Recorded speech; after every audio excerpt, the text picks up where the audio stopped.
Hello. Hello. Alrighty. Back to reading some PGR today.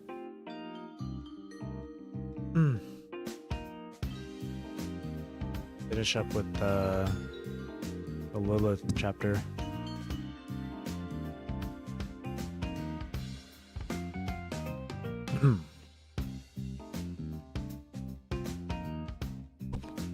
Oops. Alright. Last night. What was sorry, now I don't remember. What happened in the last node? Oh right.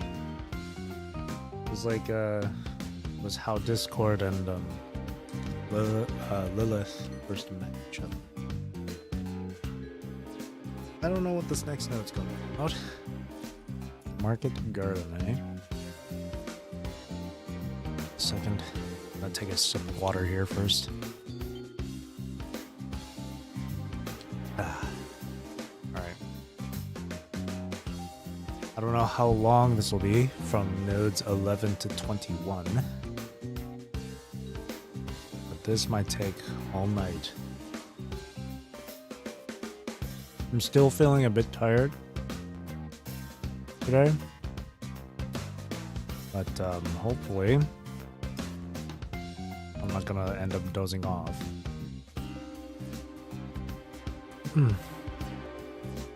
Alright. Market Garden.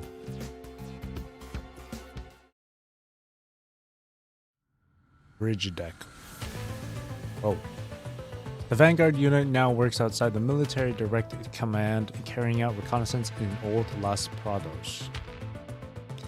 Centered on the city, our most recent missions confirm the spread of punishing contamination across the surrounding desert. The holographic map glosses over the city's ruins, but that glaring crimson hue refuses to go unnoticed. The skirmishes in the front lines continue. That isn't our concern. Our priority is to enhance the prototype construct's internal shielding. We're deploying them into a high-intensity combat zone to run live tests and gather critical data. Old Las Prados, overrun by corrupted from day one and devoid of human survivors, serves as the ultimate proving ground. The image freezes on a magnified view of the inner city ruins. Is this a homecoming of sorts, returning to a place once known? She regards the city's spectral outline with a keen fascination. Wagering your life against the unseen punishing virus has got to be a bigger thrill than a simple card game, don't you think? Manzano seizes the moment, igniting the passion of everyone gathered around her. When did you ever get this generous with me, Aunt? You've practically handed me the perfect chance to get ahead. Be sure you don't get so caught up in the fun that you lose sight of the mission. It still needs to be finished. So collect all the data you can. Time to put this painstakingly crafted frame through its paces. Let's find out how far it can really go. The madam moves closer, her voice hushed to a whisper as she addresses Lilith. Please don't worry. I'm every bit as intrigued by this question as you are. She appears completely unfazed by Manzano's looming presence, going so far as to offer her a confident smile in return. Alright. Could you look after the Grey Mako fire team as well? Manzano shifts her gaze to the constructs stationed in the far corner of the deck. Their leader snaps to attention and salutes without hesitation. Grey Mako, 3 on the roster, but only 2 have made it. Mako 1, reporting in to Sergeant Eleanor. That's a pretty formal title, huh? So I'm still getting used to all these military courtesies. Oh, right. Where's our last teammate? Give me a status update. Her shock flickers away in an instant, and she quickly straightens into the posture of a commander. This is also part of your mission, recovering the missing teammate. On our previous scout mission, Mako 3 never managed to board the evacuation transport. From the fake signals we've picked up, he's still out there somewhere in the city. Without a trace of feeling, construct soldier recounts what might have befallen their ally. For them, this mission might as well be a homecoming. With that, the Madam hands Lilith the final intel she needs. All the prototype construct candidates were volunteers, former residents of Las Prados, each one stepping forward of their own free will. What about Kephart? I don't see that so-called honorary citizen volunteering to lead Earth's counterstrike. All that pompous talk is begging for a sarcastic retort. He's a key figure in the council. Choose your words carefully and show some respect. I get it. Everyone fights their own battles in the end. Every time she talks to the Madam, she slips right back into that poised, commanding grace. The construct leader stands there in an unsettling hush, his helmet bristling with sensors, hiding his features from view. This concludes our pre-battle briefing. Good luck. Let's move out. A silent sliding door at the rear of the deck opens, revealing the elevator that leads directly to the hangar. Still, whatever the rules of engagement may be, I'm prepared to face them. She offers a bow, just as she always does.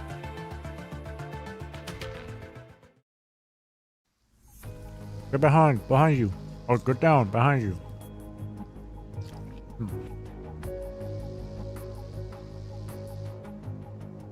Sorry, I'm eating some I'm eating some pear right now. Like pear slices. So if you hear me munching, sorry. The downpour's interference throws off our sensors, leaving the leader fully engaged in battle, or in combat, oblivious to the danger closing in behind him. Ugh. He tries to swing his sword around, but the corrupted surge is too close for him to react.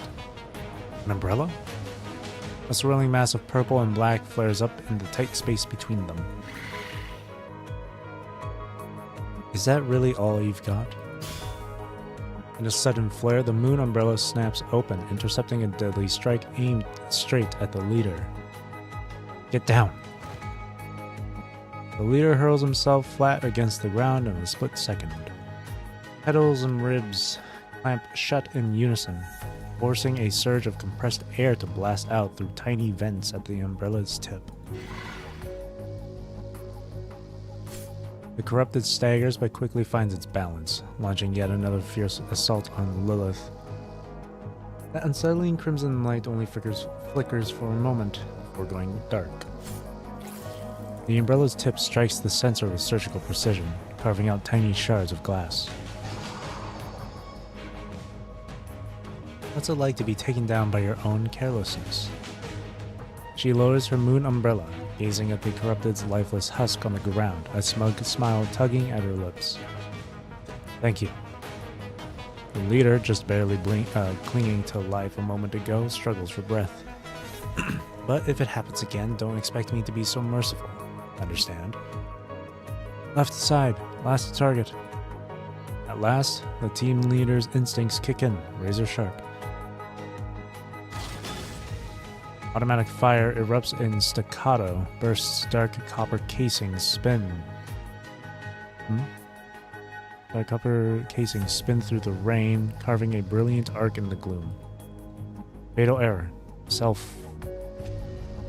Nickel-plated, semi-armor piercing, high-explosive rounds shred the mechanical ghoul's spine. Its twisted metal frame slams into the mud with a resounding crash, so heavy it briefly eclipses even the deafening roar of the downpour. All hostiles have been taken down. Hold your position and remain on high alert. That's more like it. This is my dear aunt's precious masterpiece. If a pack of deranged robots wreck it, there's no way I can explain myself when I get back. The fire team ignores the sarcastic remark, pouring all their focus into the screens of their handheld terminals. It's Mako 3's identification beacon. We're getting close. Factoring out terrain interference and punishing virus distortion, they can pinpoint the signal source in the abandoned mall at their 9 o'clock. He looks uneasy, as though something is off. His reaction makes perfect sense. It's one thing to have a theory, but the battlefield itself is always far harsher. Although the built-in shielding system doesn't rely on human mind beacons to stabilize mind like the Inver device, it still doesn't perform much better in high-intensity conditions. One system filters a punishing virus that slips into the frame. The other forms a protective bubble the virus can't penetrate. Neither can truly absorb it, a technological marvel yet to be achieved.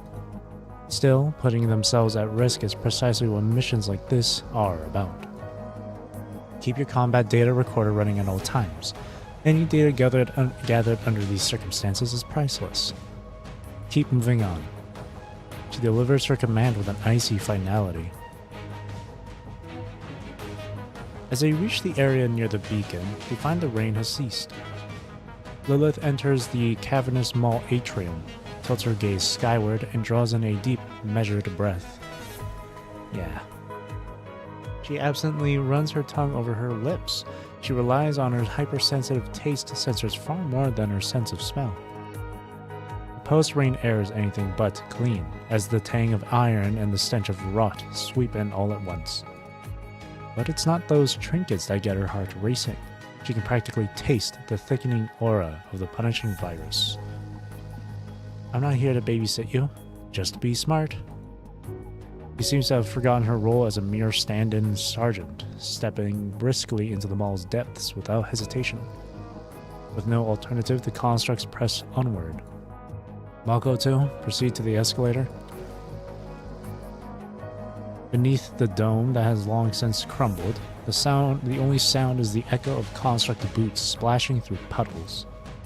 In position, checking structural integrity. The two carefully examine the corroded metal framework, only to realize the female construct, brandishing umbrella as blade, has already made it to the second floor corridor. This instills them with the confidence they need. Take turns covering each other and move out under Sergeant Eleanor's lead. Understood. Heading to the second floor now. They place their feet on the last step with utmost caution, then everything suddenly changes. No, that's not right. I'm not data corrupted. I'm attempting to reload. The virus has breached the limit. Fall back. Beginning memory upload. Upload in progress.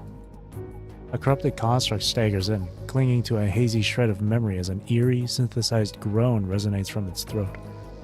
Identify yourself. No, no. Please, I'm begging you. No, no. Just wait. I'm begging you. Don't shoot. No, don't shoot. The wailing construct is completely unarmed and displays no hostile intent whatsoever. Stop right there. No, please. I'm begging you. Don't. No. No. He keeps staggering forward, his steps twisted and wrong. The squad leader shares a quick, tense glance with the others. Squad member 2 nods in confirmation and pulls the trigger.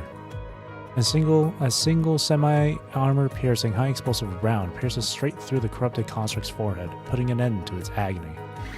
I am Lloyd. Corrupted construct rasps out its dying words, then crumples like a puppet with its strings cut. He's probably a straggler from another fire team, but there's no way to scan his ID beacon. Neither of them says a word. An indescribable horror has them rooted to the spot. In the end, the construct speaks the name of its missing comrade. Within the mall's deserted corridors, there's no sign of Sergeant Eleanor. Keep moving toward the source of the signal.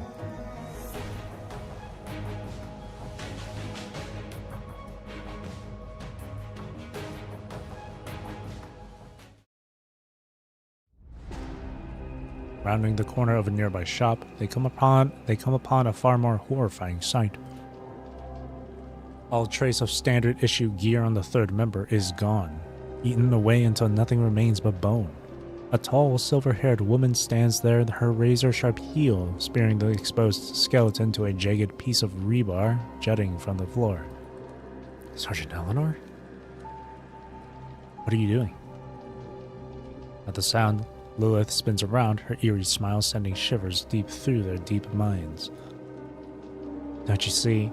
This place now has the highest level of punishing contamination. With fully automated customer guides and sales robots at every turn, shopping malls have become even more perfect hotbeds for its spread than entertainment venues. Connection establishing. Error. Error. The battered remains underfoot still manage a feeble moan. Sergeant Eleanor, our orders are to retrieve Mako 3. When he's done speaking, he presses the release catch on the gun's side, slides in a fresh magazine, and then yanks back the bolt to ready his weapon. That's our teammate. Undeterred by their strained jamming system, the two edge closer to Lilith. After all, they still have a mission to finish. Oh? You still don't get it, do you? Moments ago, you used your own hands to kill your comrade, the third member of Grey Mako. Or, to be precise, you erased his backup memory. And what I'm standing on is him, too. I doubt Aunt ever expected her plan to work this quickly. Possible. Recall has never. In unison, they dropped their weapons, each one echoing the other's cry of astonishment.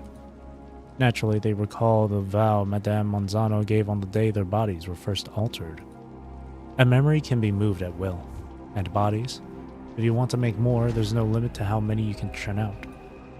The moment that the jammer goes down, their memories are sent straight to the central hub, ready to be installed in fresh frames. This is the method Madame Monzano has set her heart on, a way to create the perfect soldier that stands apart from both the military and Kurono. They've never put much stock in that kind of talk, yet here they are, staring at a living, breathing example. Too bad, isn't it? We're still nowhere near a real breakthrough. You saw it yourselves, right? His memory hasn't returned to Babylonia. He just jumped through a hardware interface into another construct body that had already shut down, and only part of his data made the trip. But these petty details are so dull. Think living a long time automatically makes you strong? By that logic, horseshoe crabs, which have been around for 200 million years before the virus ever hit, would be Earth's true overlords, don't you think? The female construct remains lost in her whispered delirium, as though drifting into a faint dreamlike haze. Sergeant Eleanor, remove the restraints. We need to reclaim Mako 3's remains. He can't make sense of what's unfolding, but that voice is begging all the same. Were you calling for me? Oh, don't be so impatient. You've already completed your mission objective. We're deploying them into a high-intensity combat zone to run live tests and gather critical data. In the blink of an eye, the construct's soldier's built-in alarm blares to life. Warning, internal shielding is at the critical threshold of its filtration cycle. Evacuate immediately. Warning, internal. Sergeant Eleanor, we have to move now. Oh, they dead. The soldier beside the leader suddenly unleashes a shrill, agonized scream.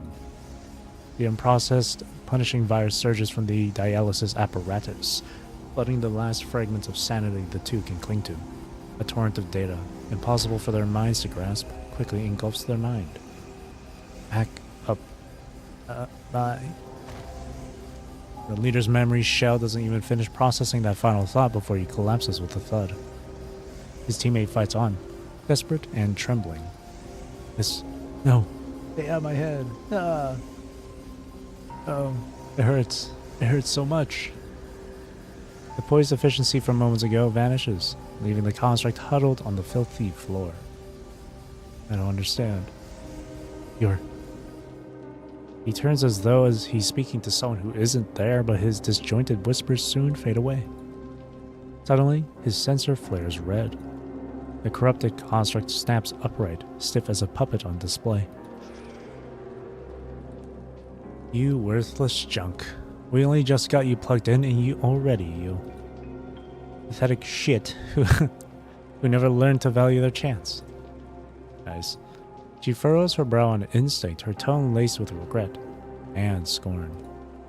Die. With barely a thought, she flicks out two card-shaped high-carbon steel throwing knives. One cuts through the corrupted construct's processor. The other seals the former leader's fate, ending him where he lies. Alright, let's find out exactly how far your blind luck has carried you. She drops her eyes to the broken remains beneath her, then taps into the target's mind. In the ravaged mall, jagged walls and rubble seem to stretch endlessly downward. Lilith plunges into a realm where reality itself bends beyond comprehension. Shapes she can still make out melt away one after another. One after another. She practically senses the punishing virus ripping through every nerve in her mind. That's it. Keep going. Don't stop now. She beckons the virus closer, inviting it in.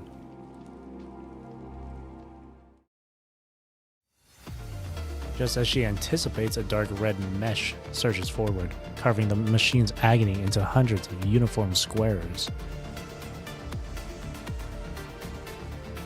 At the boundary of her sight, a crimson tide gathers and solidifies, ultimately coalescing into a figure she recognizes. We meet again. I have to admit, you really outdid yourself this time. Very few have the power to tap into the Ascension Network all by themselves. Are you hoping I'll fail, sir? Fueled by her exhilaration, she boldly flaunts her triumph. My power comes from the network, whose chosen lies beyond my control. The Ascension Network isn't some array of sharpened blades. It's a finely woven sieve. Of course, it never shows mercy to those who are too fragile.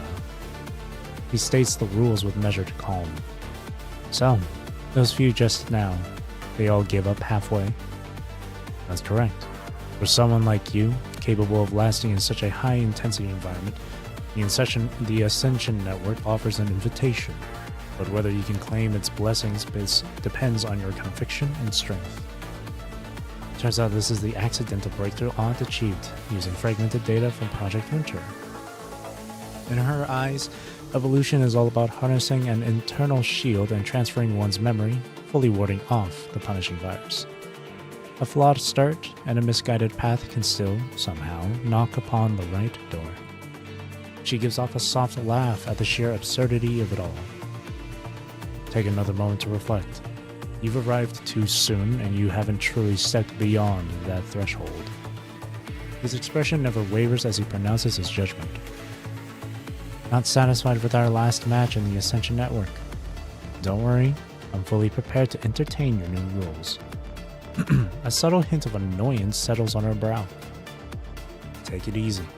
Perhaps Manzano's been piling on too many missions. It's easy for people to slip into new ways of thinking without even noticing. For now, I'll trust that you're not the sort who prizes raw power over true insight. Force is merely the baseline that ensures a fair fight. I know this all too well. Sir, perhaps you should speak more plainly. You haven't spent nearly enough time under the Ascension Network's influence, and this is just the beginning. Completely opening oneself to this pain is the only path leading to the filtering. You were the one who once set your sights on the throne, and now the plague's very origin lies in your grasp. Think it over. The key to that door, I've already handed it to you. Use it wisely. That silhouette dissolves, drifts away, and finally disperses into the depths of the twisting space. The wave of euphoria gradually settles and the thrill drains away. The pain once fractured into cubes melts away, and her body finally feels as though it's reclaiming its true form in the real world.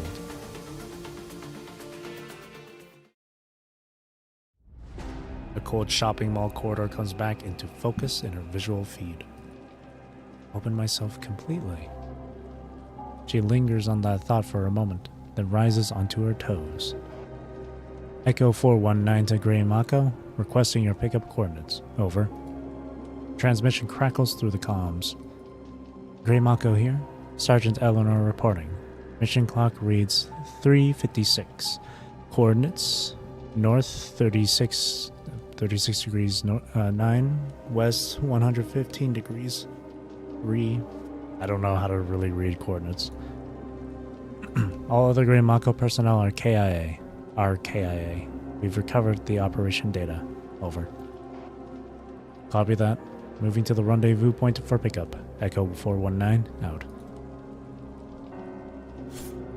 Lilith steps over the two falling constructs, calmly extracting the data chips embedded above their spines. She casts a sly glance at the third husk, impaled by a steel rod, then turns and makes her way toward the ladder.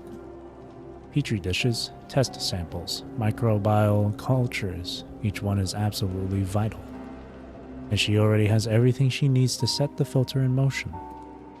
My dearest aunt, this time I'm making the first move. Driven by a craving to warp every norm, the player is about to leap headlong into the decadent cage they've built for themselves.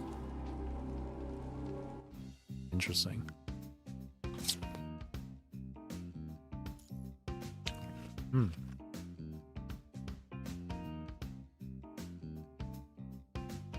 Ultra medium.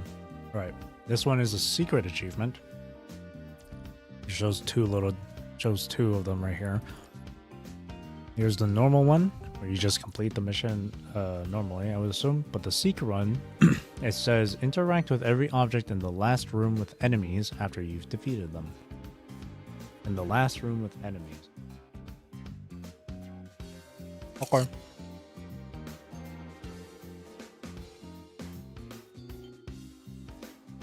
I'm still eating the pear, it's delicious.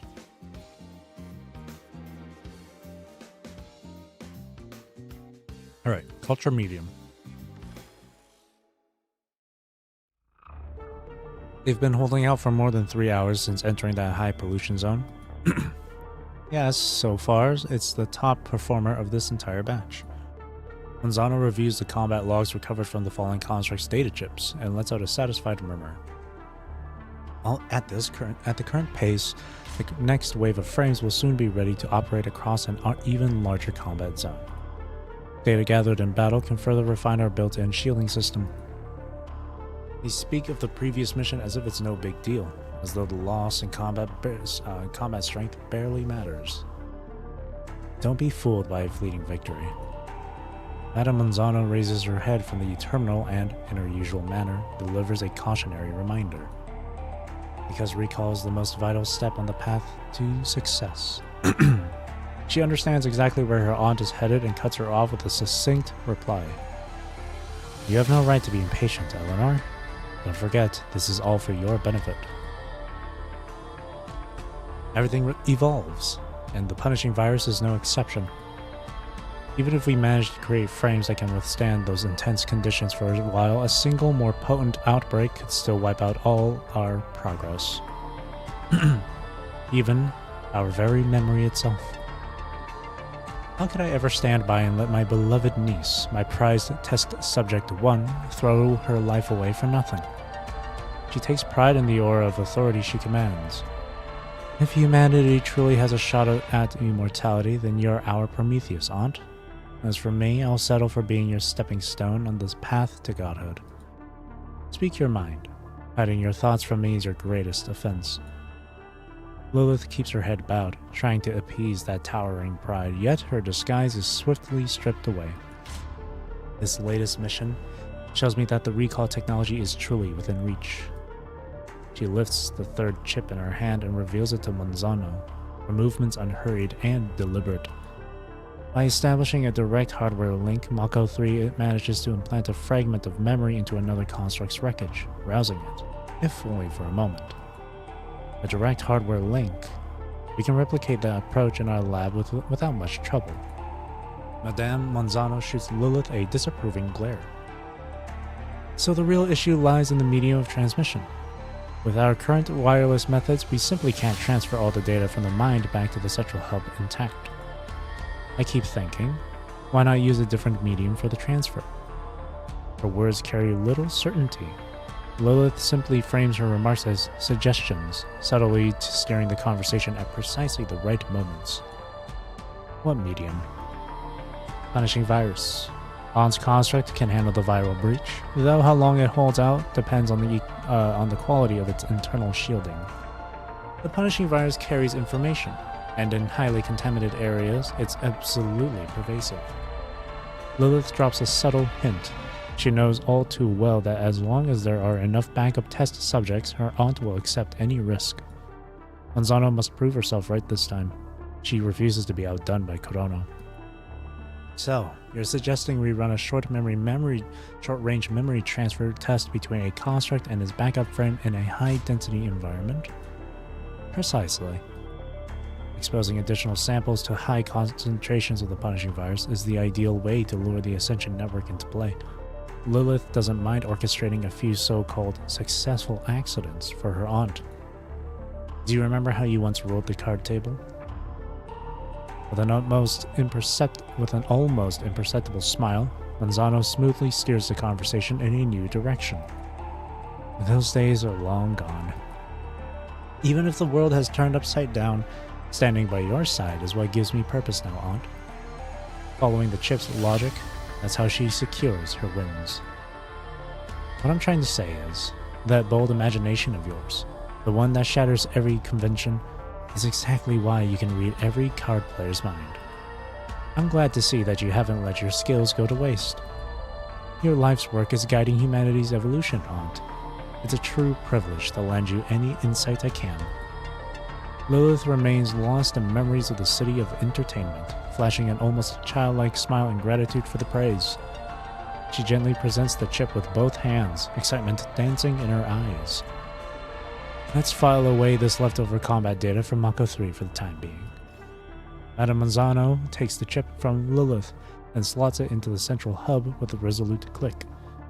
It holds the shattered memories and combat records of more than 1,000 fallen volunteers. The longing for Babylonia, the dream of reclaiming Earth, and even the smallest flickers of emotion are all stored in these tiny chips. Yet that newly added fragment holds a foreboding secret. A piece of Lilith's own backup hidden deep within her deep mind. If I recall correctly, you're about to unveil the official findings of the construct experiment, right, Aunt? Sensing that brief lull in the tension, she dares to say something that would usually be deemed an overstep. We're nowhere near where we need to be. The veteran operator swiftly regains their composure, offering a response guided by sharp, unerring judgment. But today truly is a day to celebrate. You know, I've never bothered with the Babylonia's entertainment district. In fact, that sort of pandering makes my stomach turn. Madame's demeanor softens a bit, but Lilith understands exactly what she's hinting at. San Lorenzo, tucked beneath the Dominic Memorial Plaza's main deck, is an upscale entertainment hub established by the elite socialites who once graced Las Prados. They claim it's a grand tribute to Madame Manzano for her role in the Great Evacuation, but in truth, it's merely an excuse to indulge their own whims. Well, since the mission is a success, why not indulge me with a drink tonight? After all, I'm curious to see if my niece's mixology skills have dulled. She teases with a casual air, allowing a sliver of her usual hauteur to slip away. Lilith moves forward, slipping her arm through her aunt's like an excited child. Don't worry, I've got every single one of those classic recipes down pat. They make their way toward the exit, savoring a hard-earned respite after intense battles and experiments. Lilith thinks back to the day she first saw Babylonia in all its glory. This massive shell endures the fiercest cosmic radiation and tumbling debris, granting its inhabitants an unyielding sanctuary. But strength brings isolation. And for anything that craves unbridled growth, a sealed space is the perfect breeding ground. Petri dishes, test samples, microbial cultures, each one is absolutely vital. Manzano and Lilith enter the elevator bound for the entertainment wing. No one seems to notice that the data central hub, tied into the ship-wide network, is pulsing with a faint, unsettling crimson glow. Uh-oh.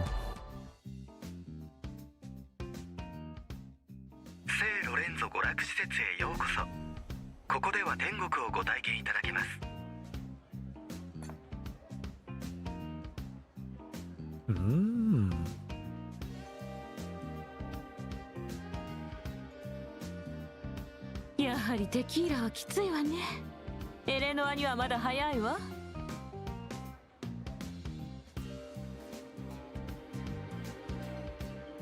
7、はい、よっしゃ、揃ったぞ。なんで揃わないんだよ。次で最後にする。絶対当たるはずだ。くっそ、また揃わない。有り金が尽きちまった。商品に機械体はなかっただろ。うわー、狂ってやがる。逃げろ。Oh. 意識ロックをかけたのに自制できないなんて。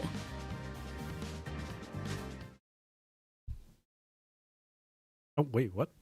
軍部に Oh, 次ぐ there. 娯楽施設で暴動が発生。聞こえ Oh, ないよ。 jeez. さっさと執行部隊をよこして。エレノは人々の誘導を。仰せのままにルール違反者は相応の罰を受けていただきますわ。幸運なお客様。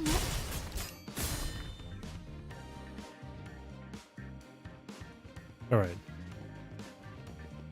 They said the last room? I think the achievement thing says? Yeah, in the last room. So we just keep going. We'll just keep looking around till we find something we can 暴 interact 走した with. 構造体が検疫隔離を起動したわ。エレノは中央制御室で緊急状態の解除を、それと増援のために道を確保し。エレベーターが完全にロックされた。これも検疫隔離の一部でしょうか。空中庭園はよく考えられていますね。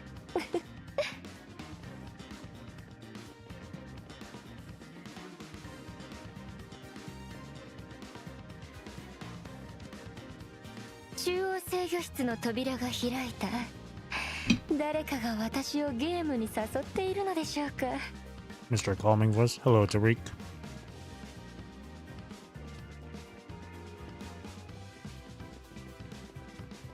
ボード？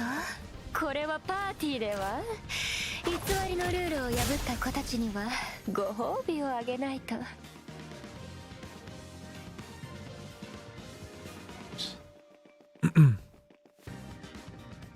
Just this to interact with then? Check surveillance. 自業自得ですわ、親愛なるおばさん。あなたはずっと選別の意味を理解していなかったようですね。このどこかの中で朽ち果てるつもり？一緒にここから逃げましょう。調子に乗らないでください。己の立場も分かっていないゴミに私を誘う資格などありません。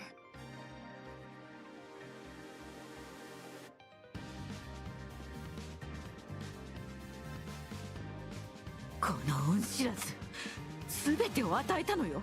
その期待さえも。残虐な支配者、進化の道を阻む石。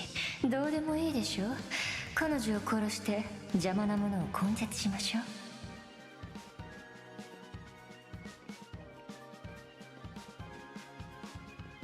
遅い。先に行って状況を落ち着かせるから、ここを片付けなさい。聞こえましたか？あなたたちはおばさんの計画を台無しにした。このゴミども。幸運なお客様、チップ回収です。血をな、ほら、指揮官様。欲望に溺れた彼らをご覧あれ。 Nice.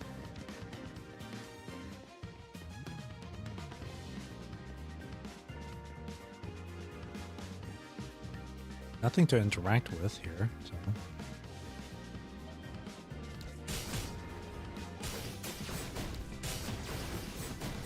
Oh. That's... Oh. Data fragment 1.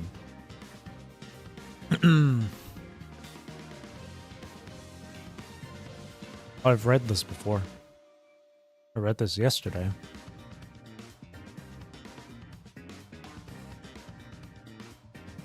I'm not gonna read it again here, so if you want to read it again, I can you can pause it here.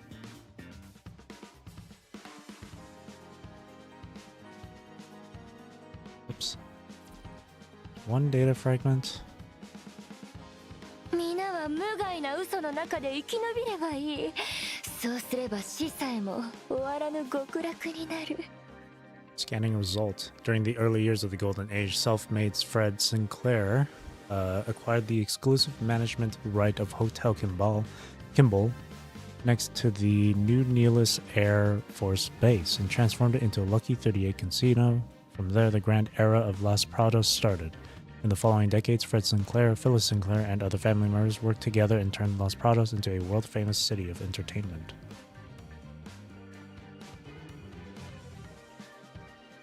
And there's the secret achievement. Easy. Fred Sinclair's younger sister, Adriana? Shouldn't it be Adriana? Manzano Sinclair took over the city board chairmanship from him and made significant investments in scientific research, making Los Prados the pearl of the Atlantic Rim as famous as Constellia. To pay tribute to Madame Manzano, Eden-grade colony ship has specifically established the San Lorenzo entertainment facilities.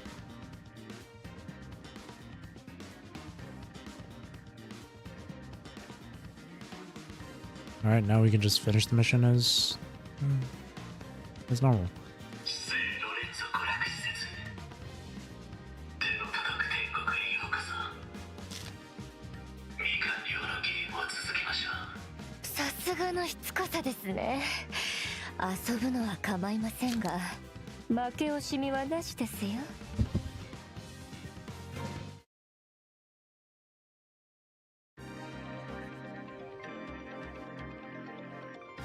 Remnants of servo and security drones lying strewn across the floor.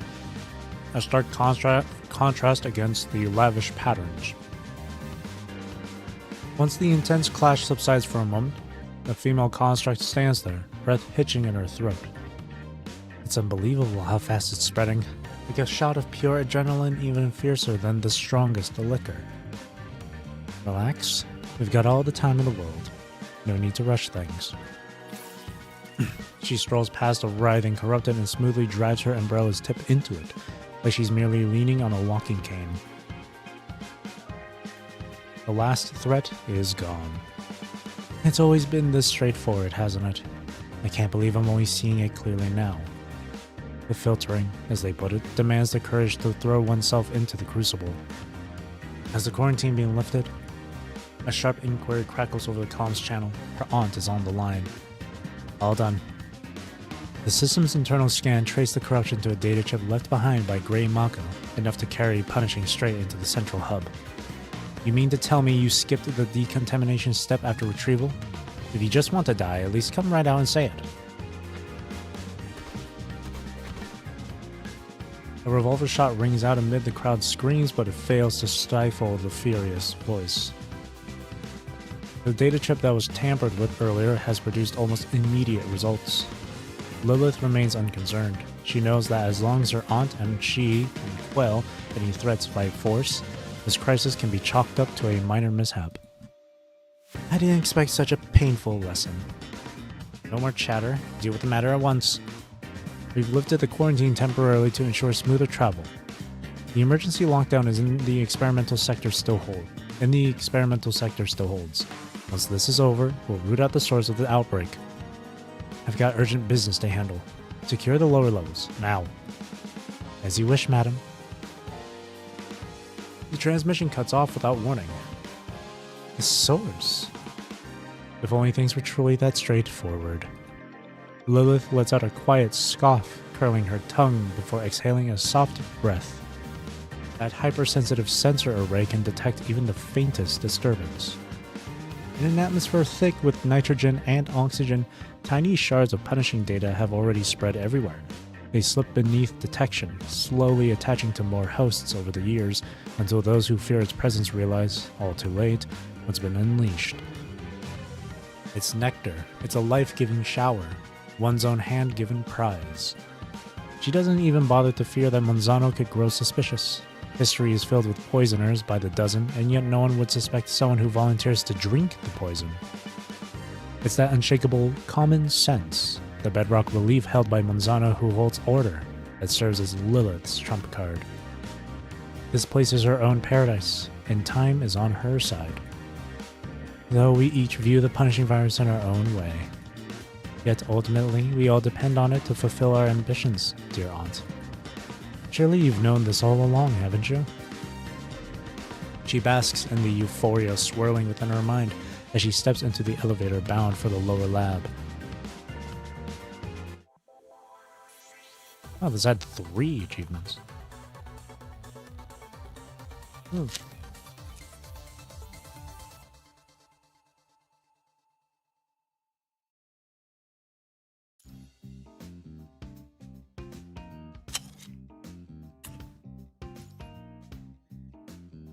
Back to back. Combat stages, hell yeah.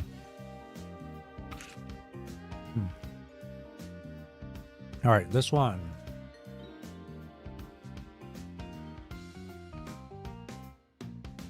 This one also has a secret achievement. So the ones, it's only got 2 listed. One, defeat the boss, and then type 1 or origin. This one says, listen to the recordings in first room with enemies after defeating them. Near the second to last statue in the room after, and near the 3 big tubes in the room after it. Okay. Then go back upstairs, defeat the enemies, listen to the final recording, finish the mission. And then the secret achievement is break all the statues at the start. Okay. The Pioneer. I'm really liking Lilith. She's crazy. And I like it crazy. Destroy all the statues at the start. So, these guys.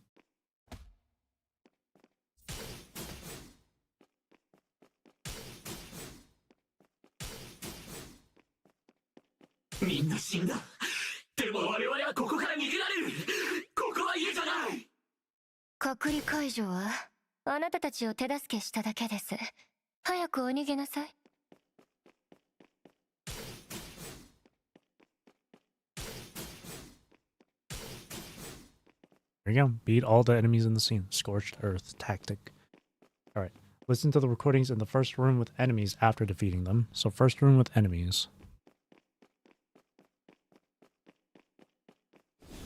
This room.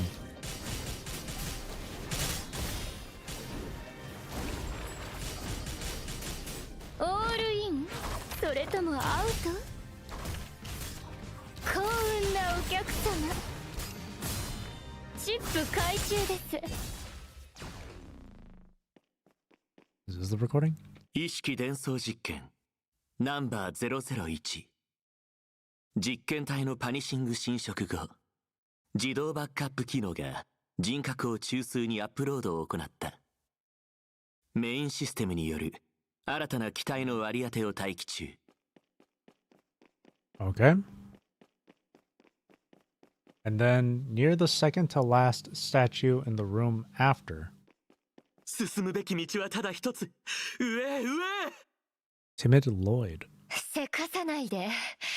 おばさんがどんな成果を得たのか、この目で見たいの。Second to last. チームを手に入れるために進むべき道はただ一つ。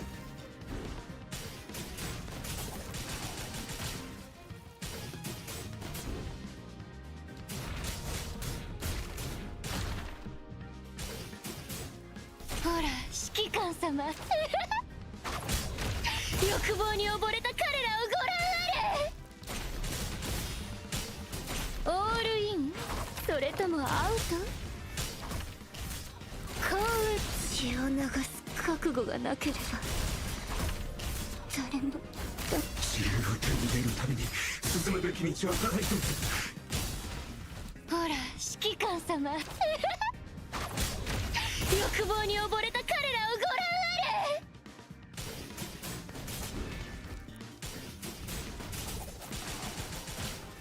血を流す覚悟がなければ誰も騙せません。上ってこの上は空中庭園の天幕ですが。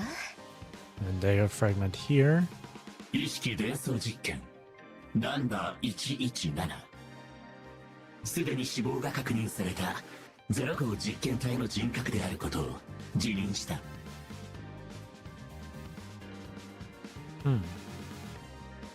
Zero, huh?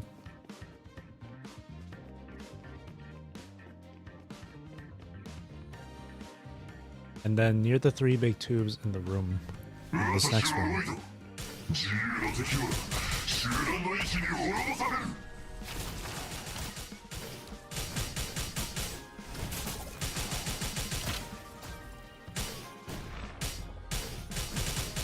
All in? それともアウト？幸運なお客様。チップ回収です。ほら、指揮官様。侵食への対抗策が意識のバックアップ。なんて聡明な答えなんでしょう。That's 4. Wait, datum fragment 4? What happened to 3? 意識伝送実験ナンバー999。私はロイド。Loido.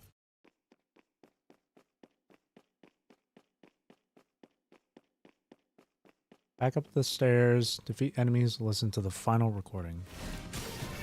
血を流す覚悟がなければ誰も騙せません。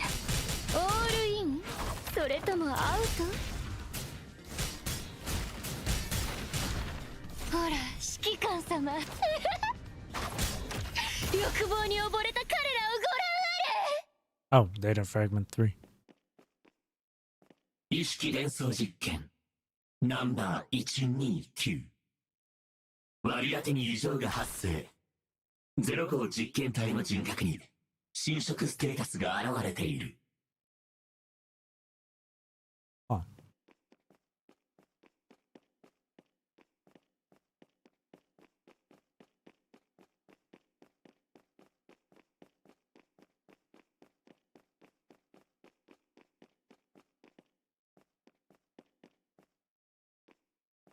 Huh. This setting reminds me of like Bioshock. あと少し。内臓遮蔽を完璧にして意識移植をすれば私は選別を通過できる。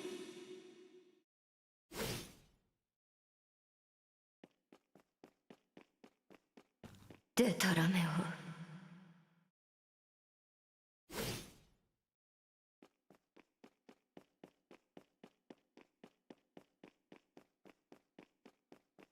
敗者に気を取られる必要はありません。最後の試験を受ける準備はできましたか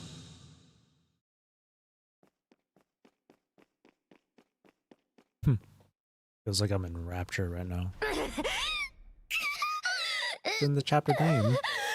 苦しいでしょう。理性を引き裂く野蛮こそが昇格ネットワークの正体です。欲望が決壊せずに耐え切った者のみが。そう、この感覚です。命がけのトリックには血で血を洗う必要があるのです。オールイン？それとも準備運動は終わりました。さあ、あの偽りの支配者を倒し報酬を手に入れるのです。私は始まりであり終わりなのです。昇格ネットワークの中なら誰もが願いを叶えられる。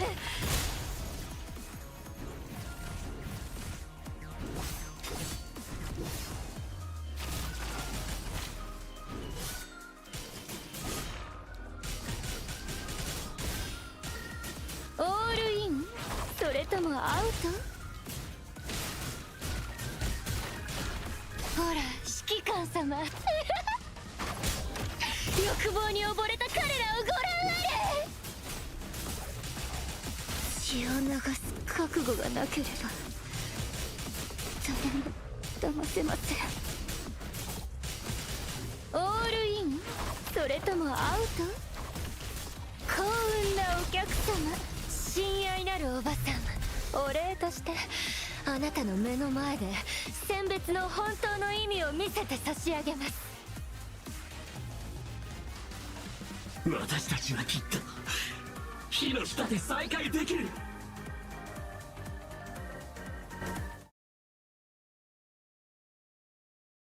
30 minutes earlier. Crimson emergency lights wash over the seemingly endless corridor, the flickering rhythm allowing brief flashes of the original blue glow to break through. A pallid, dark gold filigree stands tarnished by thick, soupy liquid. In her hazy state, Monzano senses the walls pressing in on the very heart of her gaze. Has my frame been compromised as well? A sudden twitch flickers at the corner of her eye, but that haughty smile quickly takes over her face once more. It doesn't matter if Eleanor slipped up or if she's scheming behind our backs. This direct encounter with the punishing virus opens a once-in-a-lifetime window for experimentation. Punishing serves as a vessel of information, and ultimately any conscious mind can be broken down into pure data. Because the salvaged battlefield data chips are compromised, it also indicates that their stored data has already begun its transfer into another form. There's no time to reflect. A hulking, corrupted construct barrels out from around the corner without warning. There's only one path. Wildly brandishing its vibro blade, it shatters the corridor's decorative displays in one savage sweep. With deft reflexes, Monzano sidesteps. She notices that the frame's ankle joint has already fallen prey to corrosion. The construct doesn't even manage to lift its weapon before smashing into the floor with a thunderous crash. Could it be a lack of combat readiness? Today, these frames seem far more vulnerable than usual. Even now, that husk jerks on the floor, a grimy blend of oil and fluid oozing from its mouth. If you want to break free, there's only a single way forward. Monzano ignores the incoherent whispers, clearly displeased by the result. Even if this was an unforeseen breach, the frame should have endured far longer. She drives her gilded exoskeletal claws straight through the shattered remains. Gah! After a harrowing shriek, it goes still and breathes its last.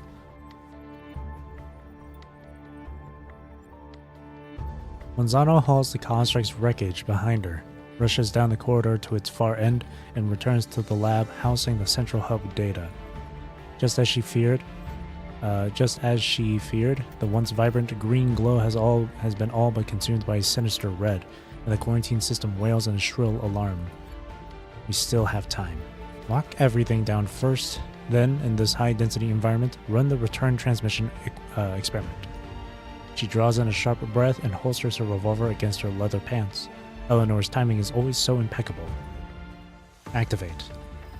She stands before the control terminal, her voice ringing with firm resolve as she gives the order. Voice print scan in progress. Madame Adriana Monzano, construct code UAF-07. Welcome. The screen flares to life in a flash, her fingers gliding across its screen. Initiating full lockdown on the experimental deck. With the initial phase complete, Monzano turns to inspect the culture dish. Beyond that wall, hundreds of identical pillars stand, enveloping the volunteers and the frames they're about to inhabit. Unforeseen twists and chance occurrences can so often yield the most pivotal factors in an experiment. She lifts her arm and slams the newly acquired test subject, dragged all the way into the lab, onto the operating table. She pulls the Mako 3 data chip straight from the central hub and slots it into the port just above the wrecked spinal column. No safeguards, no hesitation. Mako 3. Monzano's voice is icy as she repeats the codename, paying no heed to the virus concentration spiking in this airtight space. Structural integrity is at critical levels. The codename appears to trigger some reflex, but it stays frozen in place. That eerie proclamation rings out like a pre-recorded alert. System check fails. Attempting reboot. Memory data incomplete. Initiating emergency format. Initiate the plan. The dead's emissary delivers a succinct order. Command. Abort formatting. Re-uploading data. Data integrity check fails. Disjointed electronic signals sputter in and out. The backup frame's readiness checks are finished. We're ready to proceed. She steps away from the operating table, turning toward the incubation chamber. Command. Backup hardware detected. Initiating data transfer. At its core, the punishing virus is information, which isn't wholly incompatible with memory data. Our priority is ensuring the medium remains stable before we send it back, and that every part of the mind has been completely converted into data. From a purely theoretical standpoint, your memory can be backed up through hardware and implanted into any form of data storage. Or perhaps, you'd rather rise again as some kind of cleaning drone? She casts a sidelong glance at the automated chemical waste cleaner on the floor, her voice dripping with malice as she speaks under her breath. Manzano knows the husk on the table has lost all sense of self. He can't possibly grasp human words anymore. Still, she refuses to abandon her hope that this experiment will yield a breakthrough. Target hardware located. Initiating data transfer. Manzano wastes no time, quickly finalizing the initial commands on the control panel. The battered construct's sensors flicker weakly, then die out completely. Its half-upright frame slumps to the floor. For the next few minutes, under that cramped ceiling, an eerie hush settles in, like the hush before the end of all things. The drone of the ventilation system and the frame's virus warning fade beneath the low thrum pulsing from the Manzano reactor's core. As if sparked by the stifling heat in the air, a figure within one of the incubation pods jerks violently. She stops pacing in impatience and moves closer, accessing the frame's vital readings data directly. System rebooting. Reboot complete. Importing data. Calibrating. So close. Just one more step. A blue-white progress bar glides seamlessly across the screen, so flawlessly that it leaves her momentarily stunned. Please enter boot command.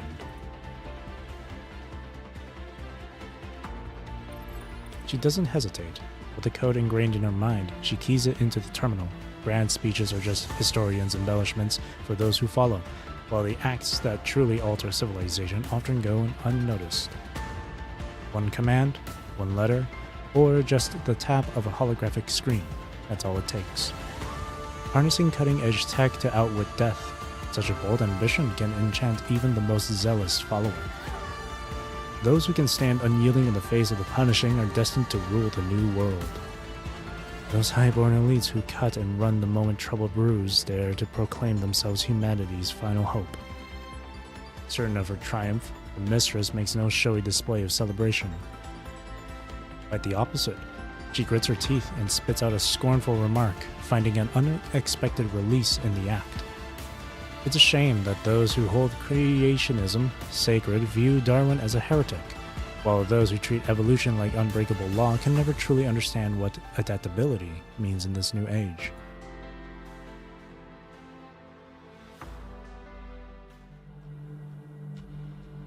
He once drifted through the sea of terror, lost in the swirl of his own oblivion, but now he presses on, guided only by the strength of his will.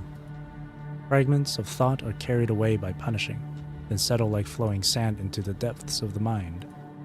He feels no terror toward the swirling abyss itself, but the weightless sensation of having no anchor leaves him shaken. Time, space, emotion, reason, all slip beyond his reach. He gazes into the pitch-black veil, gripped by fear and uncertainty. He slowly regains his clarity, a choice that isn't really a choice, more like destiny. He hurls himself into the endless void, where shifting sands twist into slender silver strands skirting past him. Memories he can't recognize detonate and then fade away at the far edge of the darkness. The shifting sands recede, leaving behind only the scars of fleshy torment and the lingering darkness. In due time, he will inevitably make his way back to this place. But now he has returned, taking form in a vessel substantial enough for the real world to contain. He steadies himself, collecting his thoughts. He flings his burning question into the depths of his mind, and the echoing ripple he expects rises in reply. What surfaces now isn't a combat call sign or a mech code, but the name he once claimed before giving up his human body to answer the call of reclaiming Earth. System fully activated. I am Lloyd. He speaks, slowly and deliberately, the words that mark both the beginning and the end. Then the light in his eyes fades. This is his final death. In the end, death remains an unconquerable finale.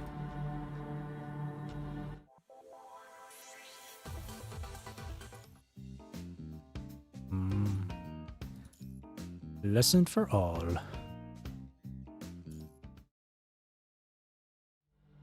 In a secluded corner of the massive warship, the interrogation presses on. The experiment's a no-show? Sounds like other projects have gone too as well.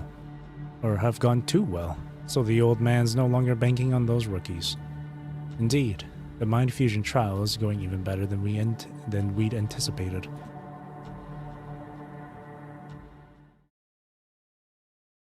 Science and Technology Progress and Safeguard Act Article 1092 passes.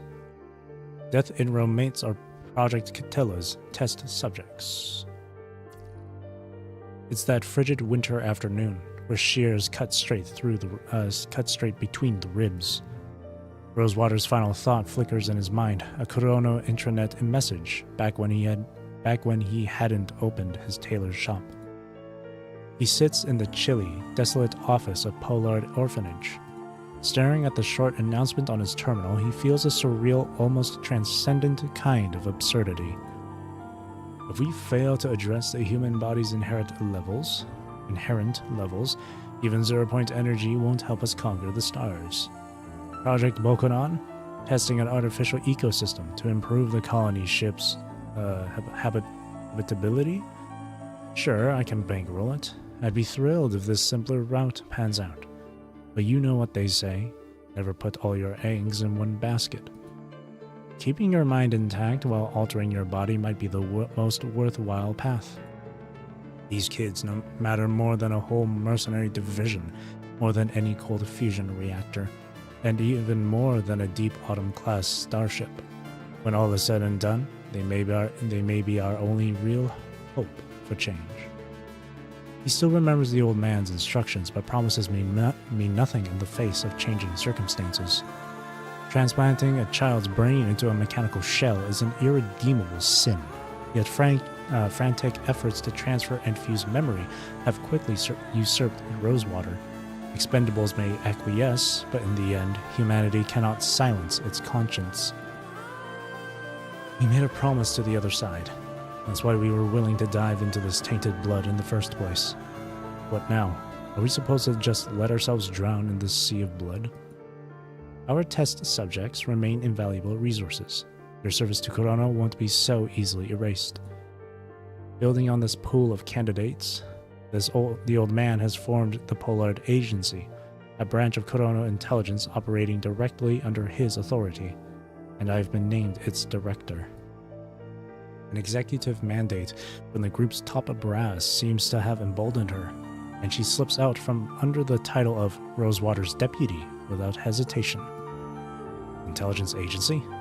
My people are little more than Pavlov's dogs, barely able to read and acting only on pure conditioned reflex. That overwhelming absurdity boils over into fury, and he spits out a venomous comeback. Isn't that precisely the most essential and precious trait of a special agent? You don't overthink the purpose behind the orders or even wonder if the mission's beyond your ability. You just rely on instinct and do whatever it takes to see it through. So what about their basic knowledge? The old man plans to chip away at the world government with a bunch of kids who can't even read the research or pretend to be respectable? They're here for one reason, to survive that procedure. If they're fortunate, they'll get a second shot at life. And you know as well as I do that the busiest places in this facility are the incinerator in the basement and the construct reclamation chamber. He still thinks everything is beyond reason. Accomplishments are the only salve for his conscience, but the comforts he's clung to are on the verge of being stripped from him. You don't need to worry. Agents come in all forms, and it's unreasonable to think kids can know everything. Soon enough, the Pollard Agency will bring in adult recruits, while these children become Section 0. Surveillance and Purifying Department. The woman remains expressionless. For her, this exchange is nothing more than a routine transfer of responsibilities. Those little assassins from Kurono. He surrenders his struggle. as though he's known all along that this was inevitable. Correct. She has already provided all the crucial details. Now she rises from her armchair. Savor what little time you have left at this orphanage, Director. Rosewater remains rooted behind his desk like a bronze statue, so lost in thought that he doesn't even register the door clicking shut behind the departing visitor. He fails to notice the waterproof sheet, its surface marked with an anatomical diagram, fluttering to the floor behind him. After a long pause, as though roused from a dream, he slides open his desk drawer and withdraws a file. Inside lies the roster of more than 100 children under his care, names and details Rosewater has already committed to memory. Because he personally handpicks more than half of those candidates himself. Until the takeover officially goes through, I'm still the one in charge. You're right.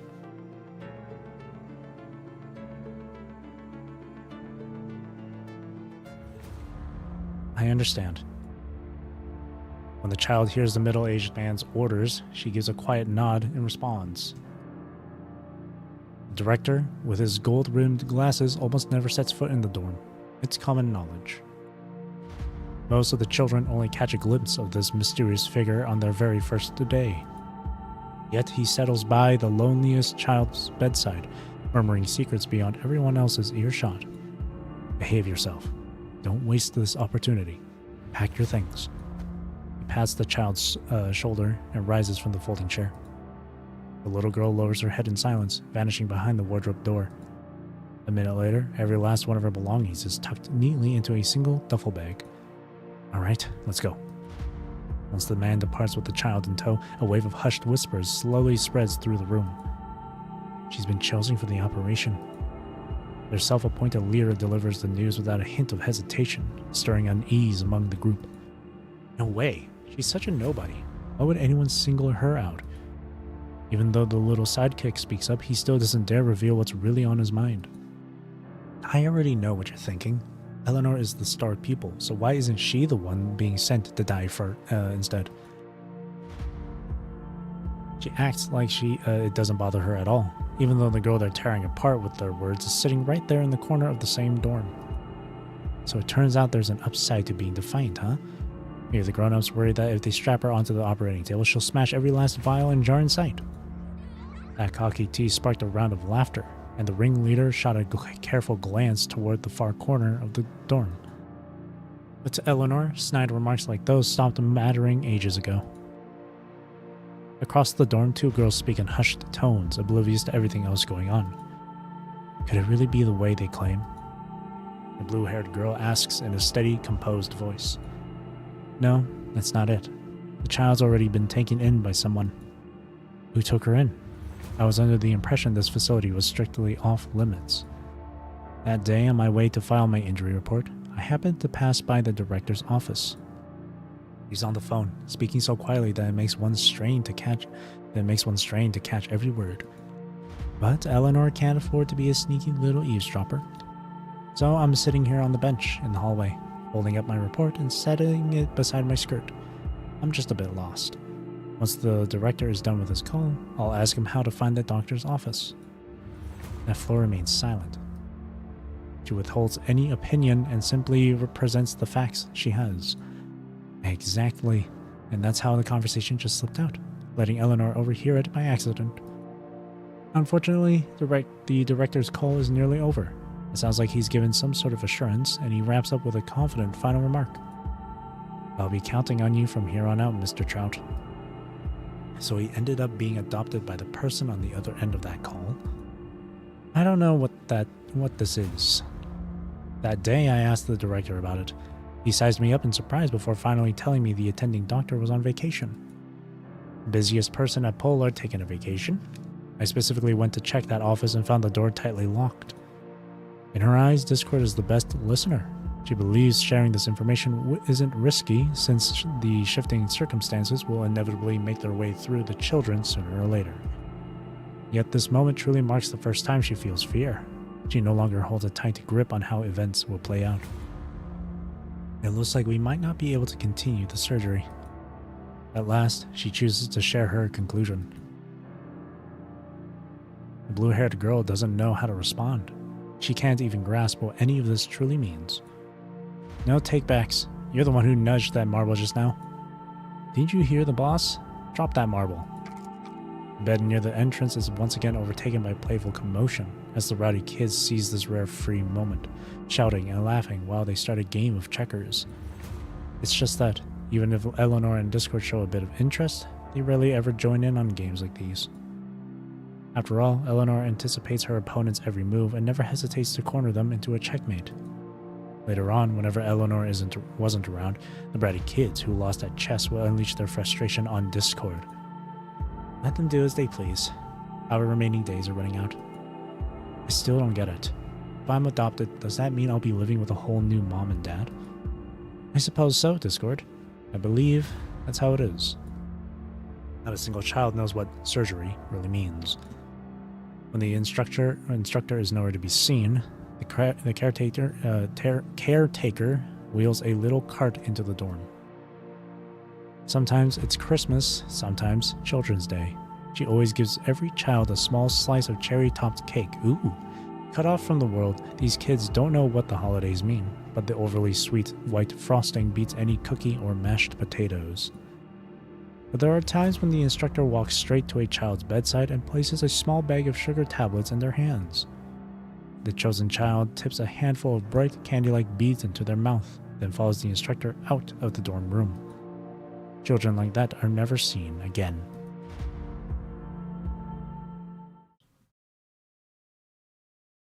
An adoption program? If you're bent on throwing your life away, just fill out the paperwork. The old man will dispatch his finest assassin to greet you. The woman slams a stack of files onto the desk. Though she holds herself with a regal calm, her words crackle with an unmistakable threat. You seem to have overlooked two critical words. Top secret adoption program. The orphanage's secret stays under wraps. It won't jeopardize Project Catilla's next steps or compromise the Pollard Agency in any way. The man known to the children as Director remains composed as he addresses the accusations. Besides, I've only been sending away candidates with mediocre aptitude. Just the other day, a psychiatrist took a very withdrawn child whose test scores were consistently at the bottom. So if you think about it differently, I'm actually doing the Pollard Agency a favor by filtering out only the finest talents. He delivers his argument without a single crack. Are you aware of the reason I'm here today? The visitor shifts their tone, but it can hardly be considered friendly. Any further handover matters we need to address? To the old man, only top secret intel that needs to be destroyed after reading ever makes it onto paper. It's right there on the table. Check it yourself. She nods toward the pile of documents, prompting Rosewater to flip open the cover page. An appointment order. He braces himself for the worst, but this turn of events still defies all logic. The individual seated across the desk sneers with frosty contempt. I still can't fathom why that old man holds you in such high regard. He took out your orphanage, but he's offering you another way forward all the same. From this day forward, you're an agent with the Pollard Agency. Take it, or... The woman tilts her head, examining a jewel with a wry sort of interest. The director knows that beneath its crystal clarity lurks the most lethal cyanide. I've never once faltered in my loyalty to Kurono. You have no cause for concern.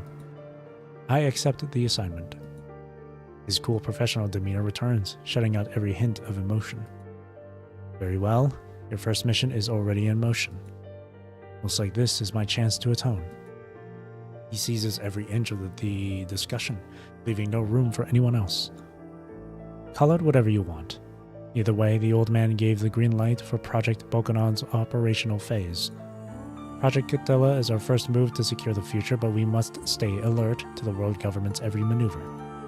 Project Eden is now on the table, but from day one, Kurono doubts the viability of a starship's self-contained ecosystem on such a lengthy voyage. Project Bokonon grants us a new edge in this battle, and the facility is set to operate at the North American Ecological Science Institute, hundreds of kilometers from here. What do I have to do? The newcomer's already laid out the situation. He always cuts straight to the chase.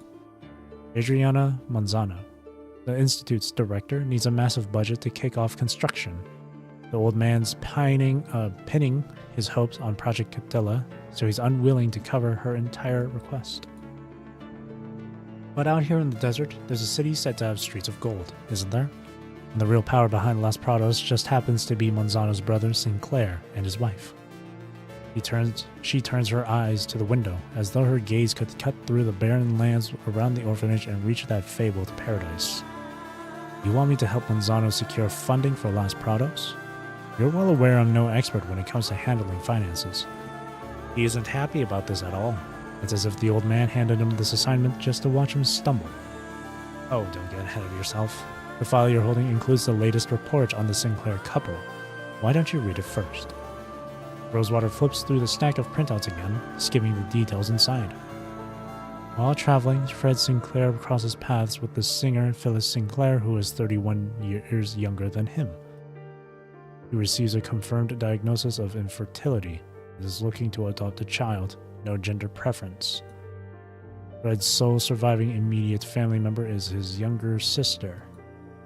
He raises his head from the stack of documents, locking eyes with Palangoski's razor-sharp stare. So, those pet assassins of yours, ready to unleash them? Even murdering the Sinclair couple won't assure Monzano takes over their estate. He snaps the folder shut, dread already creeping into his thoughts. Naturally, no one gives their fortune to an equal, but the love we hold for our children remains unwavering. Especially when it's an old, wealthy man with no children who's shooting blanks himself, but still pins all his hopes for offspring on his young bride. Rosewater pauses, realizing the implication behind Palangoski's words. Your plan to adopt really is a great idea. It's making things so much easier for everyone. In the end, what really set her off was that Rosewater went ahead and acted on his own. When are we starting the operation? You can go ahead and find someone suitable now. I'll leave you to it. Rosewater takes a deep breath. Once the visitor is gone, for the first time ever, he holds back that familiar prayer. May the Lord watch over us. Yet, where is his lordship now when children are used as mere instruments?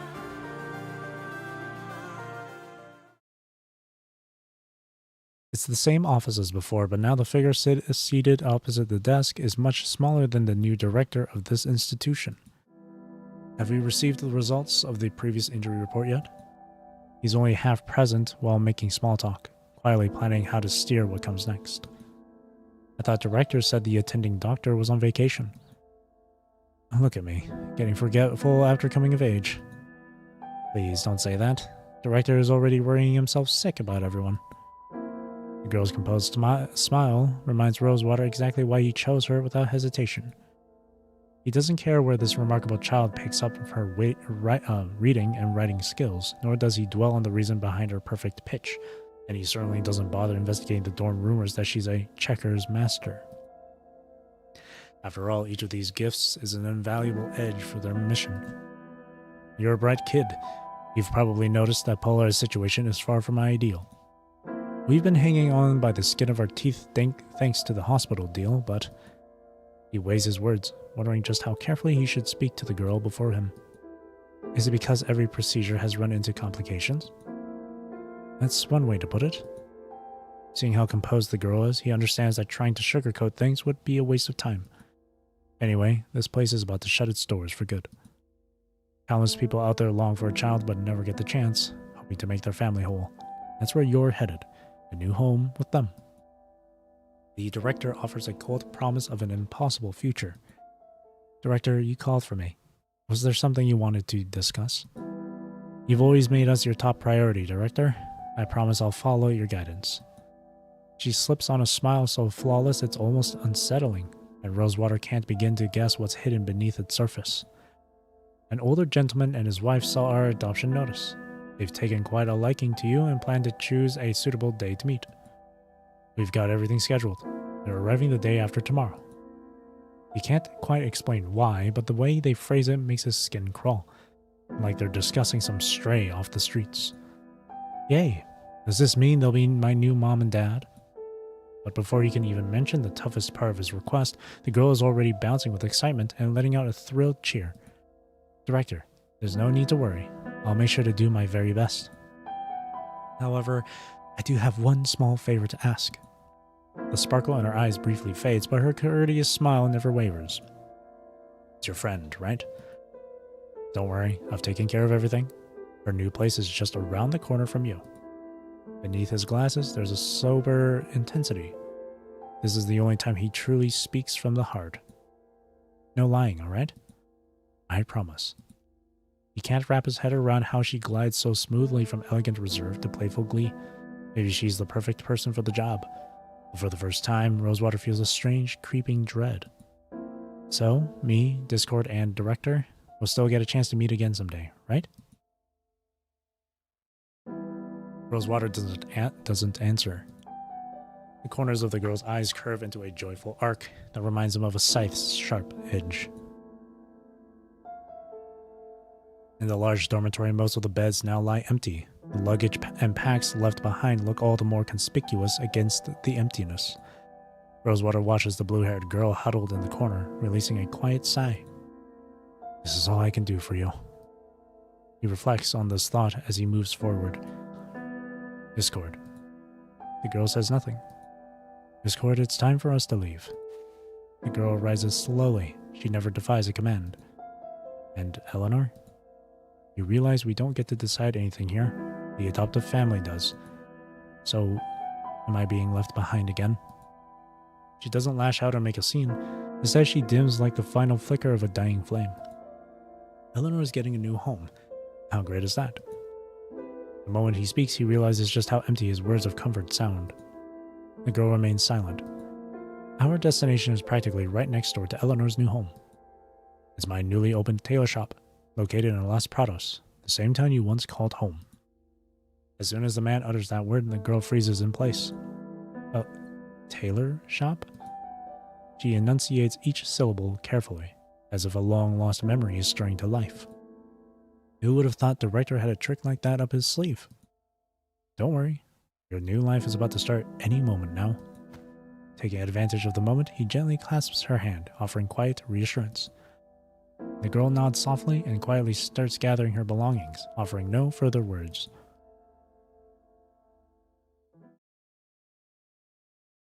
Las Prados 3 days later. Sleek, meticulously tailored attire complements the subdued decor. The girl's concept of fashion still revolves around cloaks and combat fatigues. Until this moment, she's only observed similar styles from the patrons frequenting the entertainment hall. Excuse me. He guides her up the polished wooden staircase to the second floor, then pushes open a small door off to the side. Inside is a warm, fully equipped bedroom, a world apart from the dorm's rigid, uniform bunks. This is your new home. Night's almost upon us, and you've had a rough trip. Let's call it a day and get some rest, shall we? Roger. It's as though the only thing that registers in her mind is being given orders. No more drills here, and definitely no more orders. Take it easy, Discord. She ignores it all, heads straight for the bed, and retrieves a set of restraints from her pack. She lifts her wrist ready to carry out the move etched into her reflexes, only for the man to snatch that orange-yellow strip away in an instant. There's no need for that anymore. Besides, the training suit's built-in cleaning cycle can't hold a candle to a proper hot shower. He gestures toward the bathroom door on the other side of the bed. Thank you, Director, but I really am feeling a bit worn out. Very well. One last thing. There are going to be quite a few new faces around here soon. This city is crawling with all kinds, and is far from safe. He smoothly changes the subject, his voice gentle. Whatever you do, don't leave without talking to me first. The second floor has everything you need. Take some time with it if you're interested. The girl knows exactly what he implies. It's simply a polite way of declaring she's grounded. Alright then, good night. Behind him, the heavy wooden door gives off a steady thump. The girl slips out of her training uniform and settles forward onto the soft bed. Where could she be? Honestly, she finds herself missing Eleanor. Even though she's been cast aside yet again, she can't bring herself to resent the feeling of being needed. The strange house arrest decree leaves her unsure of her path in the tailor shop, but she can't dwell the deep-seated longing that stirs within. Before she ever set off on her wanderings, sewing was the skill she excelled at most, and the one she treasured with quiet pride. Regardless, tonight proves to be the most restful sleep she's had in what feels like ages. For the first time, there are no restraints binding her wrists to the bed frame, and in her dreams, she is embraced by the warmth of true freedom. In the dream, the overture of Tannhauser rings out with a sharp, resonant clarity.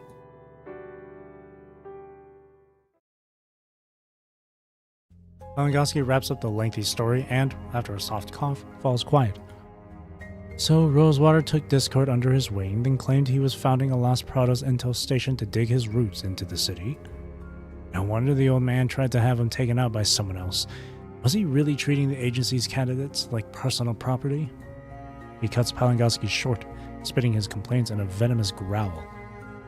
Yes, he believes it's the least he can do to keep things safe. He refuses to let Discord join the Pollard Agency's Section 0. So much for that protection. It doesn't seem to have worked out too well, does it? After Eleanor finishes her task, Project Volcanon makes steady headway for a while, at least until the old man, pleased with Project Cadilla's progress, decides to shut down our funding entirely. In the aftermath of the assassination attempt, Discord stays close to Monzano, quietly gathering information. But none of them foresee how punishing will upend every carefully laid scheme. Convinced she's turned Discord to her cause, Monzano wants her back in Corono as a double agent. Naturally, once the punishing outbreak hits, both Monzano and Eleanor vanish without a trace. Word has it they managed to pull out safely. I'm inclined to trust that version of events. Don't worry about that, and thanks for sharing your old tales. We'll dismantle every single screw in Babylonian to inspect them, one by one. Someone of her stature arrives on this colossal warship, and we don't even give her a proper welcome. We really should have done better. He once again feigns that heartfelt look, an emotion worn like a mask. You already know how everything turns out after that. The former head of the Pollard Agency finishes her story. She even feels a hint of relief, having once believed these secrets would follow her to the grave. Hello, Tin Can. Good day to you. Such a stirring sight. People willing to swallow their pride and shoulder the load like our first president. We've got no shortage of those in Corono. The man closes the file of records. His face contorts as he forces out a few tears, nearly letting genuine emotion break through. But Palangoski understands all too well that this is the final judgment. We'll figure out how to deliver this report to the Parliament. As long as someone is willing to shoulder those unspeakable failures, our progress will never stall. Let the past remain buried. Once the Parliament sees a statement declaring all human experimentation projects have been terminated, they'll surely concur. Your sacrifice paves the way for the real Project Winter to forge ahead without a hitch. He produces a time-worn flask, its surface etched with rust, and slams it onto the metal tabletop. That was once Palangoski's possession. So, privacy, or if you want to be really fancy, privacy, for the lady then. The man rises and steps out of the room. She ignores the mockery, voluntarily forfeiting the chance to have the last word. Last words never cross her mind. They're for heroes, not for someone like her. She tips her gaze toward the emerald trinket, where a flawless sheen conceals a deadly dose of cyanide. Palangoski twists the flask's cap open and empties the trinket's contents inside. She gives the flask a brisk shake, like a bartender preparing a fatal cocktail. Dignified until the end, she now resolves not to depart in wordless surrender. A toast to the old world. With those words, she raises the jug and drains it in a single, unhesitating gulp.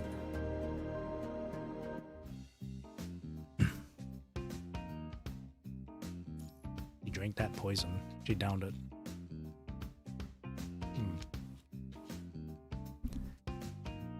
Crimson Disease's Veil.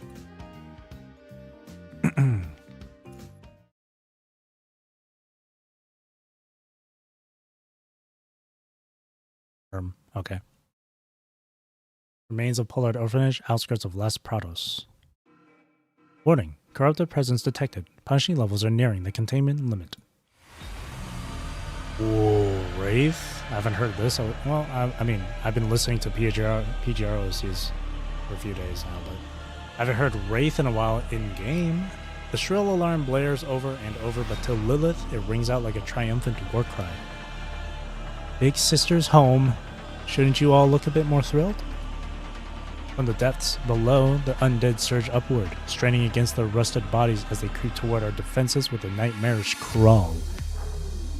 This horror is the byproduct of a botched experiment, a prototype construct built by trapping a child's brain inside a metal shell. The troops remain clueless that each enemy is a spirit doomed to wander, denied release, while they perceive as a nightmare ripped straight from the depths of hell. All units pull back the defense. Ammo's running out. Call for backup now. Ready for evac. Dark crimson fluid splatters across the construct's wounds like rain, but they spare no moment to tend to it. Stay calm. Suppressive fire on the target group left quarter. Short bursts. Before the squad leader can finish giving orders, a deafening salvo of full-powered high-explosive rounds drowns out his voice. You want some too? And come on, bring it! Ah! Come get some! Throwing trigger discipline to the wind, the construct unloads a torrent of gunfire, only to have its ankle seized by a corrupted crawling right up to the defensive perimeter. He staggers once, then gets hauled over a wooden floor slick with fluid and grime, desperately forcing his handgun free. Not today! Get away from me, freak! Director, don't understand. Round after round tears into that slithering, mangled husk. The corrupted convulses violently, spewing out garbled babbling and some mysterious fluid. Die! Just die! All of you die! The kids just started warming up. Don't crush their enthusiasm by being too harsh. The silver-haired girl watches the soldiers in the corrupted battle with keen interest, her long limbs carving a graceful arc through the air. Like a gymnast nailing a high-difficulty move, she whips her leg around, and her razor-sharp knee spike stops right at the shattered corpse's skull. Captain Eleanor, thank you. He forces himself upright, but his gratitude dissolves into a wet gurgle as fluid churns in his throat. The corrupted, stabbed in the head, snaps his metal arm upward and drives a corroded blade into the soldier's lower back. Lilith's non-lethal strike has only made the creature more ferocious. What is this? The construct soldiers collapses, and the echo of roars and gunshots in the corridor slowly fades away. Ella, miss, I truly apologize. Its shattered form continues to spasm, dragging itself inch by inch toward Lilith. She recognizes that voice instantly. Even though it's altered, she knows it's the confession of someone who once tormented others. You've certainly given us a warm reception, but my soldiers are confused. They just can't wrap their heads around why an orphanage would be the hottest spot for punishing activity on the outskirts of Las Prados. Please, I'm begging you. The memory buried beneath that iron exterior ends in the excruciating moment when my very mind is wrenched from my spine and skull. Years later, that imprisoned spirit is seized by an entity known as Punishing, becoming a mindless puppet, lost to the present. This cord, she's not here.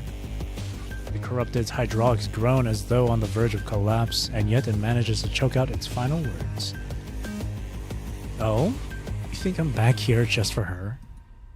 She offers a soft, rewarding laugh, as if expressing genuine thanks for the corrupted's honesty. They say people are good at heart. Turns out they were right after all. In return, I promise I'll grant your wish. But my moon umbrella's already a mess. I simply can't risk getting it any dirtier, you know? The construct's calf compartment unfurls, revealing intricate mechanisms. A well-oiled folding blade snaps into place with a soft whir of gears.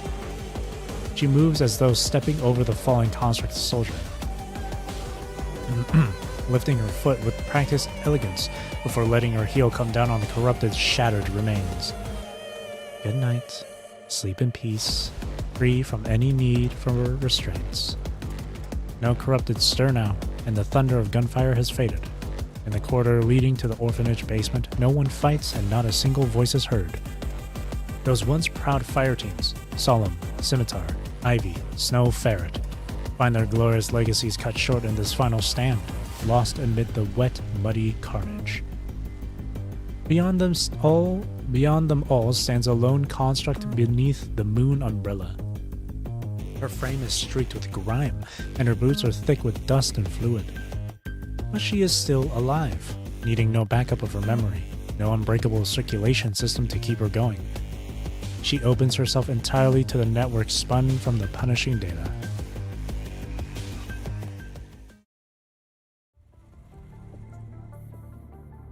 Construct Fireteam Maintenance Deck 2 hours later. So the final site we have to clear is the orphanage. She goes over the mission's coordinates again, her voice edged with dissatisfaction. That's right, it's the last high-density zone outside the city. The construct that has emerged from a brutal battle speaks with disarmingly calm detachment, as if narrating someone else's story, like me. Did I let you down? Should I apologize? Her aunt casts a challenging look, and Lilith instantly grasps what she's getting at. Discord remains missing, and yet Lilith shows no sign of worry. So many years pass. Even if there's any clue left behind, it's likely been eaten away by the rampant contamination. I appreciate you still watching out for me, Aunt, but we still have more urgent business to deal with right now. Since that leaked incident a few years back, Lilith appears far more willing to align herself with Manzano's vision. To sum up our progress, we've wiped out the corrupted threat in Las Prados and effectively taken back control. With the city as our stronghold, our mission to reclaim the surface can finally get underway. However, hello Leoju, building large-scale conservation areas demands extensive purification systems. For now, our best move is to establish a stronghold in Las Prados. Still, it stands as our first true victory in taking back the Earth. I'm proud I didn't end up slowing you down, Aunt. She packs every conversation with so much decorum that it comes off a bit forceful, though technically flawless. Don't go patting yourself on the back. I haven't exactly pinned a medal on you yet. But the lady of the house is completely unfazed by that kind of smooth talking. I mean no disrespect. I'm honestly thrilled to see what you have managed to achieve all on your own, Aunt. The implication is as if she doesn't want any kind of reward aside from recognition. But how could this be? Sure, the results are here. But what's your real aim? Taking charge of a construct unit? You want me to believe the top card player is vying for an officer's rank? Control over a conservation area? Or is it something else altogether? Talk. Jiangi. For the first time, she backs her only living relative into a corner with no escape. You really don't know, Aunt? I've been gambling with my life all this time. Walking away unscathed from a high-stakes battle. That sinful rush is like nothing else. Sure, I was at fault for letting my guard down back then, but that unexpected crisis also handed you even more chances to run your experiments, didn't it? Throwing myself into danger, turning the tables through skill, then reaping the rewards. That rush is everything I crave. I'm sure Auntie can see where I'm coming from, right? With a calm drop of her gaze, the girl answers the interrogation in a soft, measured voice, like telling a story. Don't get smart with me. You know perfectly well the only viable data sample escaped by latching onto that mechanoid, and we've never been able to recreate those results. If it happened once, it will happen 1,000 times. It will happen 1,000 times. Patience is the key to winning hands, after all. The once revered arbiter of the entertainment arena can rattle off those core principles as though reciting cherished heirlooms. How is it that you're always the one that comes out alive? The girl, under attack by cruel words, wears a startled expression.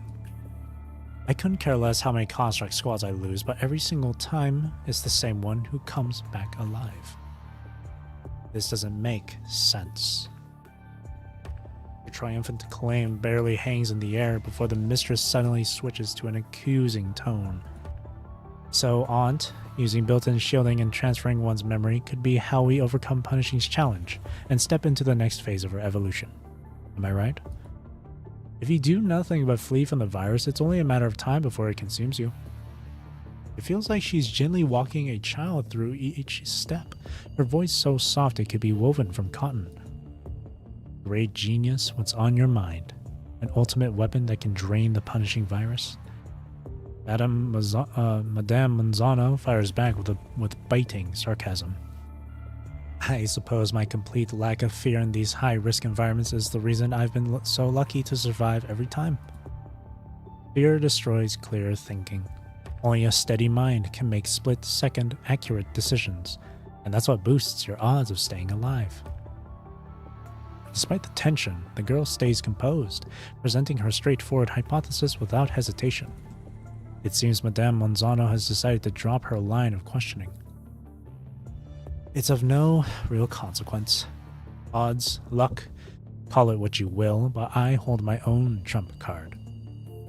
I've been aware of all your contributions, so there's no need to fret.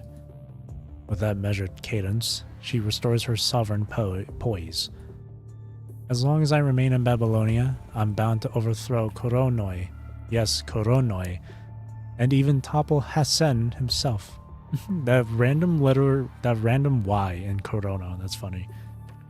I don't care what schemes you're brewing, but here's some advice. If you can't rein yourself in before I seize power, the fallout won't just swallow up you or me. Resources, authority. These lofty, elusive ideas still hold sway over every last survivor's destiny. I'm only going to warn you once. Don't play with fire, or you'll get burned. I understand. The sliding door behind them gives a soft click. A blonde man they haven't seen in ages steps into the hallway. Madame, Eleanor, I'm here. Smooth op? Manzano doesn't say a word, and says she holds out the terminal for Kephart to see. On Las Prados' real-time warzone map, all traces of red have vanished. Now it's covered entirely in a comforting blue. This is invigorating. Then we can move forward with drafting the proposal to return to the surface. Mr. Kephart, so you've been re-elected yet again? Lilith suddenly drops this question out of nowhere, catching everyone off guard. Yes, a landslide. The townspeople still appreciate everything we did during the crisis. Though he maintains an air of confidence, a subtle hesitation seeps into his response. Manzano shoots him a knowing look.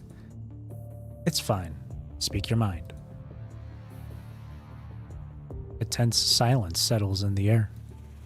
Sir, is there something you'd like to inform us about?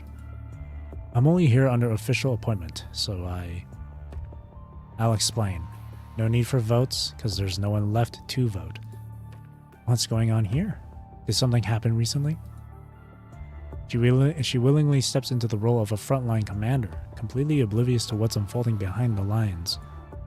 It's proof that you poured everything into the ground offensive, so much that you never sensed the upheaval aboard the ship. Because our retreat was so rushed back then, the ship's ecological systems never underwent a proper test. In short, water and food supplies are already running dangerously low. This is why we must accelerate our return to the surface.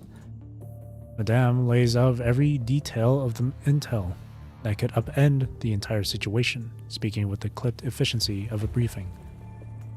But what about everyone living there? Remember, the Eden class was first conceived as a colony ship, outfitted with countless cryopods to endure the harsh realities of intergenerational voyages. When people enter extended low-temperature hibernation, their metabolism slows so drastically that they scarcely need any external support. Naturally, there's another perk in unfreezing a hero or two now and then. They emerge at full strength and can be converted into constructs straight away, reinforcing our ranks.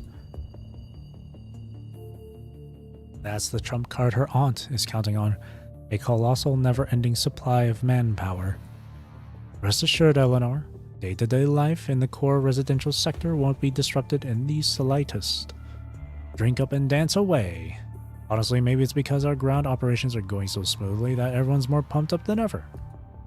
The blonde man can never quite shake that playful streak in his nature. Policies and proposals still hinge on Kephart and his peers to drive them forward. Until that future is won by the few, everyone else should offer their support and understanding. Does the Parliament truly approve of freezing the residents on such a massive scale? When it comes to protecting one's own skin, who wouldn't make the same call?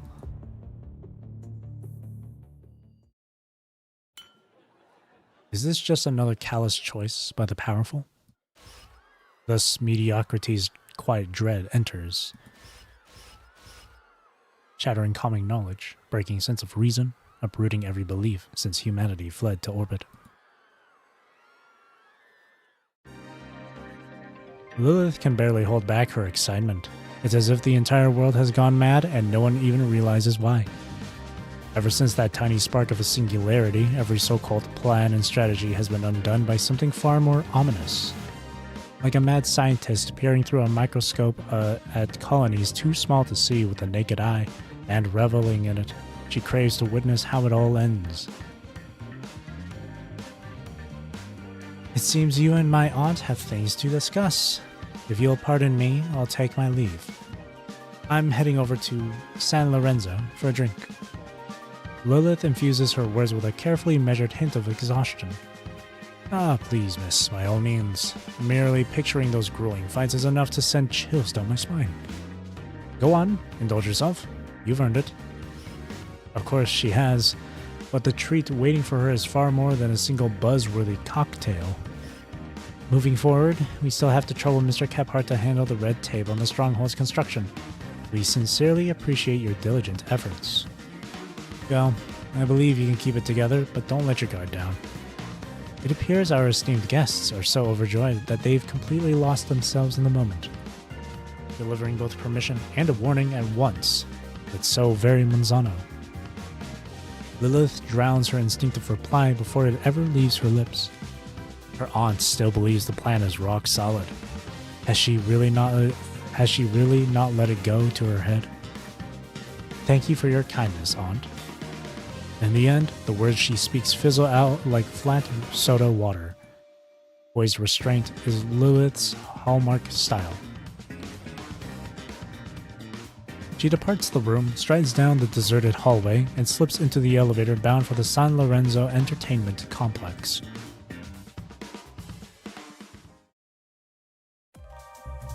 Beneath the crystal chandelier, the roar of the crowd surges, making every metal-ringed decoration tremble in its wake. It's just like the day, long ago, when a young girl first set foot in the Lucky 38 casino. This place has never changed in the slightest.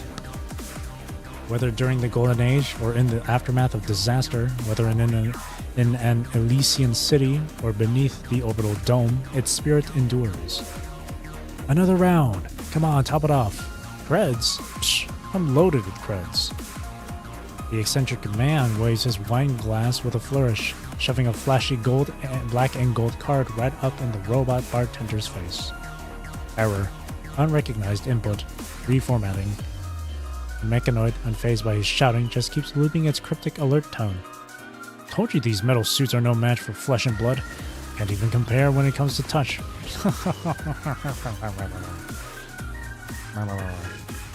A rowdy customer hurls a full glass of amber liquor at the robotic bartender, cackling in a coarse laugh. Okay, well that's just rude.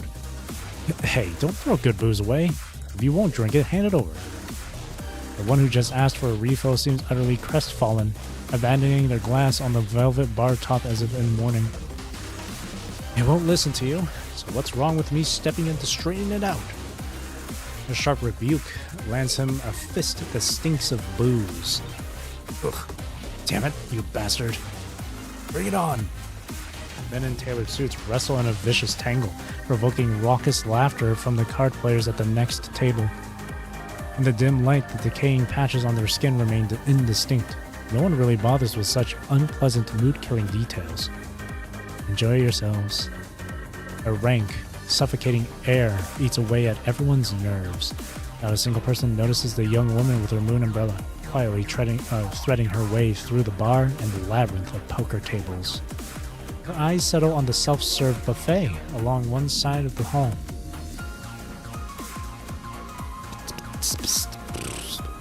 Imagine that dialogue, the guests start laughing. Lol, bruh, lamau.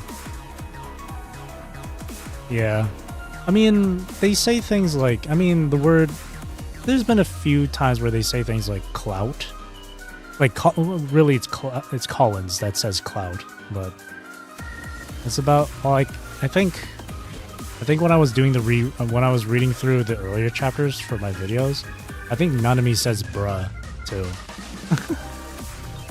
A time-tested tactic. Handouts free snacks, and people will lose track of time and stick around. Of course, you won't find a clock in a place like this. Any hint of time passing gets taken out of the equation. Hey, why are we out of that fancy gold leaf bacon today? Gold leaf bacon? The automated cook on the other side of the diner's been dead silent for ages. Its status lights are practically buried under dust. Ugh, I knew it. These contraptions can't hold a candle to real human hands. He stops fussing over extravagant requests, lifting the tray to survey the mountain of food before him. So I'm willing to believe that's just localization. So funny. Let's kick things off with a roasted lobster. With thick, stubby fingers, he scoops up a fungus-riddled morsel, ew, and stuffs it straight into his mouth, gross. Lilith can practically smell the rot in the air. Like a lingering phantom, the punishing virus refuses to be banished. It steadily gnaws away at the once pure air and delicate flesh year after year. They call it the unaffected core district, and yet it, and the labs hidden beneath, are sealed off entirely, serving as a perfect petri dish for the punishing virus. Nom nom nom. Ugh. What in the world did I just eat? The man's face contorts in agony, and he chokes out a harsh, gut-wrenching heave. An unnatural dark red tinge spreads across his tongue and neck. Bon appetit, everyone.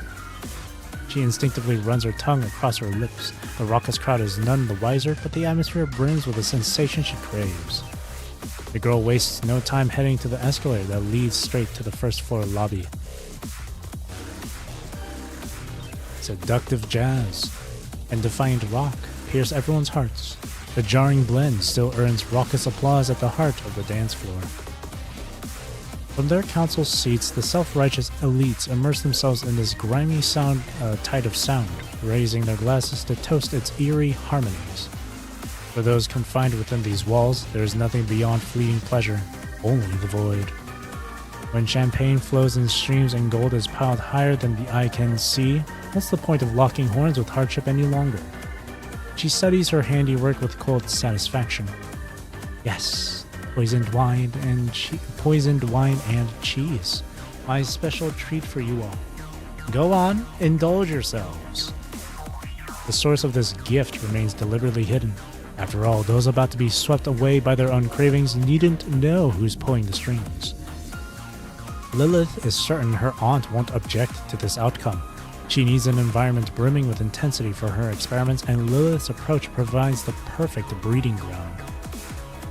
And these so-called elites, they're no different from those lying in cryo-sleep, just disposable resources, ready to be consumed. Still, someone calls out to the girl. At the foot of the steps, a flushed figure emerges from the haze and dares to ask an impertinent question. Hey, you, who are you? Who am I? Your esteemed arbiter and master mixologist? The heiress who struts about under Madame Manzano's banner. A wave of euphoria sweeps across every inch of synthetic skin, seeps in through the nose, and tinges the very soul with crimson. She remembers the ancient city consumed by flames from the heavens, and the brazen revelry that once raged within its walls. My name's Jeff. The power to judge lies with a net that hasn't even descended yet. She clearly has no authority to summon heavenly fire. But history already has its share of those who've drowned in the whirlpool of intoxication and desire. Lilith at your service. She carries herself with such dignity and grace that even the faintest misstep in her composure is instantly pardoned. Her heels, steeped in defiled blood, are hidden beneath silver trim. Each step on the marble stairs rings with poise and cruel delight. She is the one who bestows this prison with its ultimate rapture by her own hand. In the end, those revelers will topple one after another, and the crimson pools born of their own revelry, while the black clock that has no place here will never toll its final note. The opulent lamp perched on its triangular stand never dims, and yet Lilith remains unwavering in her certainty about how this filtering will end. Is it why you always manage to survive? Why is it that you always manage to survive? Because I don't fear the very things that terrify you. It really is that simple. At last, the world admits the Red Death is here, but people remain disturbingly numb to their rotting flesh and frantic nerves. In this fallen garden, the Red Death, ironically called Euphoria, begins its endless dominion over all. Roll credits. Hunter's Logic. You're telling me all those people down there didn't notice the punishing just killing them? Damn, why is my hand is burning, bro. What's going on? It must be the alcohol. Damn, what are these blisters forming on my palm? Shit, I can see the surface of my bone on my arm. Oh no, I can't walk anymore. My leg has gone numb. What happened? Why is everything turning red? Why is my throat melting? Why are my eyes bleeding? Ah, well, who cares? Another drink, bartender. Hunter's Logic. That's crazy, man. All units KIA except for Commandant Ravenge has defected to the Ascendants. Those grim words flash in crimson on the mission briefing screen. Below, in the more discreet section, there's a comprehensive record of how often the frontline units have been in contact with the so-called Ascension Network. Letting a desertion this severe happen in the first place is a glaring dereliction of duty by the military.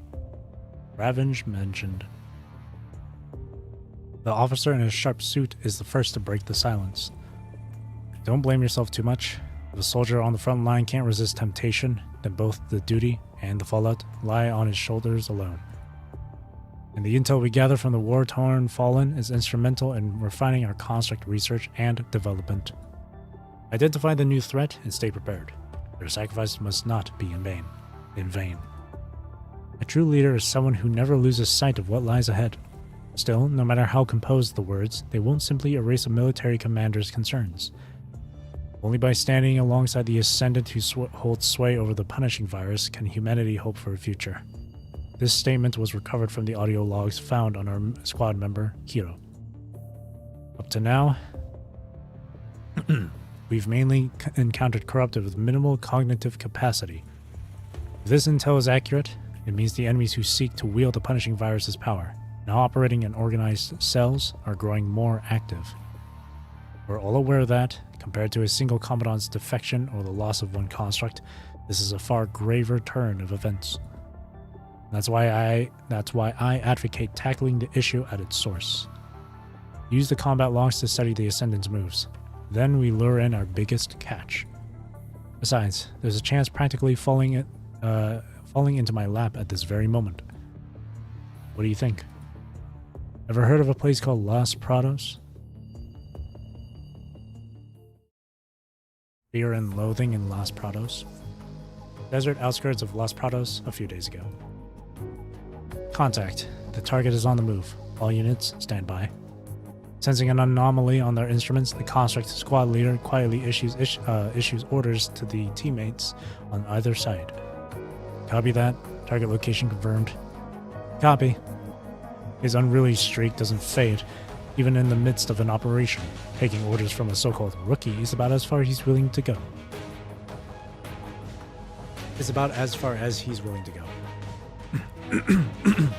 Still, Discord's exceptional skills are enough to impress absolutely anyone.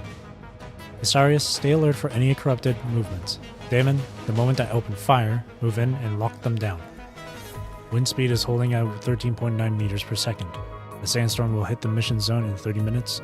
Infrared scans are still running. No additional hostiles detected beyond our primary target. The restrained gear for the target is set and ready. A brief flicker of doubt crosses Discord's eyes, unusual for someone so composed, but she quickly reins in the surge of emotion swirling through her mind. Alright, everyone move into combat positions. In the vast desert sands, the stumbling construct singled out as the target remains oblivious to its looming fate. Choose me. Give me another chance. I still can. This body isn't everything. The target appears partially aware, its memory not yet fully consumed by the virus. Though the guarding construct keeps its guard up, it still acknowledges the undeniable truth. Oh, so you're thinking of having a word with him? Trying to convince him to return to us of his own free will? Return with us? Boss, do we still proceed with lethal force? He pays no heed to his teammate's remark and turns straight to Discord with a proposal. I'll ensure the target is fully disabled. Our assignment is to confirm the identity of that unidentified construct that's been looking around. Command hasn't ordered us to neutralize it, just to verify. She fine-tunes the electronic scope on her precision sniper rifle, works the bolt and chambers of fin stabilized? I think it's supposed to be fine. Fine stabilized armor-piercing round. Roger that. Discord raises her rifle, locking onto the solitary construct who trudges on through the howling sand. The deafening blast, like a tank's main cannon, erupts behind the rocks concealing the squad, flames licking the air. A brilliant flash of silver slices through the haze of dust and rubble. Before the two construct allies can even register what's happening, the target's left leg is blown apart, sending him crashing to the ground in hopeless defeat. Damon, subdue the target. She lowers her weapon, as though nothing has happened. The mask conceals her face, leaving only those cold, unblinking eyes to assert her undeniable authority. To me. Been stabilized. Oh, is it? Okay.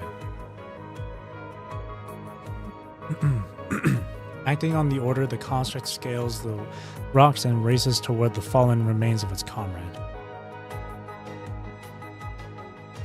Been stabilized. I'm guessing like the bullet had some like fins or like little wings on it to help keep its projectile straight and true when shot, since there is wind speed going on.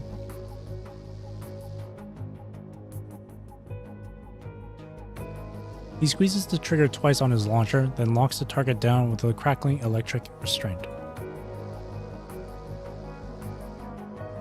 The sandstorm is set to hit the mission zone in 28 minutes. No trace of corrupting activity so far. Discord nods once in acknowledgement, guiding the rearguard teammates as they close in on the target, or around the target. Which fire team are you with?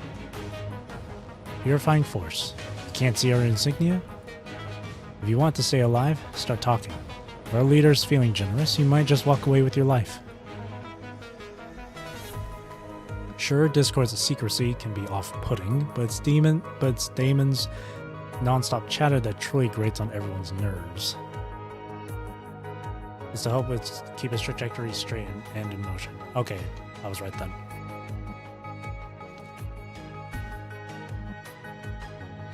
Bad fingering keyboard. He always seems to find one more thing to gripe about. Fire team. What's that supposed to mean? Wait. You're not the retrieval team from Monzano? This time, even Damon spots the leader's momentary slip. For those tense few seconds, she makes no response whatsoever. Or maybe you come to take me out. No big deal. I'm not about to trust some phony memory transfer scam. I've seen the network's revelation. We are immortal. Arcs of blue light dance across the construct's mangled frame, sending sparks every which way. Still lets out a wild, nonsensical howl, as though it couldn't be more excited. Who's Monzano? Still bound by her duty, she fires off her question in that quick, clipped way she's known for. Captain Eleanor left me behind. Are you all just going to be just as heartless? Quit the act, you fool. You're just a mindless puppet that only knows how to follow orders. I am eternal. Taking back Earth. What a lie. The network chose me. I was this close. This close to 2. The ravished construct thrashes, its sensors glowing red like a predator's savage, bloodshot eyes.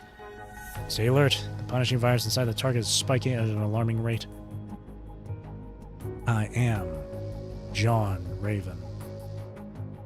Discord ignores everything else. She closes in, her voice brimming with that same crushing intensity as she interrogates the target. Eleanor. She's been gone for years. Ha ha ha ha ha. Ha ha ha ha ha. Monzano's right-hand person, the lead commandant of the Construct Corps. No way you haven't heard of her. An inexplicable weightlessness grips Discord's mind, as though her very sanity is plunging into a bottomless void. But obedience to orders practically defines her entire mental framework. She must complete the mission. And what of the other Ascendants? Have you pinpointed their targets? Speak, now. You really think I'm an Ascendant? I'm hardly worthy of such a title. Eleanor abandoned me, and my entire squad, in that godforsaken pit. It was the network that brought me back from the brink. It jump-started my vital fluids, fortified my body, and showed me things I never dreamed possible. I got a planet completely consumed by the punishing virus. Crimson, decaying, flourishing, utterly majestic. He seems lost in a daze, leaving his weapon silent. No new arcs to seize control of his target. Contamination is about to breach its critical limit. Sandstorm will descend in 20 minutes. The soul-sane construct issues a warning no one can afford to ignore. Send us your original retrieval coordinates. We'll bring you back. Go back? Why on earth would we return? That so-called garden is doomed to bloom with toxic flowers sooner or later. I let the network down once. Never again. Spent electro javelins crashed to the ground and vanished into the swirling sand. The target breaks free from the arc's grip. She instinctively orders her squad to drop down, but 2 abrupt gunshot blasts ring in her ears. The construct charges at her, only to have its head blown clean through. A second bullet shatters the metal shell, sending fragments flying in every direction. I had no choice. I had to use lethal force. The shooter reloads, offering a terse justification for pulling the trigger. They're remarkably quick to respond. Though she's out of immediate danger, the terror and chaos echoing in her mind threaten to rob her of breath. Gather the target's data chip and get ready to leave. Damon, call for transport. The construct standing nearby offers no reply. Damon, sandstorm's closing in. We have to pull out now. Constructs. If there were a way to live as humans do, who would ever choose to become something like this? He quietly laments to himself, then opens the comm channel.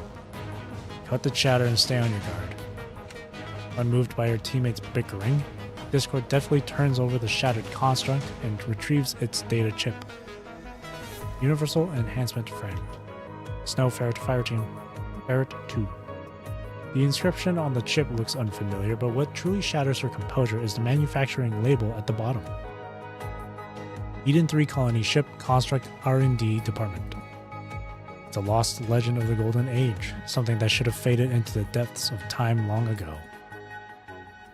This nightmare haunts her from before she ever received her mechanical frame.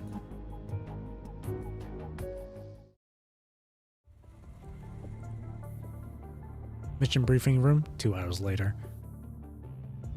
That covers the entire mission report. The retrieved data chip has been banked up and handed off to the Science Council. The moment she steps off the transport plane, she barely has time to check her ammo or assess the battle damage before Collins' message arrives, demanding a report. When Grey Raven Commandant Ravenge contacts the Ascension Network and defects, what was once dismissed as mere rumor instantly becomes the primary concern of both Corono and the military. So, you're telling me the target handed over the original retrieval coordinates? Let's have the exact location details. If the target's intel holds up, they would have headed to the new Neelis Air Force Base on the outskirts to evacuate. You mean the old Air Force Base? That godforsaken dump has been left to rot for ages. One thing is certain, they're definitely not from Babylonia. Also, Monzano is officially listed as missing. Discord cuts the man off mid-sentence, and Collins understands all too well what's fueling her outburst. Oh, that reminds me. Guess hooking up to the Ascension network scrambled his mind, huh? Because if he's telling the truth, all your old buddies are still alive and kicking. I'm submitting a request to investigate Las Prados. She's suddenly sick of humoring the higher-ups' bluster. Maybe for the first time she states exactly what she wants. Don't rush. We'll get there soon enough. But remember, you're part of the Army's official purifying force, not some private hire from Corono. Given the recent stir in the Ascension network, we've just joined forces with the Arctic Route Union to advance Project Winter to its next phase. And it looks like the Parliament is every bit as invested in the Ascension network as we are. Las Prados is already a wasteland. Whatever tricks Monzano might pull, it won't be enough to cause real trouble. We'll use that as our bait, convincing the military to launch an official investigation. And along the way, we can eliminate Monzano. Any intel they gather there should align perfectly with Palangoski's previous statements.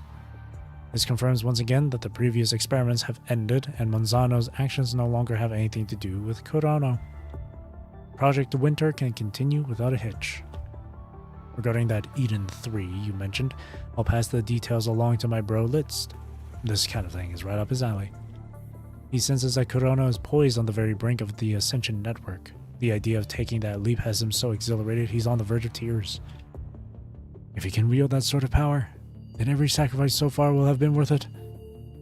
The man seems utterly lost in his own fevered fantasies. I have to learn the truth. She shows no reaction to his attempts at provocation. We'll get the answers we're after.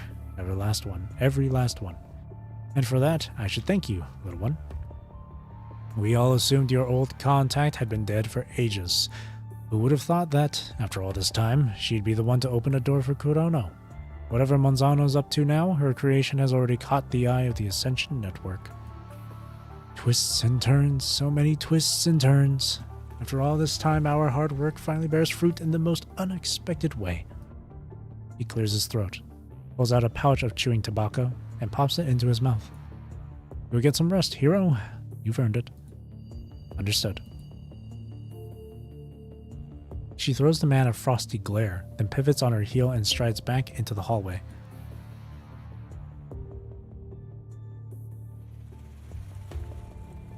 Beyond the porthole, the stars never cease their glow, not even when a tiny planet in the far reaches of the Orion Arm finds its civilization stalled by catastrophe. They shine on, radiant and timeless, forever breathtaking. And so they wait, patiently letting their light journey across countless millennia, only to be glimpsed at last by mortal eyes. But from Discord's perspective, for the first time, those distant stars seem strangely unreal. It's like a meticulously orchestrated light show, flaring on cue and then winking out in perfect unison. And there are new stars, ones you'd never catch a glimpse of from down here. She recalls that plea, now so distant it's as if someone else entirely had spoken it. The stars keep drifting slowly, a trick of the eye caused by the giant ship's rotation beneath her feet. For the first time, the view beyond the porthole makes her head spin.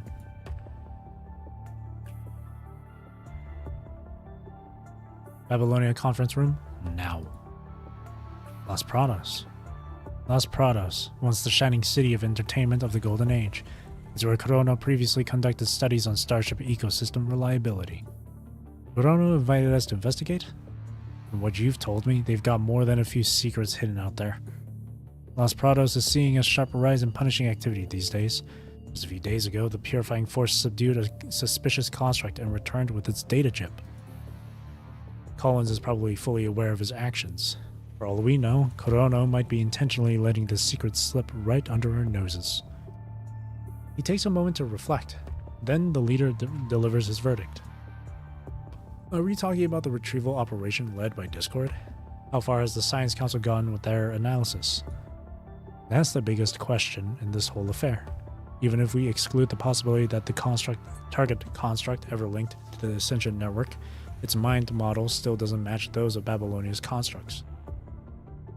The only frame with a similar pattern is the so-called poster hero, whose origin remains unknown. What do you mean? You remember that drifter construct? The one who claimed it could transmit its own memory and carried a hidden inver device? We briefly had them in our ranks. The atmosphere is so tense. No one anticipated that this discussion would stray into such disruptive intel from outside the Ascension network. Honestly, I think the military should put an end to this entire propaganda effort. The president exhales quietly, a trace of resignation in his voice. From the start, we have no idea where he truly comes from. We've only ever seen him as a miracle. At the moment you try to exploit a miracle, it loses the very essence that made it one. What are they talking about? Poster hero? That's the first time I've heard of him. For the most part, this isn't mine to decide. Now that the rumors are out, the soldiers cling to this so-called miracle. I can't bring myself to rob them of the hope that keeps them going. Besides, any sermon can wait until after we've won. The commanding officer seems eager to jump into the fray. If we can unravel this secret with our own hands, maybe that manufactured myth will crumble on its own. Learning more about the Ascension network and winning a ground-level battle. This hope outweighs any legend told on the front lines. Oh, it's just a story. I'll handle the Parliament's affairs. The battle plan is all yours. Nicola offers a ceremonial salute, then strides out of the conference room. Los Prados. During his talk with Nicola just moments ago, he feigned ignorance of that city's name. And for a leader constantly juggling countless responsibilities, being unfamiliar with a city devoted to leisure seems only logical. Yet the truth is, his ties to that name stretch back a very long time ago.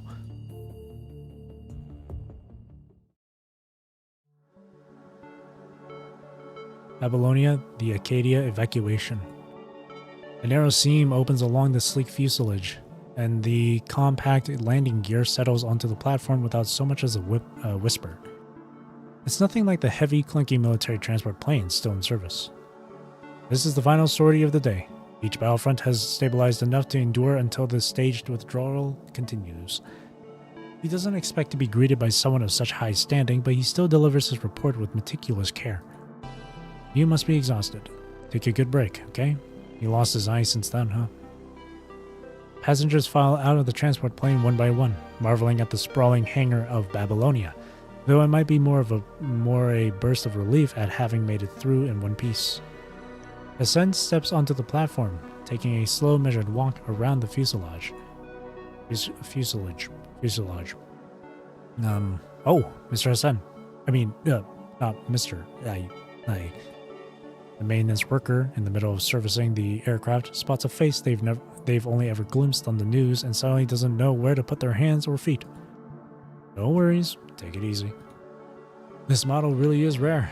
It's more advanced than the military transports we usually use. Oh, there's nothing advanced about it. It's just a civilian jet from the City of Entertainment. Looks fancy, sure, but it's squishy. Can't even take one hit. Surprisingly, the big shot starts talking about something he's totally in his element with, and he slips right into the conversation. Still, it works. At a time like this, as long as he can get airborne, that's all that really counts. That previous president is a real scumbag. Even in the thick of an emergency, he's still angling for bribes. If not for your efforts, we'd never have secured such precious transport resources. Workers respond with genuine enthusiasm, and Hassan senses their heartfelt gratitude. Sadly, some stories are fated to rest forever with those who lived them, never to be passed on. I wonder who was behind the construction of these transport planes. That I couldn't tell you, but one thing's for sure, the rich sure know how to flaunt it. All this fuss for a single city and they've got entire fleets of aerospace transports on standby. Hassan runs his hand over the smooth heat shield plating, as if it's some marvel from a world beyond this one. The hastily painted world government emblem stands out starkly against the white hull, while the faded word Las Prados still lingers underneath. City in a bottle. Alright, this one's got a Iron Skin Troop achievement. Up a small set of stairs near the start will be a slot machine. You will have to spin it until you get a gold screen tacked chip.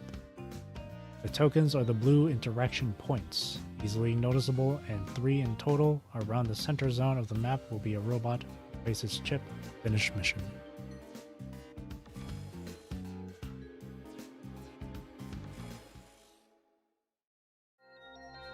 New Nelis Air Force Base, outskirts of Los Prados, October 3rd, I think it said. According to the North America Ecological Research Institute, Earth doesn't have 4 seasons, but 6. Summer, fall, the lock-in, winter, the thaw, and finally, the spring.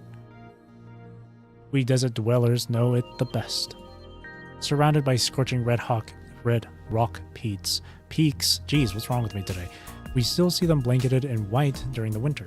In that quiet season, you can practically sense this city grinding to a standstill. In the first few years after the Research Institute initiated Project Volcanon, Los Prados was nowhere near the size it is today. In fact, it was just a small town attached to an Air Force base. My brother's hotel has its own entertainment hall. It's the only spot within hundreds of miles where soldiers and researchers can blow off steam. When winter sets in, the shop stays bolted shut, and only a few lonely tire tracks mar the grimy streets. Lurking, no problem. When people head outdoors, each step yields a sharp crunch as gravel and snow crystals grind together. The icy blue-white frost magnifies that sound, making it echo even more vividly. Such is the lock-in season. The biting cold locks down the passes, making every path into the city nearly impassable. Your mission is to build a self-sustaining habitat out here in this desolation, proving Project Eden's long-term viability for Corono in a realm beyond our current understanding. Indeed, our hard-won survival tells us that a self-sustaining micro-world aboard a starship, lasting hundreds, even thousands of years in the depths of space, is an even more outlandish fantasy than zero-point energy. After all, our grasp of the stars often runs deeper than our understanding of the oceans or deserts. Still, we are determined to become the pioneers who cross that divide. Our humanity is tied to the land that gave birth to us. Some advocate we rebuild our bodies to surpass flesh, others that we upload consciousness and leave the body behind. If surviving deadly radiation, the vacuum of space, and extreme cold means forsaking our very humanity, then what's the point of seeking refuge on another planet? When a civilization reaches for the stars, it carries everything of its species, everything of its homeworld, into the farthest corners of the cosmos. That's why we've made up our minds. We're going to recreate the perfect cradle for life. But Mr. Corono, so thoroughly devoted to Project Catilla, apparently does not share that view. Even the resources you acquired under your niece's name, they didn't come straight from Corono's coffers, did they? The man Kephart calls the investor clearly has more up his sleeve than he's letting on. If you're more concerned about passing moral judgment than seeing the bigger picture, there's no point in continuing this discussion. She stands her ground, her voice resolute and unyielding. There's no need for alarm, madam. I mean, no disrespect. Even so, it's astonishing to see someone so young acting with such ruthless resolve. But let's get straight to the point. Ultimately, you followed your own judgment, which led you to break away from Corono. You know the story inside out. It looks like when Kephart spoke of these new investors earlier, he was doing so on your behalf, not Corono's. He's a shrewd opportunist who knows exactly how to hedge his bets. It's only fitting that he be the open mediator between you, me, and Corono. The Eden 3 colony ship stands as our safeguard. Should Project Catilla and Project Eden both fall through, the vessel you're determined to build will become our last ark. It's obsessive, but I can't help liking it. Working with you is a treat. A fleeting handshake. That's all it takes to finalize this clandestine deal.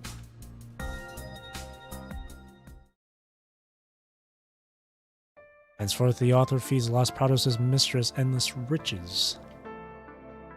The Golden Age ends so abruptly, and it only proves her arrogance. Zero-point engine of Project Eden fails in ignition, dooming humanity. Project Catilla splintered into each heir's dark experiments. She can't even be bothered to scorn Project Winter that once tried to outdo her. Brain extractions, limb mods, cloning, memory swaps, endless detours. They match her effortless construct revival from old records. She nearly uncovers the ultimate secret that conquers death. Yet the writer's parting question from that day still resonates in Manzano's mind. How far can we push the boundaries of technology before it inevitably turns on us? Looking for material to write about? Sorry to disappoint, but I've never given that much thought. Whenever our earlier innovations come back to haunt us, we just forge new technology to keep them at bay. Those who are certain they hold both the road and the truth in their grasp seldom consider that the force poised to strike them might lie outside the triumphs they so closely guard. She was undone by her fatal flaw, relying on technological rationality as her trump card.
Damn.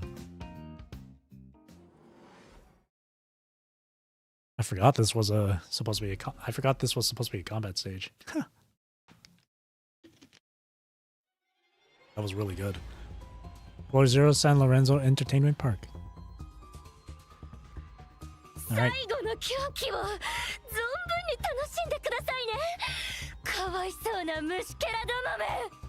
Alright, so for this achievement, a small set of stairs near the start will be a slot machine.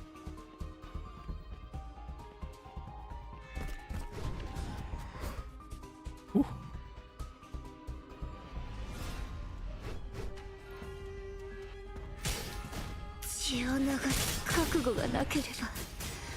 I forgot, that's simply just pressing dodge. Just pulls out her umbrella. You have to move if you want to actually get the dodge.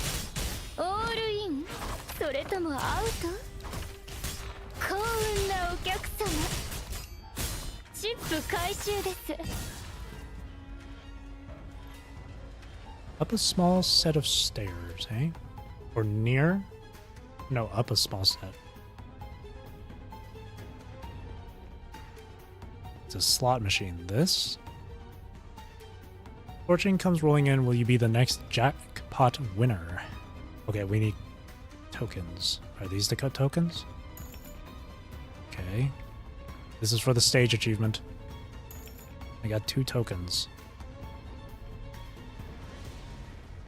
There's no other ones. Oh, there's one right there. That's 3 tokens.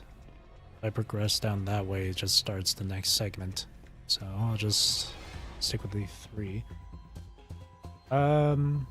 Spin the slot machine until you get a gold screen, eh? These are tokens, pull the lever, reap fortune. It's just that simple. Oh, there we go. You hear that? It's your excited heartbeat, the sound of hitting the jackpot. It's like some kind of chip. The tokens of the blue... Around the center zone of the map will be a robot. Place the chip, and then finish the mission as usual. Okay. There we go, we got intact ship. Or chip.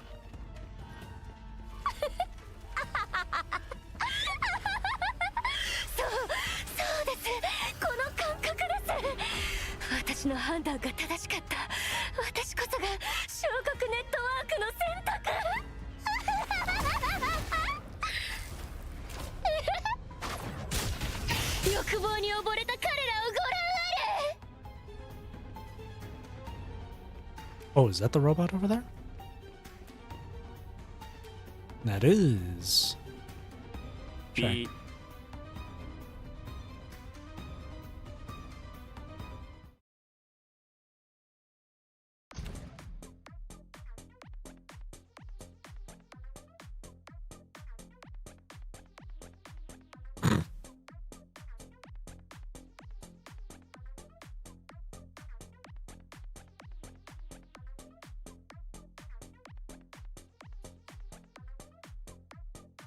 What a random achievement.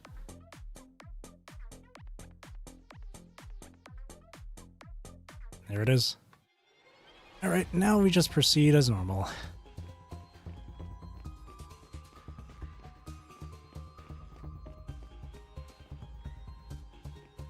Ooh, okay.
このボトルシティと共に灰になりなさ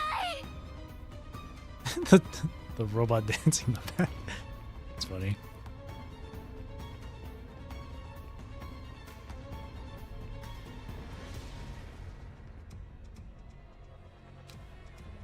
もうすぐ最上階。ようやく始まりますわね。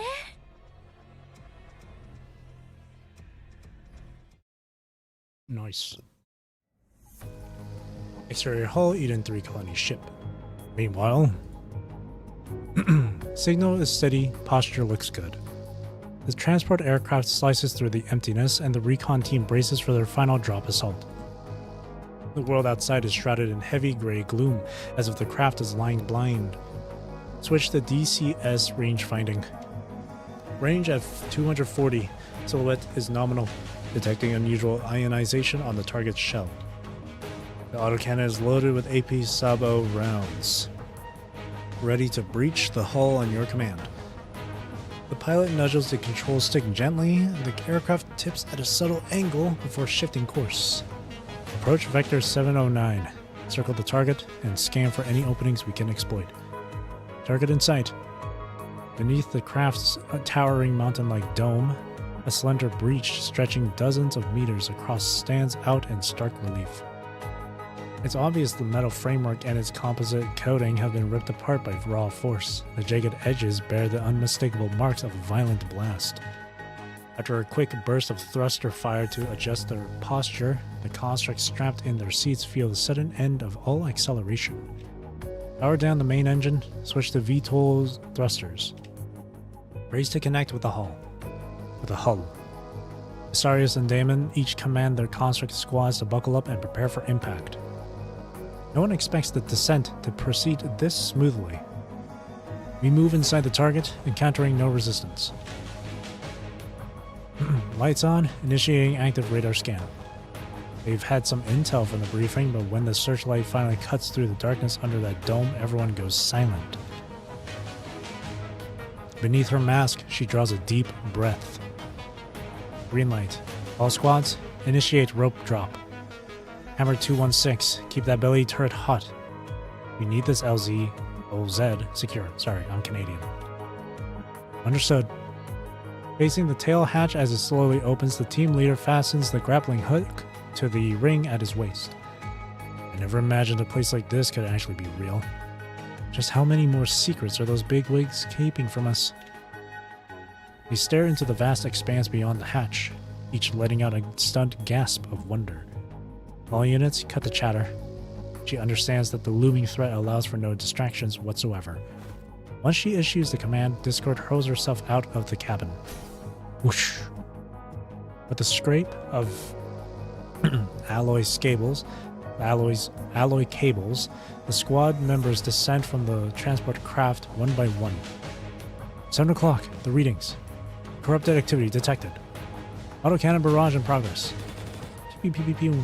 An ear-splitting screech rips through the air as blazing shell casings pour down like a copper waterfall. Tracer rounds and live ordnance leave no gap between them.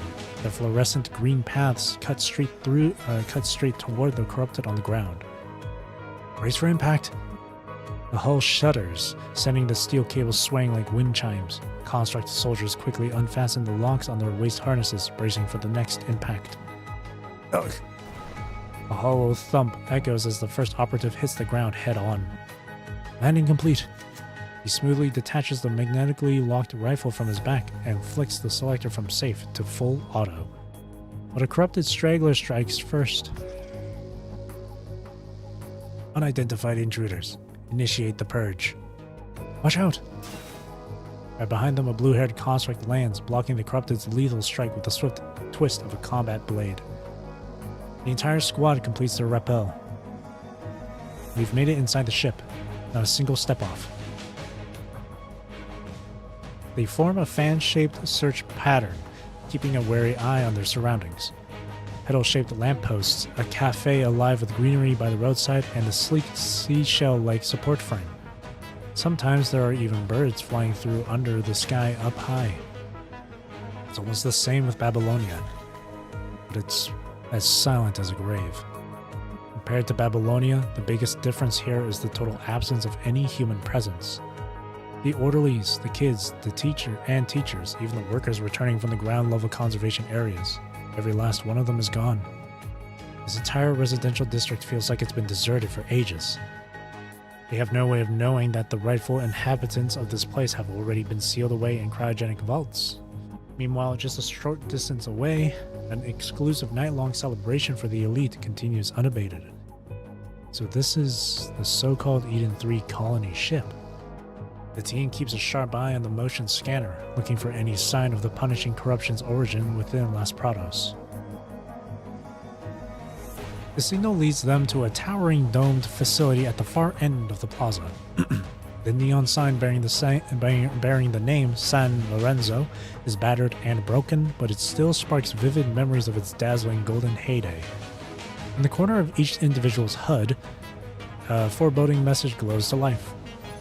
Mission coordinates 36 degrees 14 north, 114 degrees 59 west. Mission location, New Nelis Air Force Base, Las Prados. Mission altitude, negative 162 meters.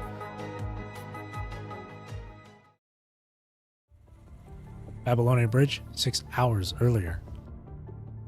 My father never mentioned that this insane plan was still in motion. You've been in Corona before. You already know how they operate. So you do know something about Project Bokanon, don't you? Yes, the Eden 3 colony ship, a vessel fated never to embark.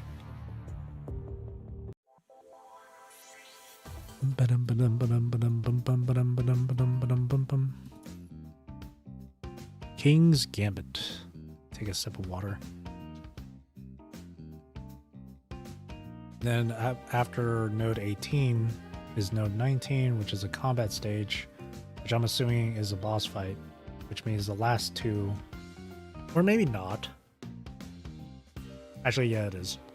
And then the last two nodes might be most likely dialogue. King's Gambit. Babylonia Bridge, 6 hours before Operation Las Prados. Manzano's boss fight is pretty neat. Can't wait. I'm reading the achievements for it. There's one regular one and then a secret one. The regular one says parry 10 times.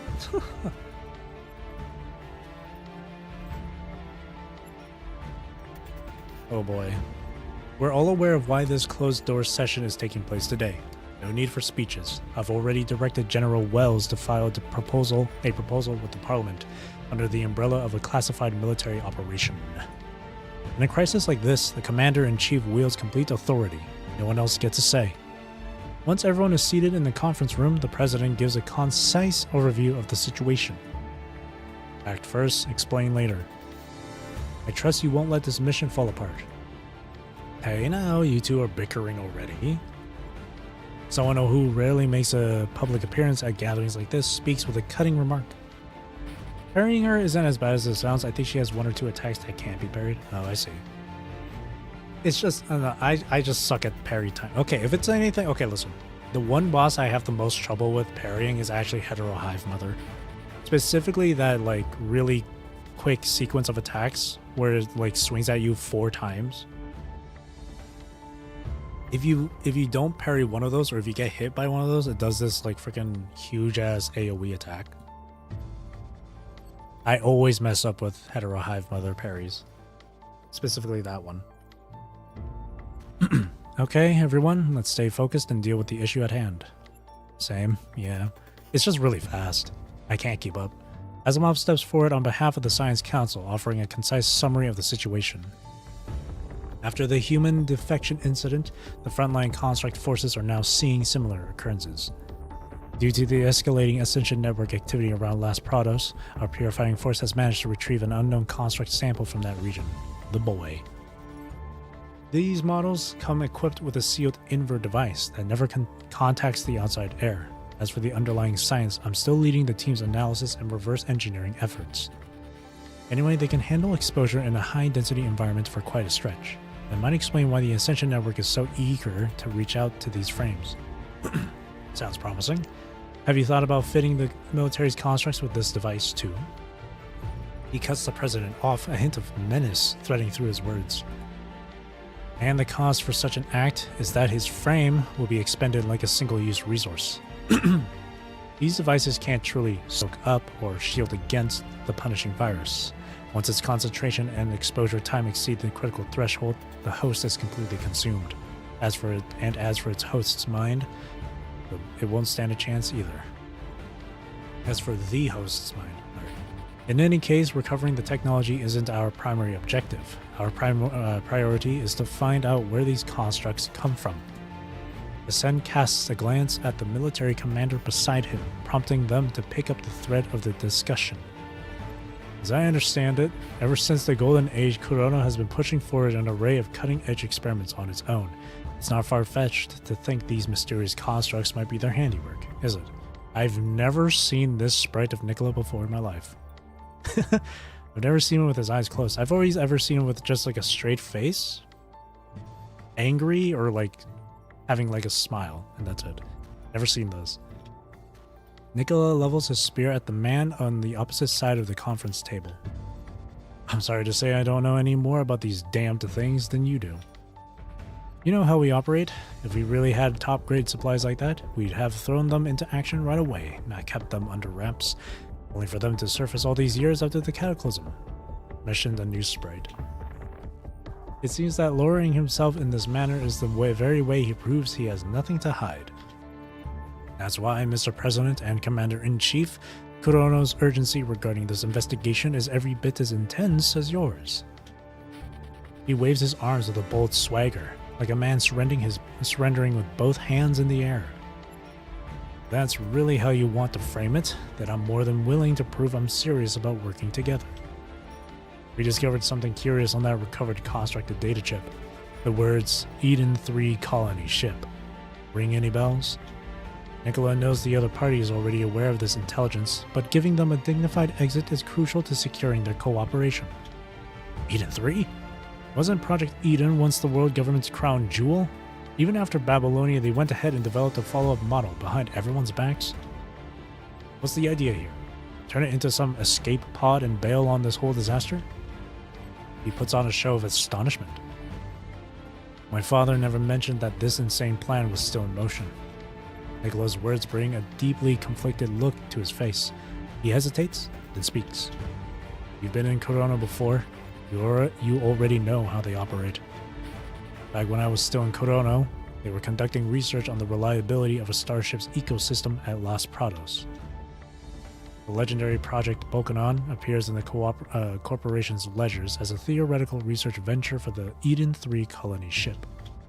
So, you do know something about Project Bokanon, don't you? Yes, even from the moment he first signs onto Project Orient, my father is already weighing the potential pitfalls of interstellar travel. He turns to gaze into the endless void beyond the panoramic display, as though trying to spot that solitary ship, powered by a cold fusion engine and carrying 42 researchers, using nothing but his own eyes. While the cold fusion reactor and the Dawn 3 vessel have already proven both propulsion and navigational feasibility for interstellar travel, no one can say for sure if a larger colony ship can truly sustain itself as a closed society. Babylonia you see now functions like a colossal space station in geosynchronous orbit. Remember, back in the day, people imagined colony ships that might have to travel for thousands of years, maybe even longer, before finally arriving at their destination. Generations upon generations are born, come of age, and ultimately die aboard this ship, living out their entire lives amid the silent vacuum of deep space. Some claims such as close-knit society's resilience defies all logical predictions.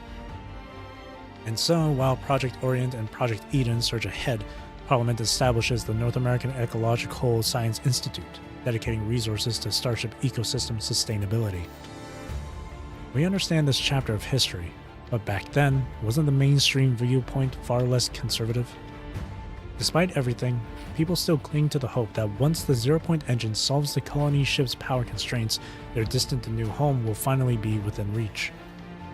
It was precisely this optimism that allows Kurono to maneuver funds and wrest control over critical project appointments, effectively seizing the entire initiative for himself.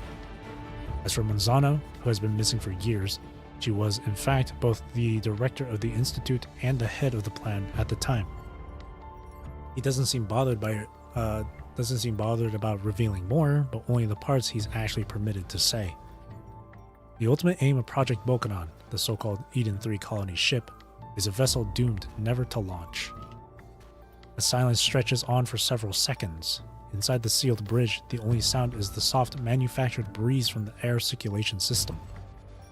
At Los Prados, the president's voice breaks the hush, seeking confirmation. We're stationed in Los Prados.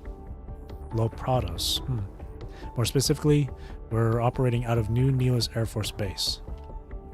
Eden-3 is the name of an underground artificial ecosystem testing site. It's built as a full-scale replica of a standard Eden-class colony vessel, complete with every detail of its onboard habitat. The facility's diameter stretches across most of La Prado's cityscape, running directly beneath the Air Force Base. Under the initial proposal, the first group of test subjects is expected to spend a decade inside, gathering invaluable on-site data. We don't have the luxury of waiting on drawn-out experiments for technological breakthroughs, nor do the looming disasters. The spokesperson for the Science Council offers a measured remark. But even if the punishing never erupted, this entire facility would still hold its purpose. He's alluding to something that can practically make one's blood run cold. Its core structure lies deep underground, housing a self-sustaining cold reactor and a fully functional ecosystem, everything you'd expect from a mid-sized city. In other words, the Eden-3 colonial ship is the perfect doomsday bunker. Huh, we've been busting our backs trying to track him down, only to discover that Monzano was a mole skulking under our noses all along. Track her down. The man lets out a harsh, guttural shout. After all, everyone believed the operation had crumbled ages ago, and Councillor Kephart, the only one who might have known the truth, vanished years back. Oh, Litz's words stir memories the president thought long buried. Kephart? The counselor from before the cataclysmic disaster. Yes, I do recall him. Just as the two Corona agents keep the deadliest parts of their history under wraps, the president, too, withholds his true intentions. Why is he smiling like that?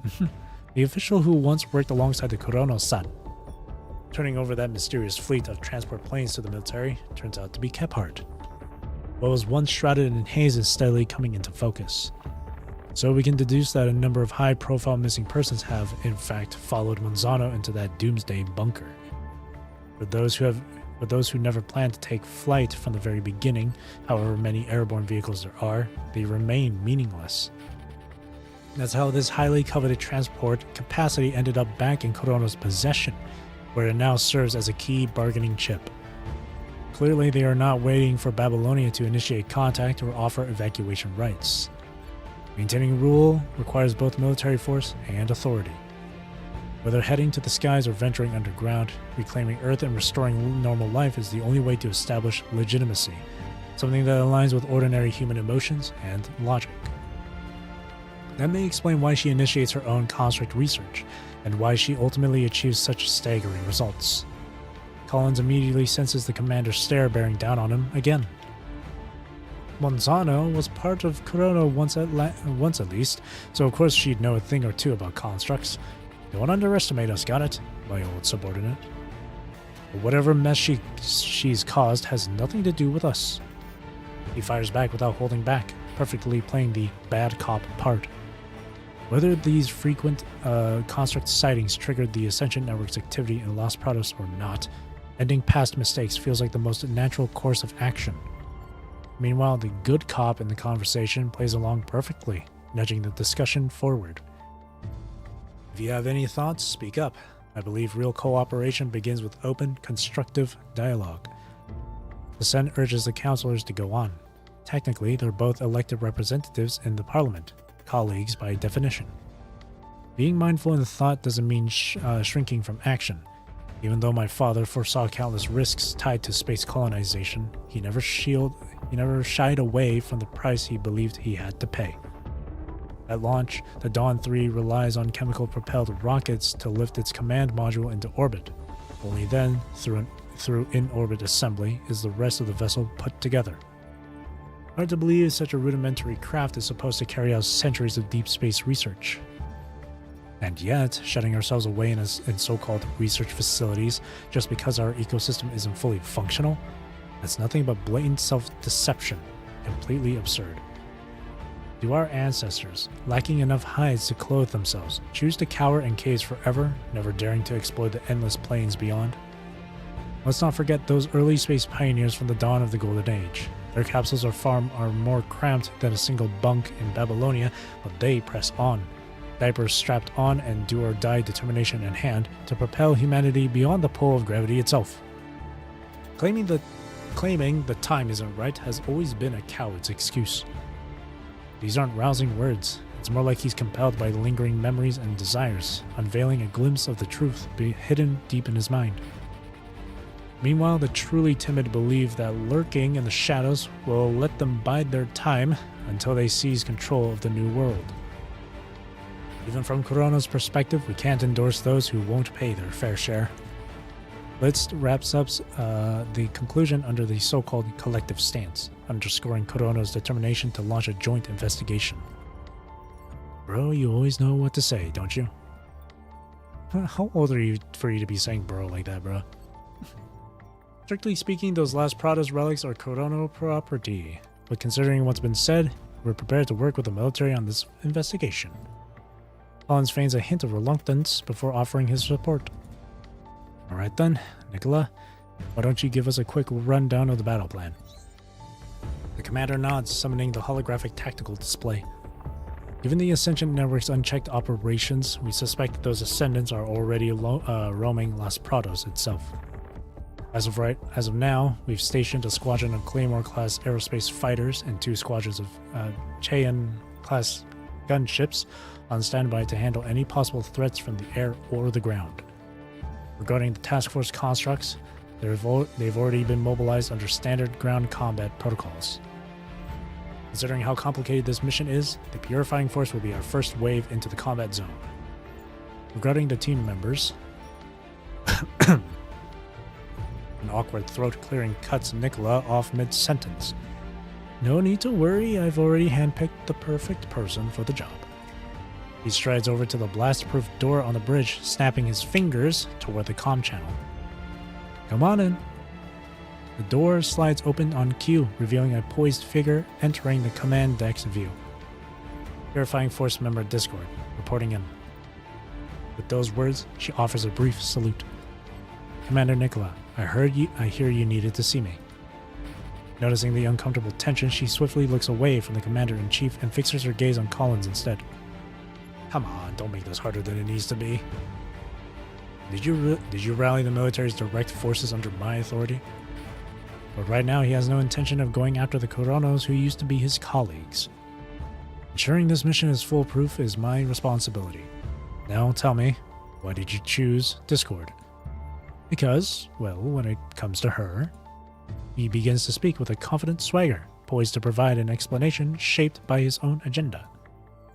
I was born and raised in Las Prados. No one is more familiar with that city than I am. Discord jumps in before anyone else can reply, refusing to let Collins speak for her again. Hey, you... He senses the unsettling undercurrent in her statement, but Discord has no intention of dragging any painful memories into the open. Besides, Manzano was my primary target back in my Kurono days. She cuts right to the chase. Now, serving as an active construct, my allegiance lies with the military. However, since this is a combined operation, I respectfully ask the commander to grant me a chance to atone for my past errors. Her voice still carries that familiar mechanical edge, but everyone present can feel the chill of unwavering determination behind every word.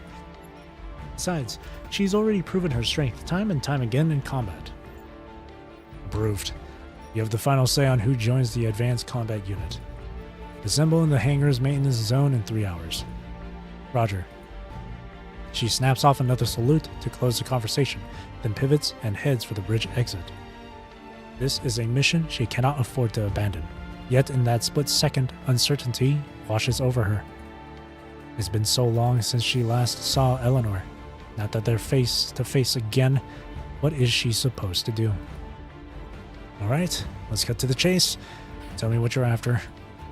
President doesn't bother hiding his intentions. He knows that if Kurono is agreeing to this partnership, he must have his reasons. Oh, feeling generous, are we? Then I'll take you up on that without hesitation. Manzano's been flooding us with constructs. It's only a matter of time before everyone gets their own sample, so don't assume Kurono can corner the market on this tech. But remember, these constructs stem from our own research, and now a virus has driven them all mad. If we ever wind up clashing with Babylonia's forces and it's all just a big misunderstanding, we'd have quite a bit of explaining to do, wouldn't we?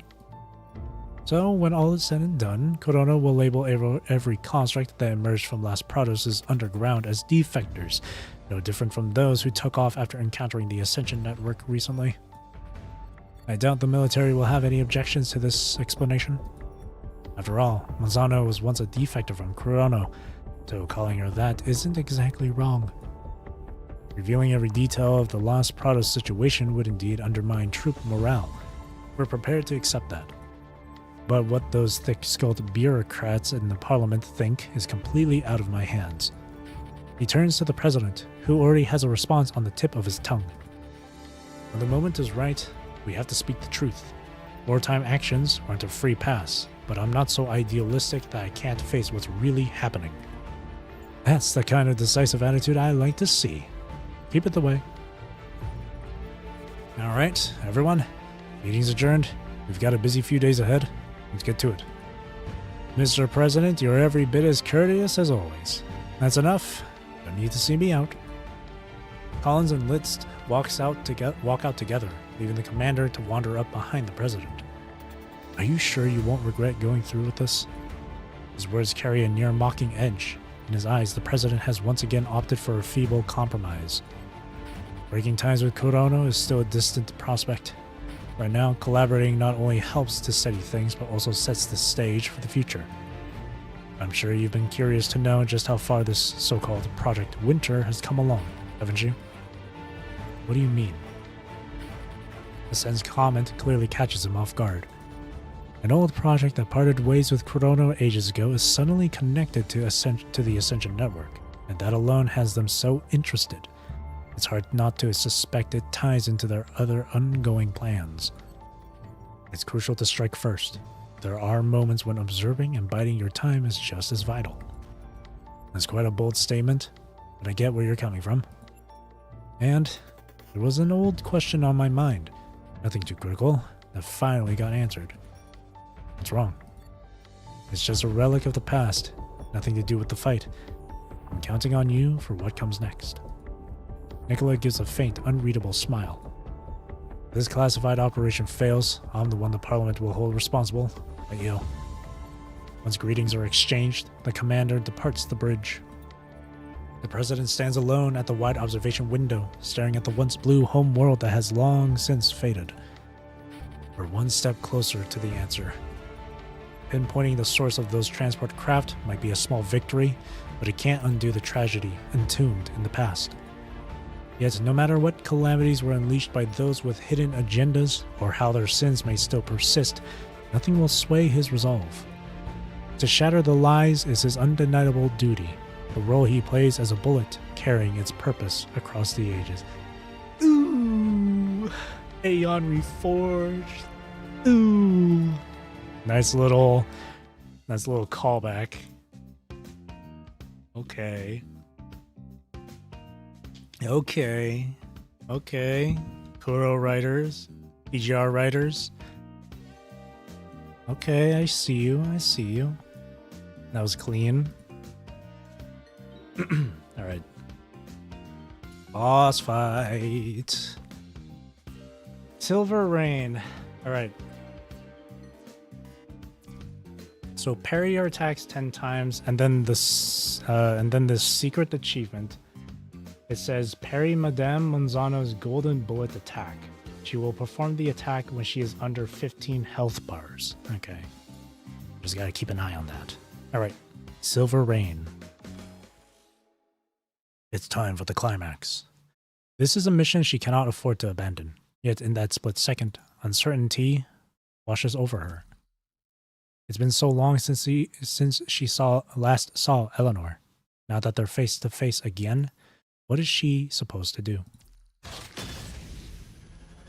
Gunfire detonates beside Discord. The deafening blast and swirling vertigo threaten to tear apart the fragile calm of Discord's mind. Ugh. We need to move, boss. Damn, he's banged up. A raw, desperate scream jolts her back to reality. Don't break formation. These those new construct sprites look so good. About 30 meters ahead, mechanical undead and corrupted constructs converge into a foreboding army. The emergency lights bathe every surface in a crimson glow, blurring the line between blood and oil. Stay in single file and pull back along the left wall. Disengage now. No lingering fights. In a heartbeat, a few stray rounds whistle by, slamming into a pipe on the metal wall. A dense cloud of gas erupts with a violent hiss. Isarius? Damon? No one responds. Only the desperate crackle of gunfire echoes around them as constructs and soldiers scramble to hold their ground. She presses the comm button on her throat mic. Isarius, Damon, give me a status update, now. Hold back. Set up our defenses and await. Reinforcement. The intense concentration of the punishing virus isn't just driving the enemy into a wild onslaught, it's also wreaking havoc on the communication. Repeating the order. Should we pull back to the plaza, set up our defenses, or await reinforcements? Please confirm. Over. Confirmed. The short, clear reply cuts right through the static on the comms. Understood.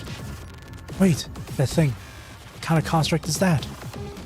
The soldier's alarmed shout catches the ears of the few remaining survivors. No. This gas is completely disrupting visual tracking. Switching to thermal imaging. A sinister hiss of metal cutting through the air echoes from the depths of the thick fog. He doesn't even manage to choke out his final words before a jagged slash tears open his chest. The mechanical heart seizes in a violent spasm, expelling a narrow crimson and blue current of vital fluid. We need immediate fire support. Unleash everything you've got. Eliminate the threat. She remains composed as she issues her orders, but the sight before her makes her falter. Lodged in the center of that ravaged torso is a dart shaped like a playing card. That's a weapon only one individual in the world could ever wield. Rifle ammo depleted, switching to non-lethal. Just as it happened to her companion before, she has no chance to speak her final words. Long purple-black spikes spear through her body in an instant. This is... The sole survivor stands before a truly nightmarish sight. The heavy mist refuses to disperse, and what overtakes Discord's entire field of vision first is a jagged spike, drenched in swirling fluid. Once the spike appears, the neatly coiled membrane shows no trace of menace. Its intricate patterns convey only a poised elegance. The purple-black blade sinks into the construct soldier's abdomen, and the shredded gear, synthetic skin, and scattered circuitry spill out like a doll's stuffing. It's a folded moon umbrella. Forgive me, She speaks without thinking, driven by pure reflex. It isn't her duty to answer, but confronted by the quivering voice of a dying construct, she can't imagine what else she could say. Moon Umbrella withdraws from the battered doll, leaving it to collapse amid a spill of loose stuffing. Between the lone survivor and the master of the Moon Umbrella, the last barrier crumbles. Ah, so it really is you. It's been so long since we last saw each other. 5 years, or maybe 10. Neither one can remember for sure. Even once they tally the exact months and years, there must be a few extra days, those lingering moments hidden away in the leap years of that vast stretch of time. Cradling the Moon Umbrella in one hand, its bearer rests the weapon by the wall, propping it up like a cane. Defector construct, stand down at once and identify yourself. Discord lets the carbine drop toward the floor, and yet keeps a firm grip on her cocked pistol with the other hand. A defector? We're in Babylonia. What on earth are you talking about? Playing along, she strikes a completely defenseless pose and lets out a mock gasp. I don't know if that was truly your call, but you know full well it was me who headed for Babylonia during the Great Evacuation. The voice, cold and mechanical, betrays not the slightest emotion. she's not here to reminisce. She demands an answer. Oh? So life there wasn't good enough for you? You really had to come all this way just to hunt me down? I'm after Monzano. The constructs she's mass-producing are the perfect incubator for the Ascension Network. And what makes you so certain I'm not one of them?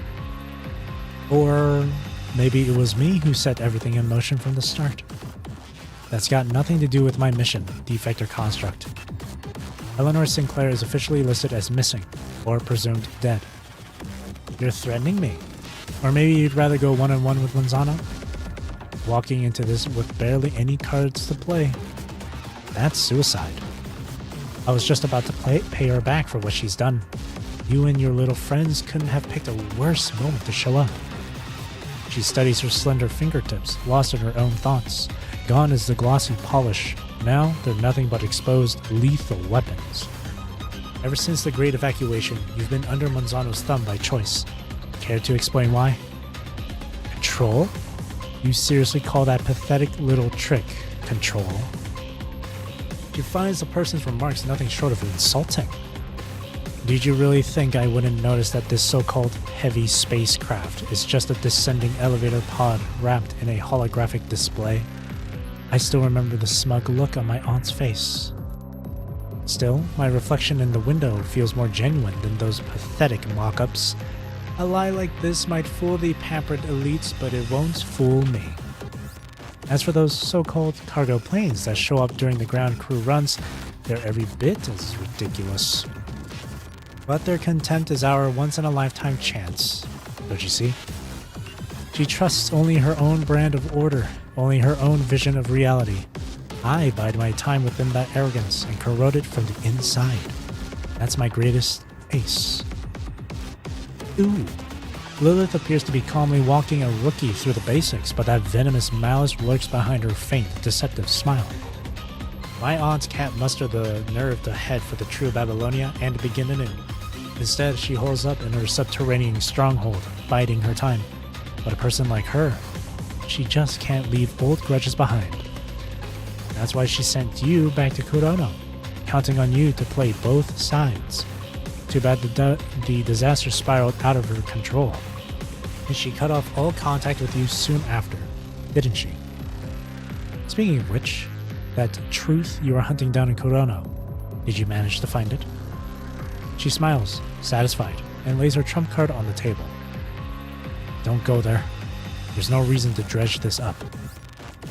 No need for what? Kurono turned his back on Rosewater and had Monzano finish him off.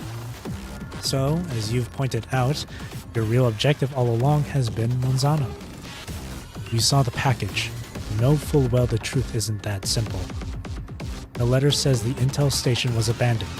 By rights, I'm the one who should have taken Rosewater out myself. Infiltrating Monzano's circle was just the next step in the plan. It doesn't mean he was the one who pulled the trigger. Oh, care to share what you've uncovered? She looks intrigued, a mischievous glint in her eye as she lightly licks the corner of her lips. Enough. With that kind of feeble conviction, you think you can take down Monzano? You already know the truth. Now speak up. Lilith closes the distance. She makes no move for a weapon. With nothing but her stance and her voice, she crushes the final trace of mercy in her opponent. My objective is Monzano. The past means nothing now. Speak. She's getting angry now. Refusing to face the obvious is, in her eyes, that person's greatest flaw. For instance, the real culprit, and for that matter, the true nature of Eleanor. Eleanor, please don't do this. Eleanor Sinclair is dead. Those were your own words, weren't they? Every second you waste only makes Monzano's thugs hit your troops harder. Because the mission is the only logic they recognize, she bets everything on that final strike. This is my final plea. Please stop.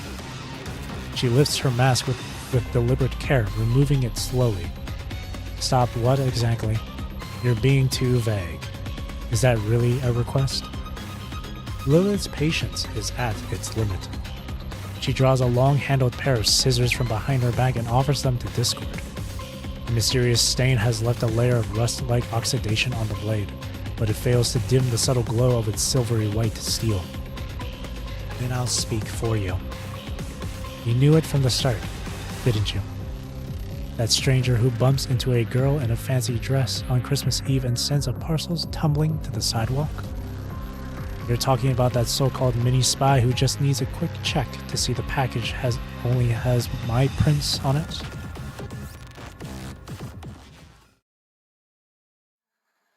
Discord raises the gleaming silver shears to her chest and closes her eyes unhurried. She no longer possesses the esophagus or stomach as humans define them, and yet the first sensation that rises in her mind is the comforting warmth of a satisfied hunger. Then comes a single coin, offering a rest free from any restraints. Still, the memories of grueling training and years under lock and key linger with undeniable clarity. You know everything, but you still choose to invite me along anyway. Why?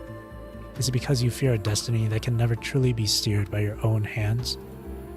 Or is it that after considering it all, you realize that life under the military and Kurano's thumb might still be better than dealing with that paranoid lunatic Manzano?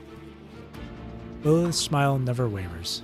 That curve on her lips is like a permanent brush stroke, destined to remain there. You've endured the same torment, but we all need a purpose, something to convince us our suffering isn't in vain. Behind her, someone lets out a cold, mocking laugh. There are always two kinds of pain. One empowers you, the other is nothing but meaningless suffering. I don't waste my time on anything worthless. That razor-edged grin slashes straight into the heart of a former ally.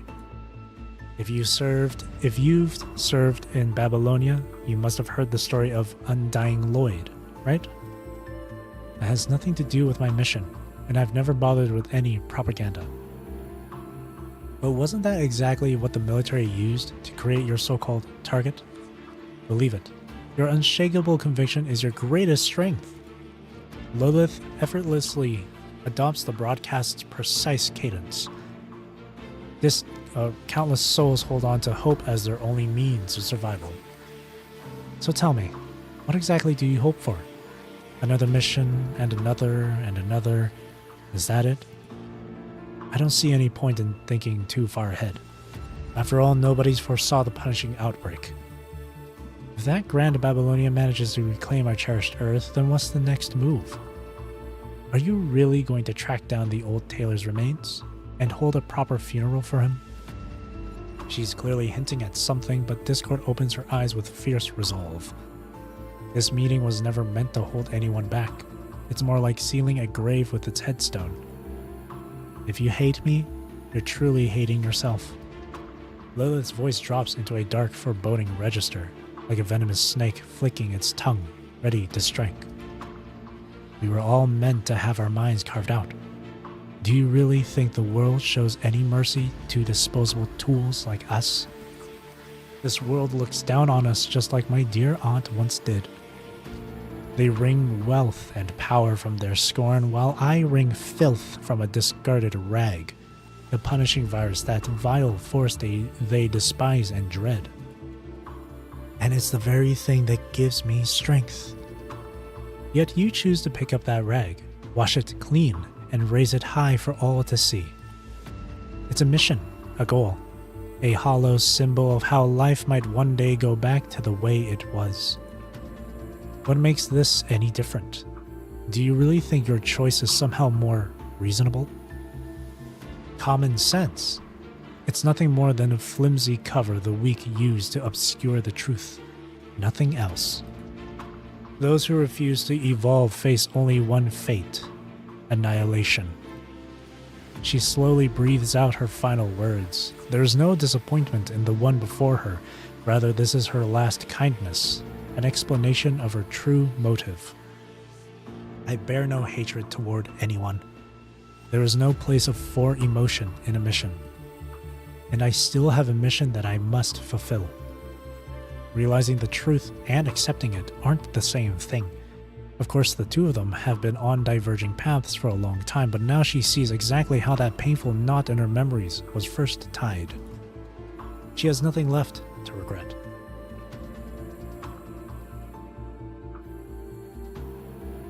Bold words. Seems that's the only area where you've made any progress. So, what's your plan for taking down Monzano? There's really only one option, right? You went out of your way to track me down.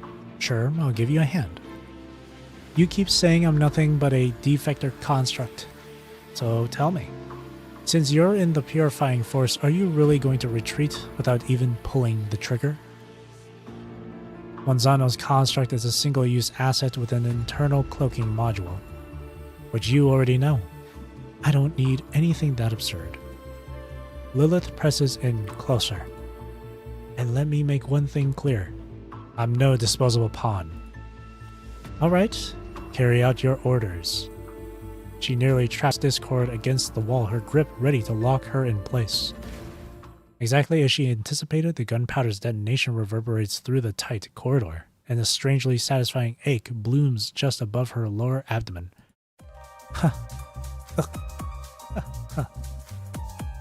He's gonna go crazy. Lilith's nostrils flare with unbridled ecstasy, each breath trembling with exhilaration. The high explosive warhead unleashes its chaos from within, obliterating the last sliver of control that once kept the punishing virus at bay. A crimson glow surges toward her. Like a rapturous baptism, that shimmering veil fuses with the air around her and flows into the depths of her spirit. Consider this my final gift to you. Eliminate her. Discord lowers the barrel of her gun, still poised for a point-blank blast.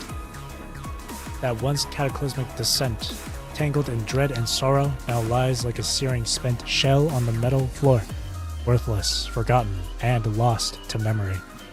Call it terror or delirium, it doesn't matter to me anymore. Driven by the same purpose, she makes the choice to trust Lilith one final time.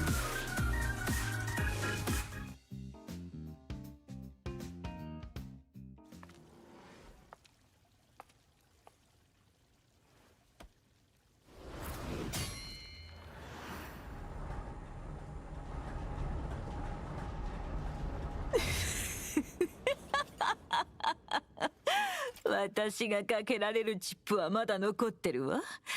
例えば愛しの姪っ子とか、そうでしょ？ I don't know what you're saying, lady.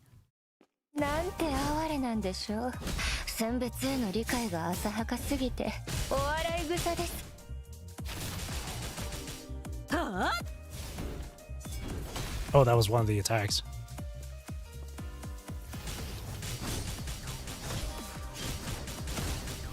Ooh. 血を流す覚悟がなければ誰も騙せません。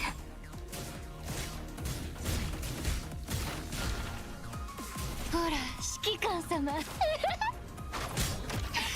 望に溺れた彼らをご覧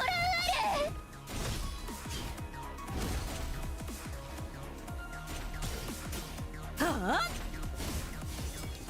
血を流す覚悟がなければ Oh, we hit each other. 誰も騙せません。私が教えた技術を忘れたの？血を流す覚悟がなければ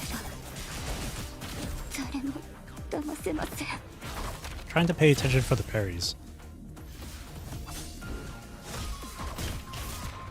幸運なお客様。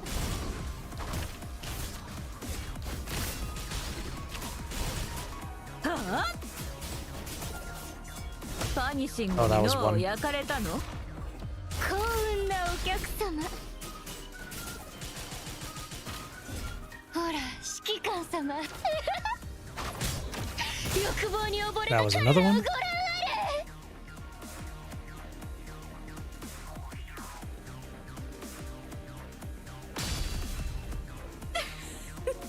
寄生虫虫けら風情が。血を流 Oh, I す couldn't 覚 get 悟 that がな one. ければ誰も騙せません。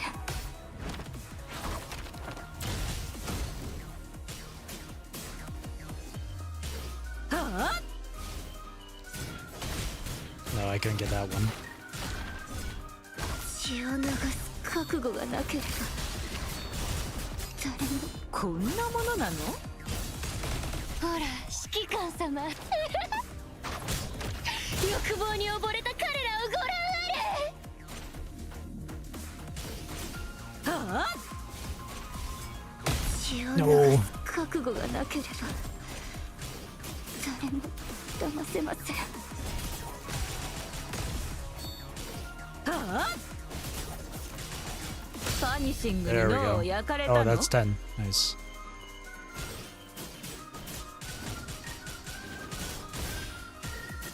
オールインそれともアウト。幸運なお客様。こんなものなの？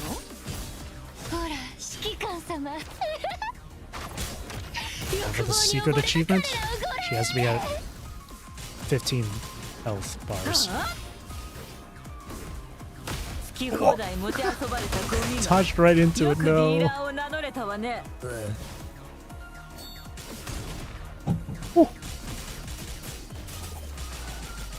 Yeah, she's fun to fight. 血を流す覚悟がなければはあ、ただのビギナー Oh ズラ my ックですよ。 That does a lot of damage. オールインそれともアウト。幸運なお客様。こんなものなの？ほら指揮官様欲望に溺れた彼らをご覧あれ。はあ、血を流 Oh my す god. 覚悟がなければ That kick is really 騙せま hard せん。 hitting.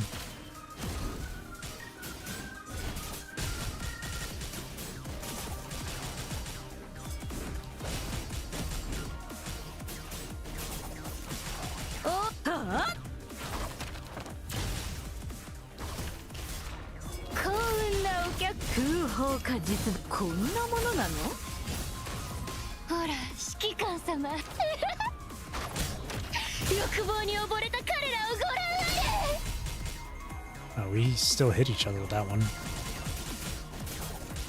私が教えた技術を忘れたの？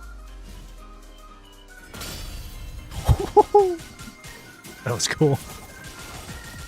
Oh, that was so オー cool. ルインそれともアウト。幸運なお客様。こんなものなの？ Okay, this should put her to 15 maybe? ムスケラ風情が。 Okay, we have to parry this next attack. 血を流す覚悟がなければ誰も。命をかける覚悟で来なさい。逃げてもいいわよ。私なんて Oh shit. 信じない。 I don't think that was it.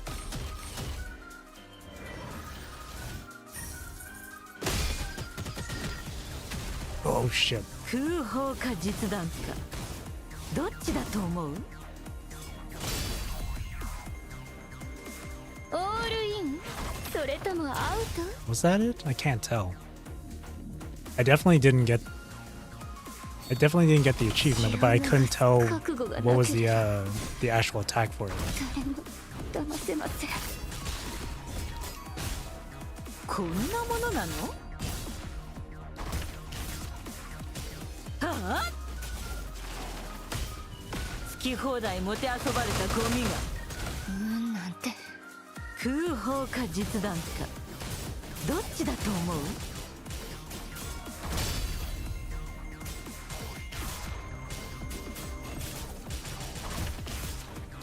私が教えた技術を忘れたの？パニシングに脳を焼かれたの？ Yeah, it must have been one of the earlier ほら attacks. 指揮官様欲望に溺れた彼らをご覧 I can try again later.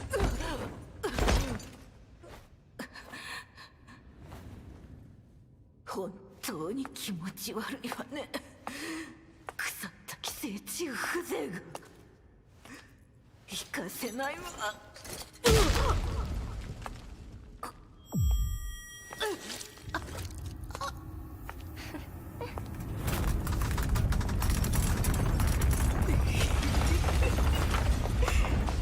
選別はまだ始まってない。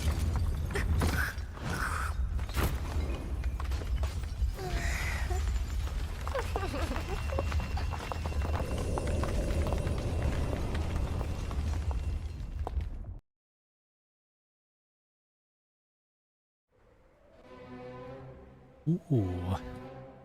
The night sky detonates.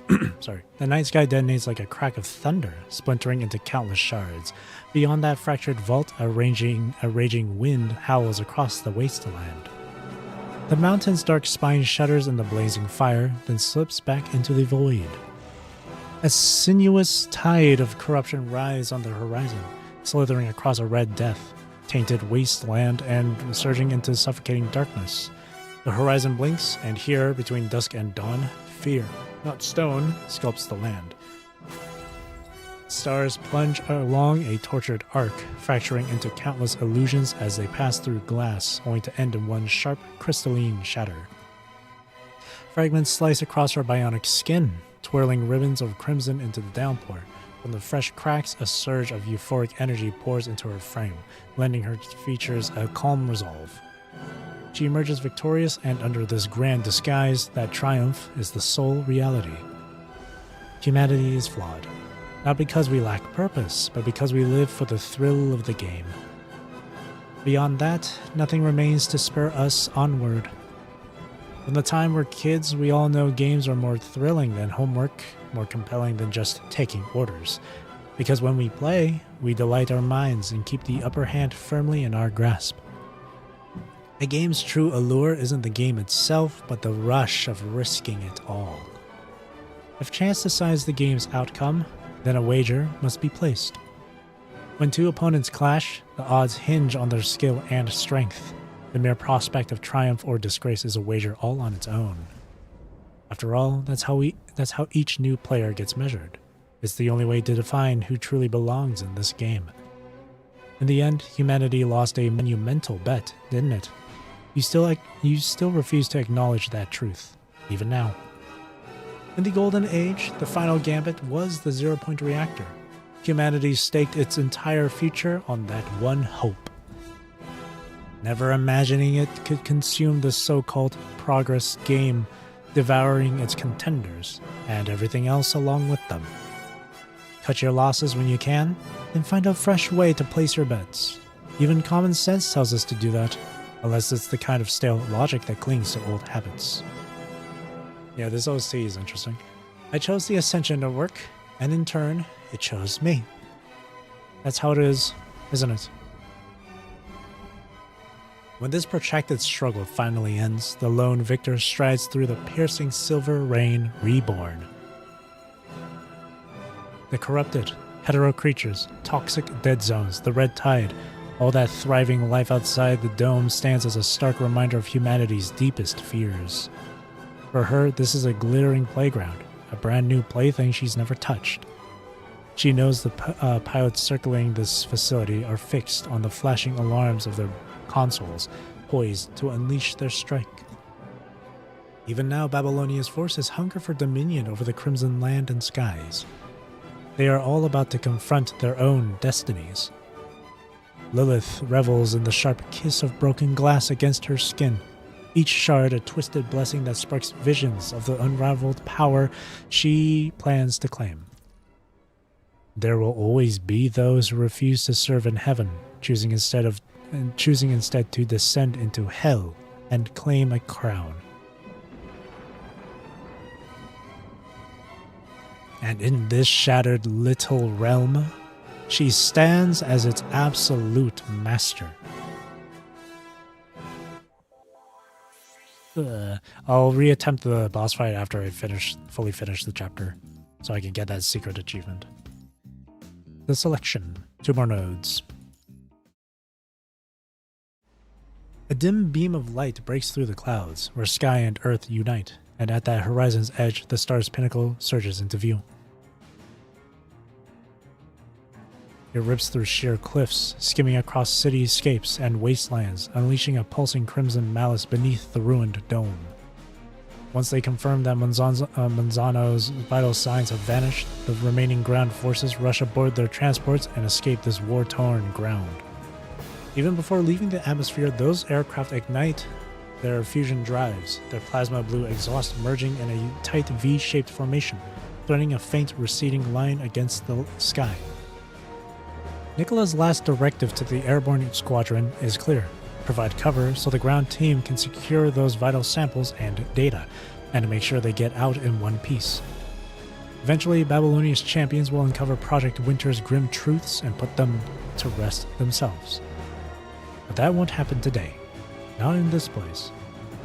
That'll happen in a previous chapter, Wintry Shackles. That won't take place within the lethal web Lilith has spun by her own hand.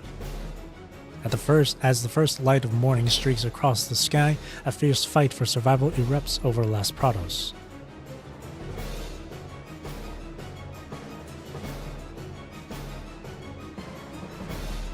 Lead craft reporting. Radar warning. We've spotted missile trails. Initiate evasive action now.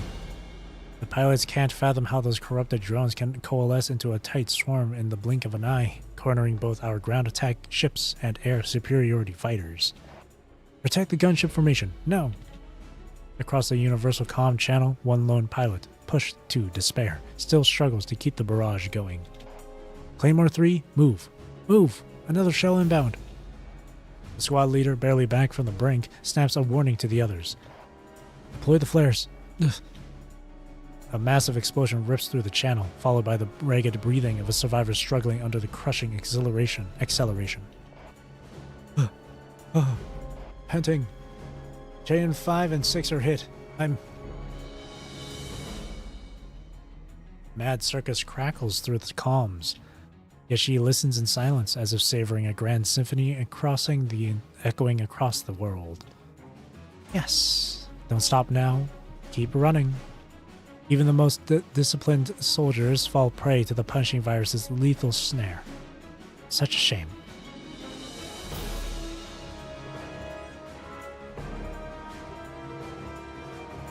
Contact! 9 o'clock! Broadsword 3, do you read me? Evade, now! Evade! A raw, throat-ripping roar tears through the air again. This time the squad leader can't cover his 6, and the comms spark with a piercing buzz of incoming drone engines, alongside the frantic warning from his wingman. 6 o'clock, watch your 6. Claymore 1, you've got 2 stingers closing in on your tail. This is Claymore 5, we're pushing through on the right, commencing interception. A new signal crackles over the comms, underscored by the dull thud of machine cannons ripping through drones. Claymore 2, we're out of close combat ammo. We can't lose them. Damn it, I'm out of decoy flares. 4, do you copy? Come in 4. Claymore 4 here. Commander Cheyenne's been hit. We've lost all ground support. I repeat, ground support is down.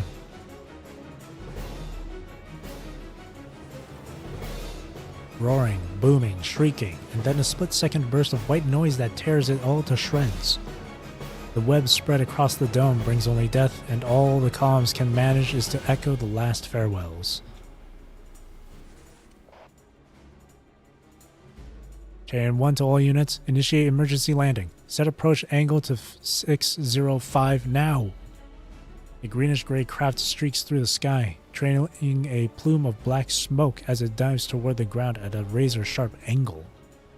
That clearly wasn't any kind of emergency landing. JN1, what the hell are you doing? Mission accomplished, sir.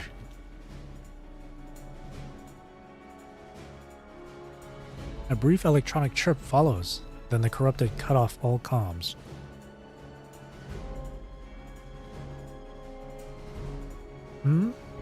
Guess it's time to roll out the welcome wagon. The performance must come to a close.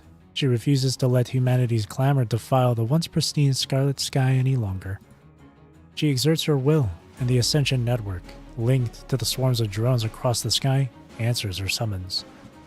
Under the wrecked gunship's wing, a 30-kiloton tactical nuke flickers to life in utter silence. Go on, drown in your own masterpiece.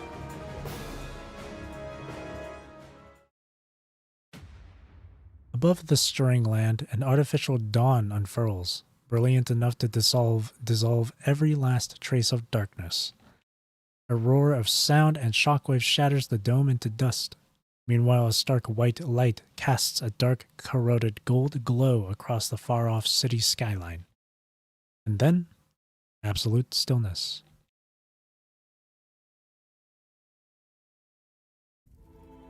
The rising sun washes the smoke-filled horizon in deeper shades of blood red. Lilith glides across the winding path that snakes between the shadowy stones. Shards of glass, once mirroring a false cosmos, skitter across her feet in the wind, while burning splinters of metal streak through the air around her. Under that monstrous black haze devouring the sky, twisted shards of wreckage rain down. They splash into the soggy gravel, then solidify into a macabre monument. Macabre? Lilith steps onto the rocky promontory, casting her gaze toward the perilous path beyond the wastelands. She alone is chosen to be the first in these lands to feel the warmth of the rising sun. Puff, and all puff. She shuts her eyes, inhaling the sweet, irradiated dust along with the punishing virus. That's the sweet taste of victory. So, how did I do this time? She sends out an invitation through the Ascension Network. For a rookie, that's a decent outcome. A familiar voice calls from behind. Lilith opens her umbrella, offering him a heavy-laden smile in return. Because this is still nowhere near the Ascension Network's true power. Her joy is torn away, replaced in an instant by a ravenous, almost poisonous desire. She knows this is merely the beginning. Naturally, there are more evaluations still to come. The phantom that only Lilith can see answers in a hushed, distant tone. Kurono intends to follow their own plan, Project Winter, to probe a deeper truth within the Ascension Network. Moving forward, I'll make sure they have my support. After all, whether humanity endures this merciless winter remains a pivotal variable. Their genetic code is incapable of preserving either knowledge or history. It's ironic that the knowledge we record and transmit from one generation to the next is really just carefully curated pieces of memory. In that sense, it works much like our own genetic code. Every memory at its core is nothing but encoded data. That's exactly the issue. Thanks to human innovation, even the most insignificant scraps of information get preserved as is, creating a common sense that's supposedly untainted, yet at heart, it's already corrupted. Because this common sense isn't filtered, it's simply handed down to the next generation. With no mechanism to weed anything out, the so-called reality, built on that common sense, permeates our world, nudging it ever closer to its eventual decline. Evolution ends here. And my dear aunt, doesn't she repeat the same exact error at the heart of Babylonia? It seems she insists on following only her own vision of evolution. Lilith finds this person's reasoning just as stale, but she still respects the core of his understanding. That's why punishing a force born outside simple genetics becomes the most vital variable in the filtering. And for you, a single paradise suffices. There's no need to risk sending you to Babylonia. That's precisely the reason. But isn't the only thing I've been entrusted with the key? Deciding which paradise to unlock. That's entirely my call, Mr. Vonnegut. She stands firm and delivers her rebuttal with unwavering resolve. Loyalty and obedience. They have no place in the Ascension Network. Once her strength can fuel every dark ambition, the agent standing before her is nothing more than an obstacle marked for elimination. My aunt is nothing more than a rival in this grand game, and the next round is destined to go on. The sealed Project Cathilla files from Monzano are absolutely indispensable. On that front, I won't deny your worth. When the moment is right, your intern assessment will kick off. The Ascension Network snaps offline, cutting all communications. In a storm of billowing ash, that lone figure vanishes from sight. Ugh. Much to Lilith's surprise, a whisper-thin human voice emerges from behind the rock. Yet the moment she spots those familiar curls and that suit, she instantly grasps the situation. He staggers forward, dragging his weakened body with each step, apparently surviving only because he was deep within the facility moments ago. He comes to a halt before Lilith, forcing himself to stand as he once did, even if just barely. Caphart? Yep. What do you mean by Mr.? And the key? No, this can't be happening. Trout, where is he? I've read every single one of his books. Vonnegut. Yes, that's him. Where is he? Faced with this mundane line of questioning, Lilith finds herself at a loss for words. She holds back from pronouncing the final judgment, choosing instead to relish the last confession of the old world's sole survivor. Ah, Mr. Caphart. I'm afraid the fireworks show just ended just moments ago. In answer, the man refuses to back down, unleashing a ragged roar. Who are you talking to? There's no one here. Lilith almost pities the person before her. He may grasp telephones, holographic transmissions, even neural implants, yet he can't envision the web punishing his spun. Your ambition is that of a lion, but alas, you lack the imagination to see it through.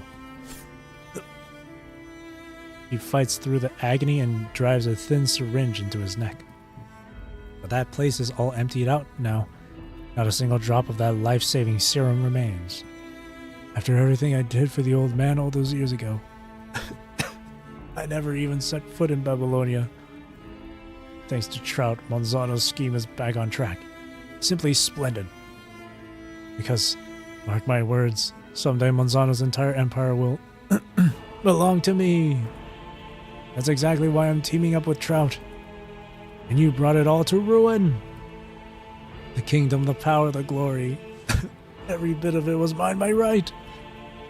Logic from a bygone era stands exposed, pouring out its hollow proclamations without restraint. Skulk in the shadows, betray your allies, then claim dominion over the mortal world. How typical. This unfiltered idea masquerades a common sense, and it's laughable all the same. Is it the money you want? Or perhaps the chance to rally the Eden 3 colony ship's forces and mount a challenge against Babylonia?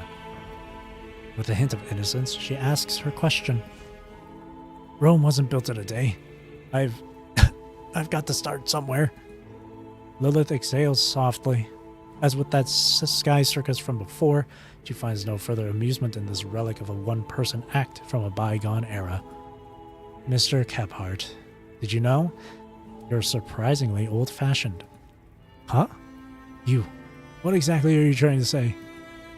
He clings to his last shred of vitality just to maintain a pointless stance, as though it might let him die with a sliver more dignity. They call it old-fashioned, but all it really does is assume everything is owed to them. He turns once more, letting the petals of her moon umbrella veil show only her entrancing eyes to Caphart as she whispers her goodbye. To him, that distant voice feels like a cold serpent's venom, burning through the final slender thread that keeps his mind intact. But you... With the half-formed syllable clinging to his throat, and dread of the unknown weighing on him, the final remnant of the old world crashes to the ground. Blood spills from his frozen lips, corrupting the once resplendent finery into a grotesque shadow of its former glory. In this new world, nothing is guaranteed. Nothing is ever a given. Damn. Exodus from the park. Final node. Beyond the far edge of the plains, Punishing's crimson flare scorches an unknowable realm. A petite figure with lavender hair quietly turns away. He's still struggling to synchronize his thoughts with this newly forged body, and that unsettling dissonance has plagued him time and again. Lithos, I see you've managed to secure a new body. Do you remember me? Mr. sent me to get you. A statuesque woman offers a gentle greeting. Confronted by this straightforward question, one that leaves no room for interpretation, Lithos' muddled memory conjures countless possible answers. Last encounter with her, she pulls her consciousness from her shattered body, a last flicker of sight fixed on that magician's top hat. In a forceful, almost imperious voice, she challenges him, demanding greater chances born from greater risks. Those nebulous possibilities lie far beyond reach, like a former life sealed away beneath dense, mundane burdens and a crimson dreamscape. At long last, he speaks. Certainly, Lilith. Thank you. Sir has more plans in store. We'd better move out now. Lilith offers a subtle tip of her hat. Her impeccable composure forms a haunting contrast against the surrounding ruins. I understand. Under Vonnegut's command, the apostles advance quietly through the city ruins. Neither of them says a word. Every high-risk mission brings her so much thrill that she ends up with the best seat in the house. But to her, that's just a minor perk. It reminds her of that cryptic right moment the Phantom promised after the nuclear blast near Las Prados all those years ago, vague enough to grate on her nerves. She craves more chances to place her very life on the line, wagering her suffering in exchange for the Ascension Network's greatest favor. She yearns for the next fierce soul who is willing to risk it all. This must be about that other agent, isn't it? Lithos is the one who breaks the hush, shattering the silence. What exactly are you suggesting? Mister's latest plan. It involves another agent, doesn't it? Yes. It's just not our concern right now. Lilith halts, lowering her folded moon umbrella at her side, instinctively using it as a makeshift cane for support. Then she raises her head, turning her eyes to the silver-white full moon hanging in the night sky. The other agent is held captive by the humans of Babylonia on that satellite, 240,000 miles away. Even the Ascension Network can reclaim the very strength it once granted. Wouldn't you agree? Lilith murmurs, lost in thought, but it's clear she isn't really directing the question at anyone around her. But I'm not really interested in her. The one who fascinates me is that other Ascendant, the one who broke away from Babylonia. Alpha.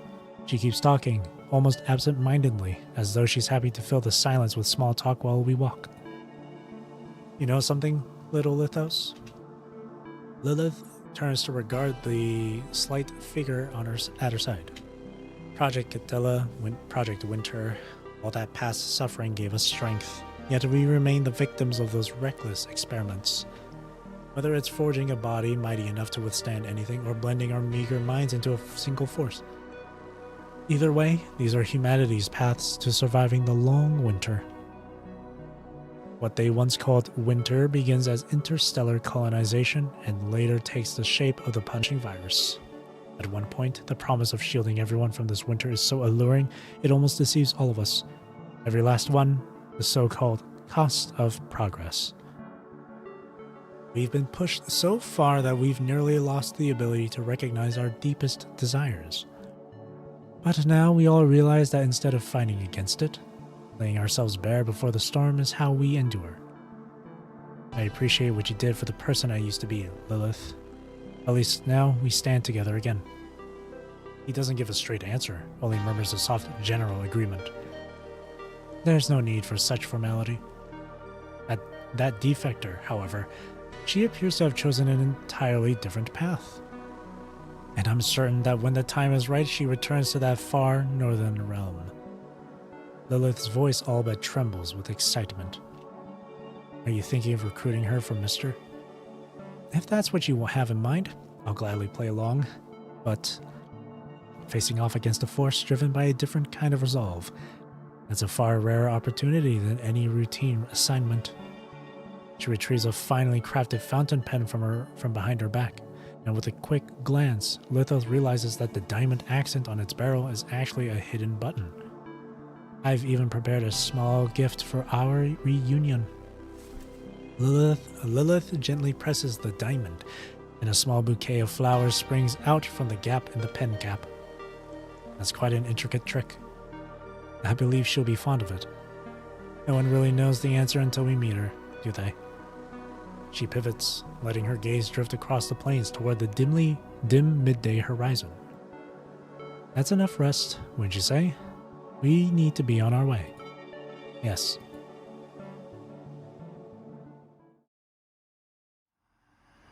In the days that follow, Lilith can be found roaming the desolate plains where broken walls and rotting corpses lie scattered.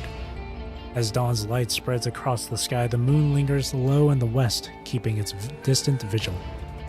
The sun blazes white hot, while the moon is nothing but a pale imitation.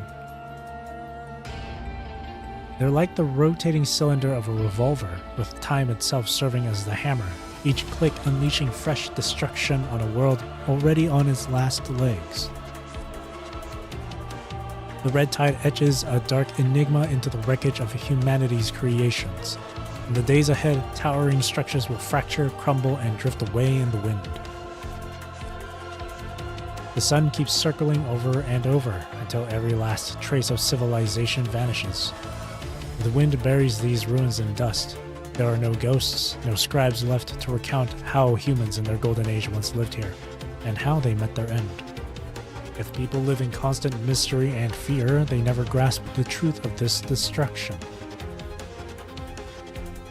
Yet for those who wager their very lives, the universe presses forward at this crucial moment, forging onward until a new cosmic sieve descends. She doesn't need any more rest, nor does she feed on gold and silver's greed anymore. She alone drifts between silver showers and red silk, deftly teasing apart the verdict, woven by fate's own goddess.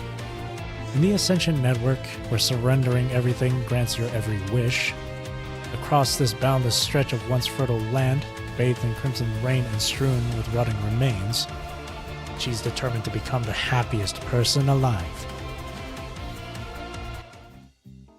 Yippee! That's the end of the chapter. Clap, clap, clap, clap, clap. That was good. I enjoyed that.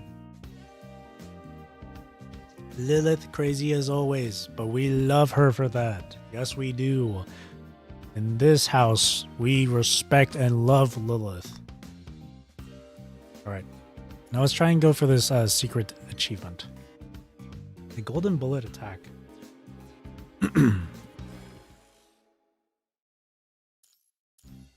She had a lot of different special attacks, so I couldn't tell which one was the actual one.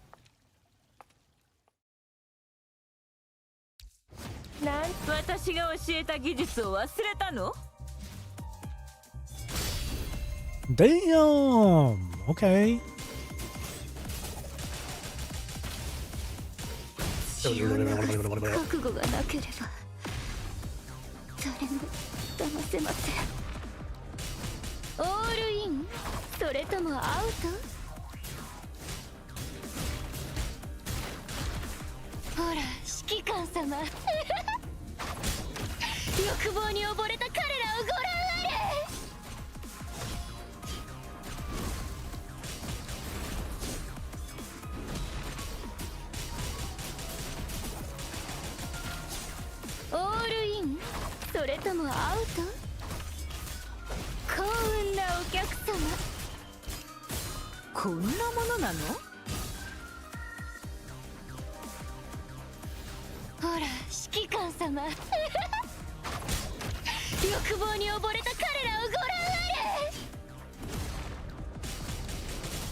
Yeah, her VA is really good.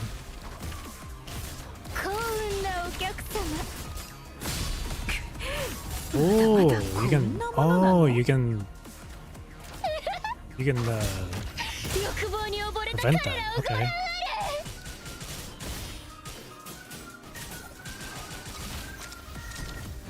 Woo.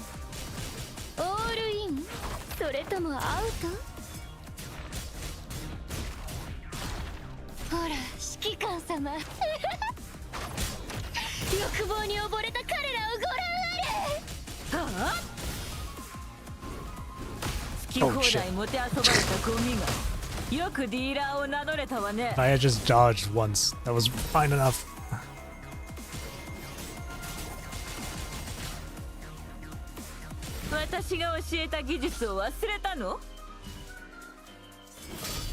Gotcha.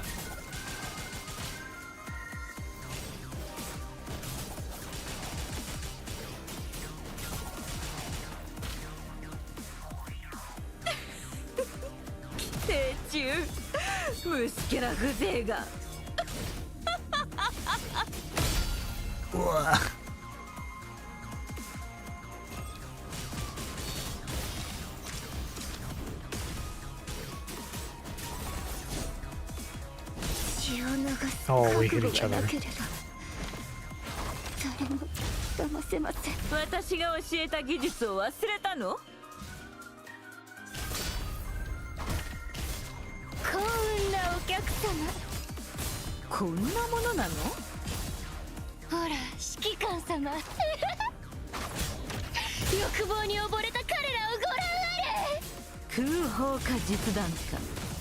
どっちだと思う？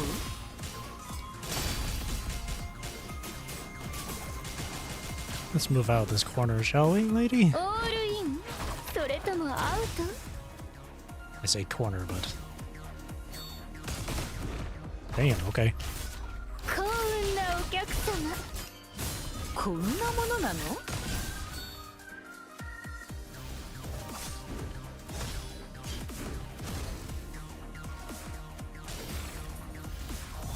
ほら指揮官様。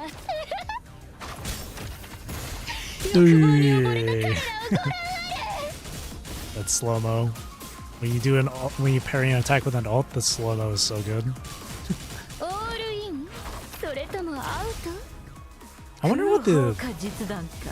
I wonder what the English VA is like for Lilith. 幸運なお客様。こんなものなの？ほら指揮官様。欲望に溺れた彼らをご覧あれ。血を流す覚悟が。はあ？ Don't hear it? Why? 好き放題もてあそばれたゴミがよくディーラーを名乗れたわね。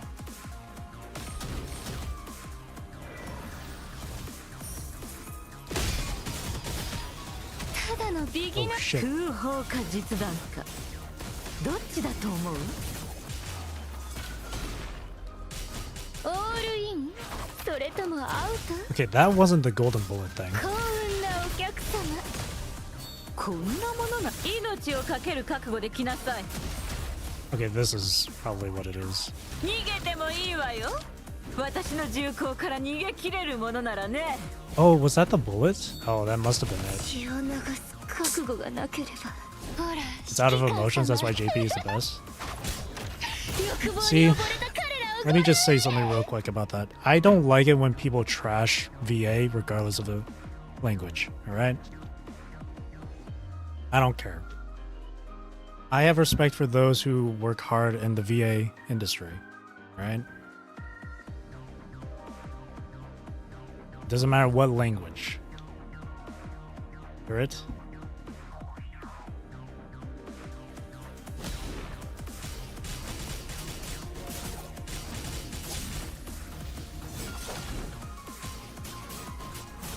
What you find that may have no emotions, I may feel immediately どっ different ちだと about 思 it. う？オールインそれともアウト？幸運なお客様。こんなものなの？ほら指揮官様。欲望に溺れた彼らをご覧。 Try that again.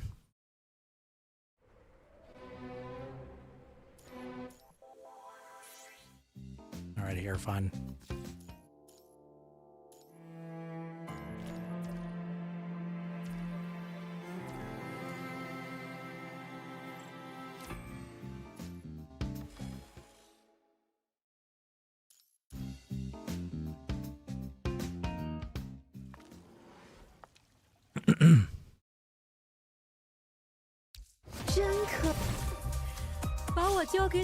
Oh, it's in Chinese.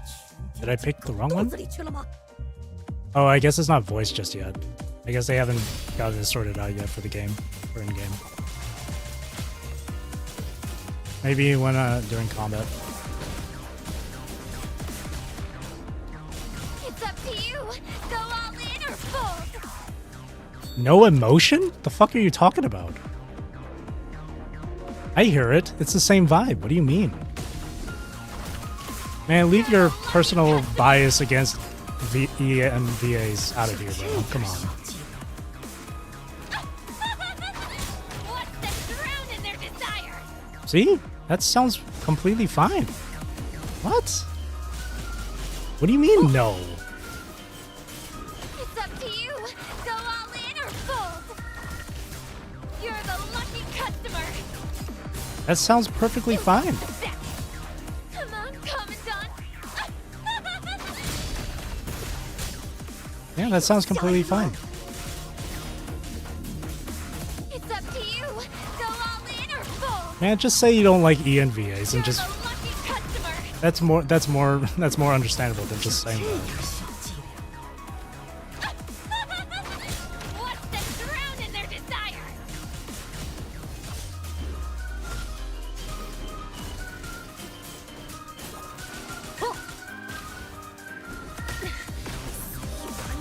I always accidentally dodge into that.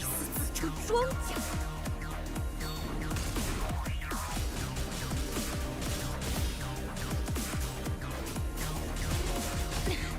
If you were going to play for it. Oh. You're the lucky customer. You're the lucky customer. 就这点小伎俩。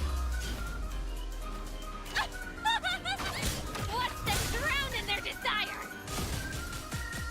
空仓还是实弹？ It's just beginner's luck.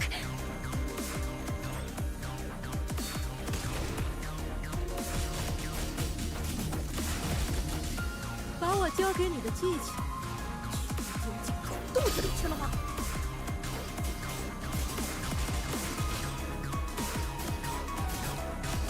It's up to you. Go all in or fold. You're the lucky customer. 就这点小伎俩。Watch them drown in their desire. 哦，脑子被帕迷石烧坏了。空仓还是实弹？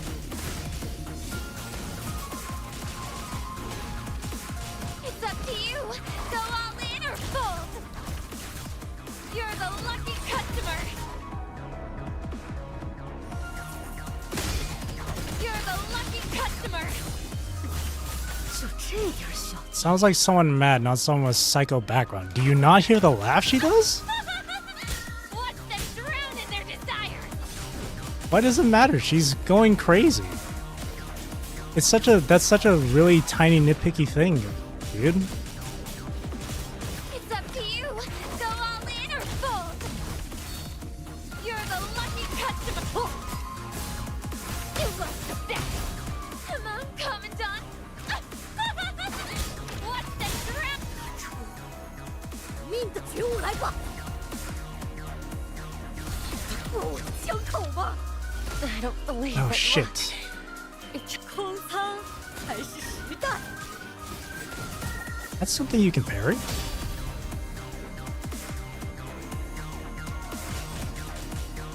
Oh, I can't restart from the menu now.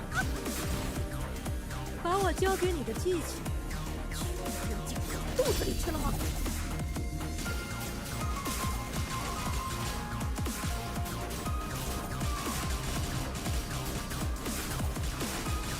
It's up to you. Like, she still sounds crazy. It's still the voice of someone who is enjoying the fight and having fun of it. 这点小伎俩。 And that's kind of who she is. She enjoys the thrill of the fight. Drown in their desire. And she sounds like it, bro. She doesn't sound mad. She doesn't sound angry. Again, just say you don't like EN. Just say you don't like EN voice and just leave it at that, bro.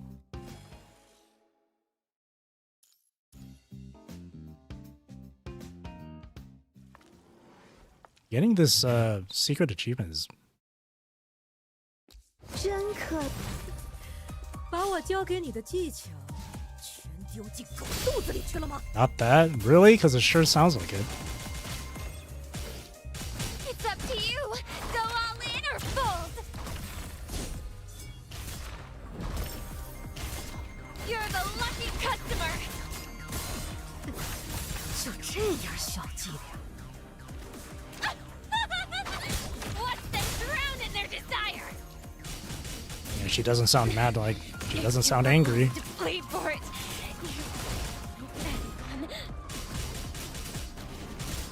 It's up to you. Go all in or fold. You're the lucky customer. You lost the bet. Come on, Commandant.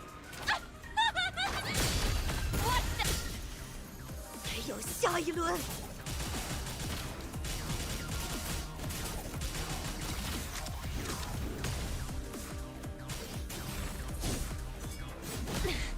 If you weren't willing to bleed for it, you anyone. It's up to you. Go all in or fold. You're the lucky customer. 就这点小伎俩。Watch them drown in their desires. If you weren't willing to bleed for There's it. someone bullying. I don't know, man. I don't know what you're hearing.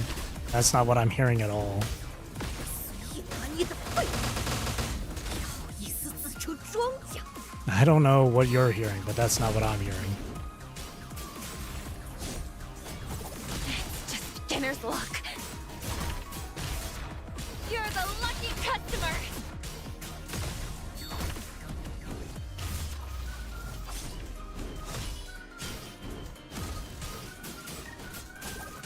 Oh, come on, Commandant.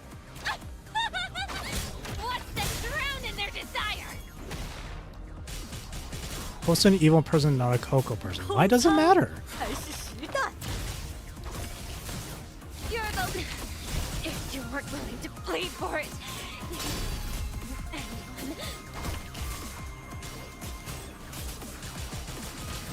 Are you expecting her to sound crazy at all times? Like, I don't... 扔进狗肚子里去了吗 You're the lucky customer. Come on, Commandant. Watch them drown in their desires. I don't know, man. I don't hear it. 生仇。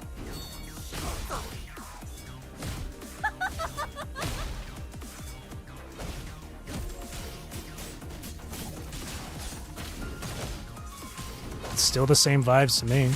空仓还是实弹？ Yes? What do you... Okay, so you want her to sound like fucking goddamn Krusty the Clown. Go all in or What the fold. fuck? You're the- if You want her to be weren't willing giggly bleed for all it, the time? you- Have you ever heard her speak normally? Because she is not like that at all. Oh.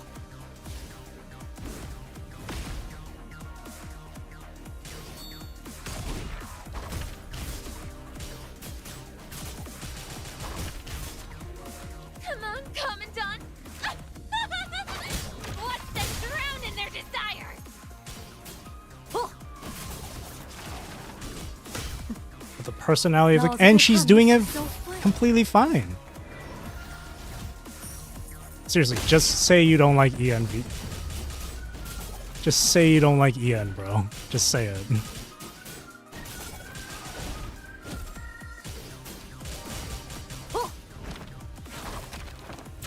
And it is the reflection of the character. This VA is doing a completely fine job at doing it. 就这点小伎俩，把我教给你的技巧全丢进狗肚子里去了吗？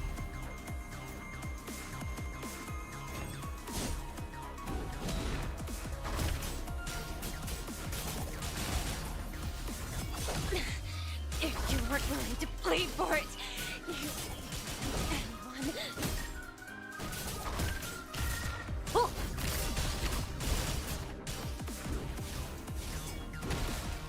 拿出革命的觉悟来吧！打得过我的枪口吗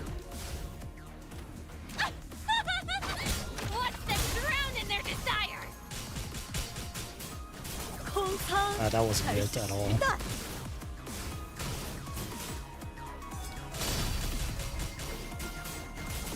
And getting the timing on that parry, tough. It's up to you. Go all in or fold.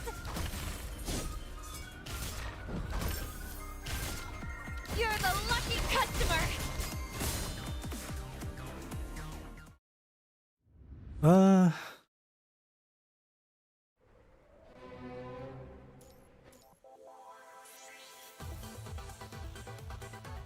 Radiant.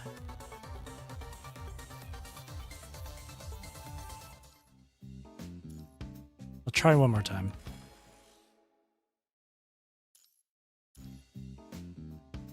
Voiced by Jared Leto.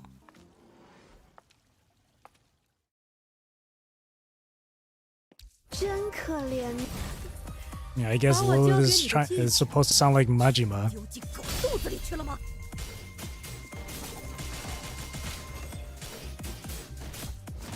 It's up to you.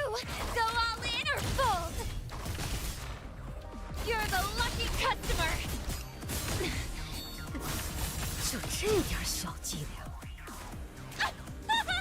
Big shows for her? It's the same. Desire. Like, there's gonna be slight difference in voice lines, but they still have this. But they're still mostly the same. What do you mean? It's up to you. Go all in or fold. Oh. You lost the bet. Come on, Commandant. Watch them drown in their desires.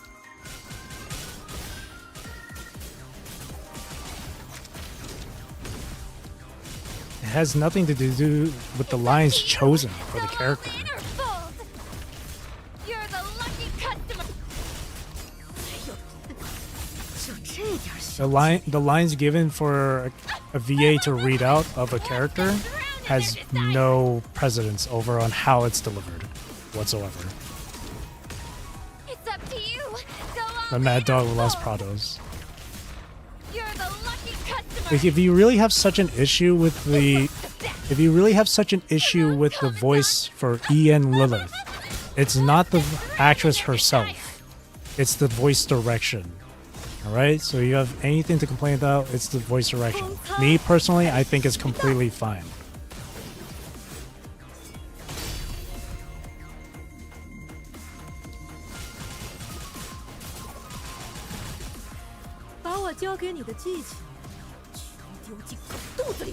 But I personally think they captured her properly. If you weren't willing to plead for it, it's up to you. Go all in or fold. 把我交给你的技巧全丢进我肚子里去了吗？就这点小伎 See, my problem with what you said was that you said don't hear it. You implied that it's absolutely dog shit VA work. And that's why I'm like annoyed.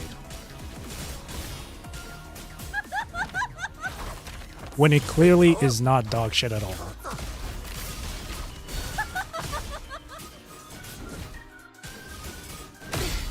If you weren't willing to plead for it, That's why I genuinely think that anyone that says you're the the lucky customer. ENVA work or any other language is bad, like, I don't know, man.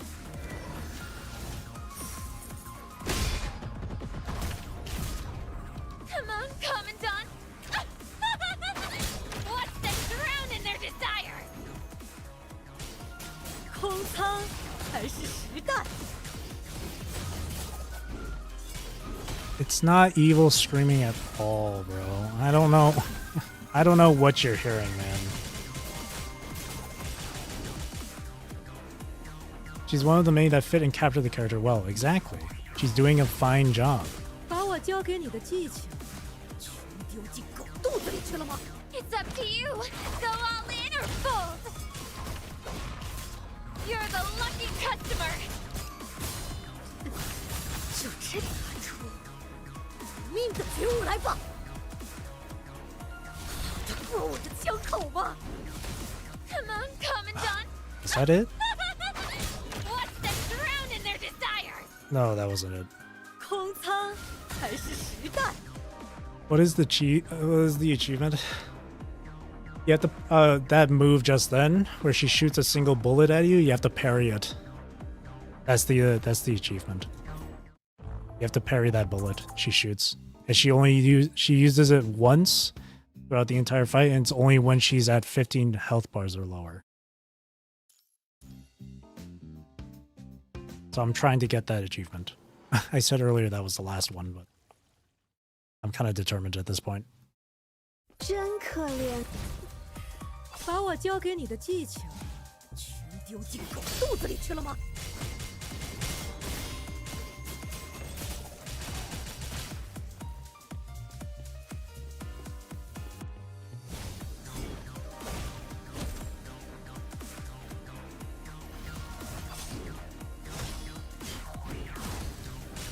It's up to you. Go all in or fold. You're the lucky customer. 就这点小伎俩， Come on, Commandant. Watch them drown in their desire.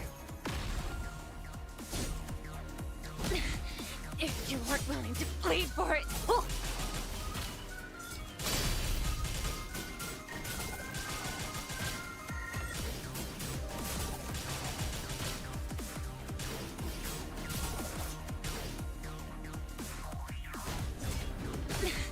If you weren't willing to bleed for it,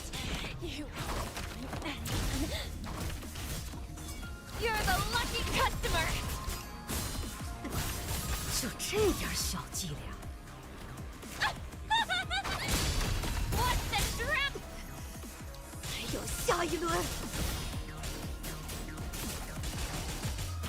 It's up to you. Go all in or fold.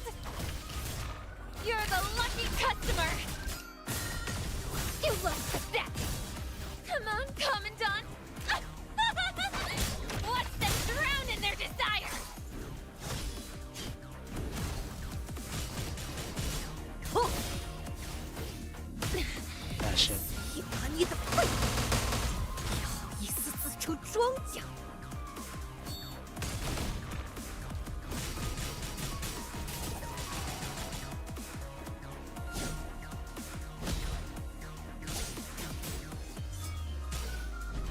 Oh.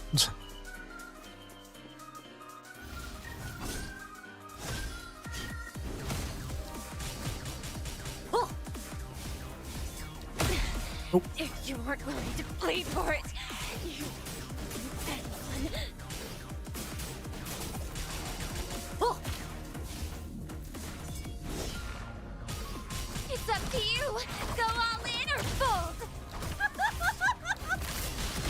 生仇，就这点小伎俩， Come on, Commandant. Watch them drown in their desire. I don't know if I have to like do something like maybe It's up because to I you. tried Go doing all in a or fold. I tried timing it 空 with 仓 I tried timing the parry with impulse, but that clearly doesn't work. It doesn't help.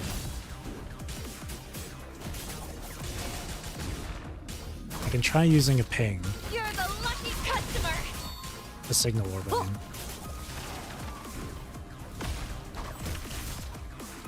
Come on, Commandant. Watch them drown in If I their have any to desire. use. Oh. If you weren't willing to bleed for it, you anyone.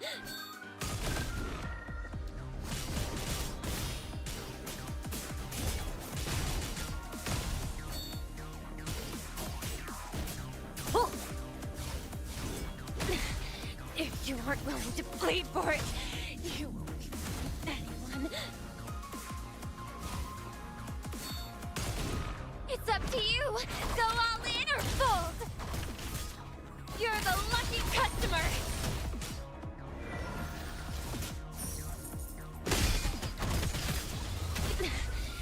空仓还是实弹？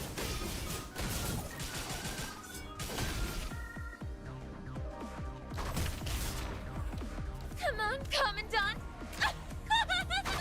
Watch them drown in their This will be the desire. last attempt for sure.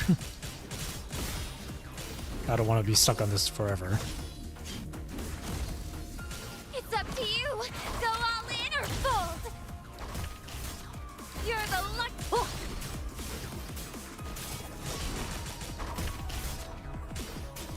You're the lucky customer. 命的觉悟来吧， Okay, this is it. 过我的枪口吧。I don't believe in Oh, luck. damn it. I couldn't get it. 開始した。 It comes out, whizzes out.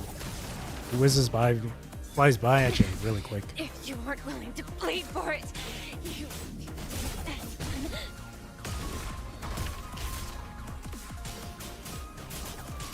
Oh. Come on, Commandant! Watch them drown in their desire! Oh. It's up to you! Go all in or fold! Alright, thanks for You're coming the by, lucky Ryojo. customer! 就这点小伎俩。 Finish up here too.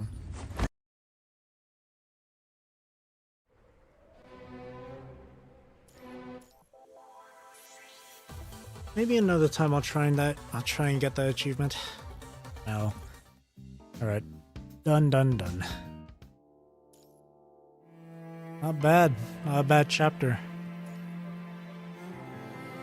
Get to see a bit more of Discord, get to learn of Lilith's background and stuff. Cool. I like that. Not a main story thing, but it was still good. I still enjoyed it. So, that being said, that's it for me for tonight. Thank you for watching, thank you for chilling with me, thank you for chatting with me, really do appreciate it. Hope you have a great rest of your day or night, wherever you are in the world. Take care, stay safe, drink plenty of water, hope you enjoy the stream. And I'll see you Monday. I'll be playing Rua on Monday, the Jakota stuff. Have a great stream. Thank you, Tinkan, as always. Again, thank you for watching, and again, I hope you enjoyed the stream. I'll see you on Monday. Have a great rest of your weekend. Thank you. Bye.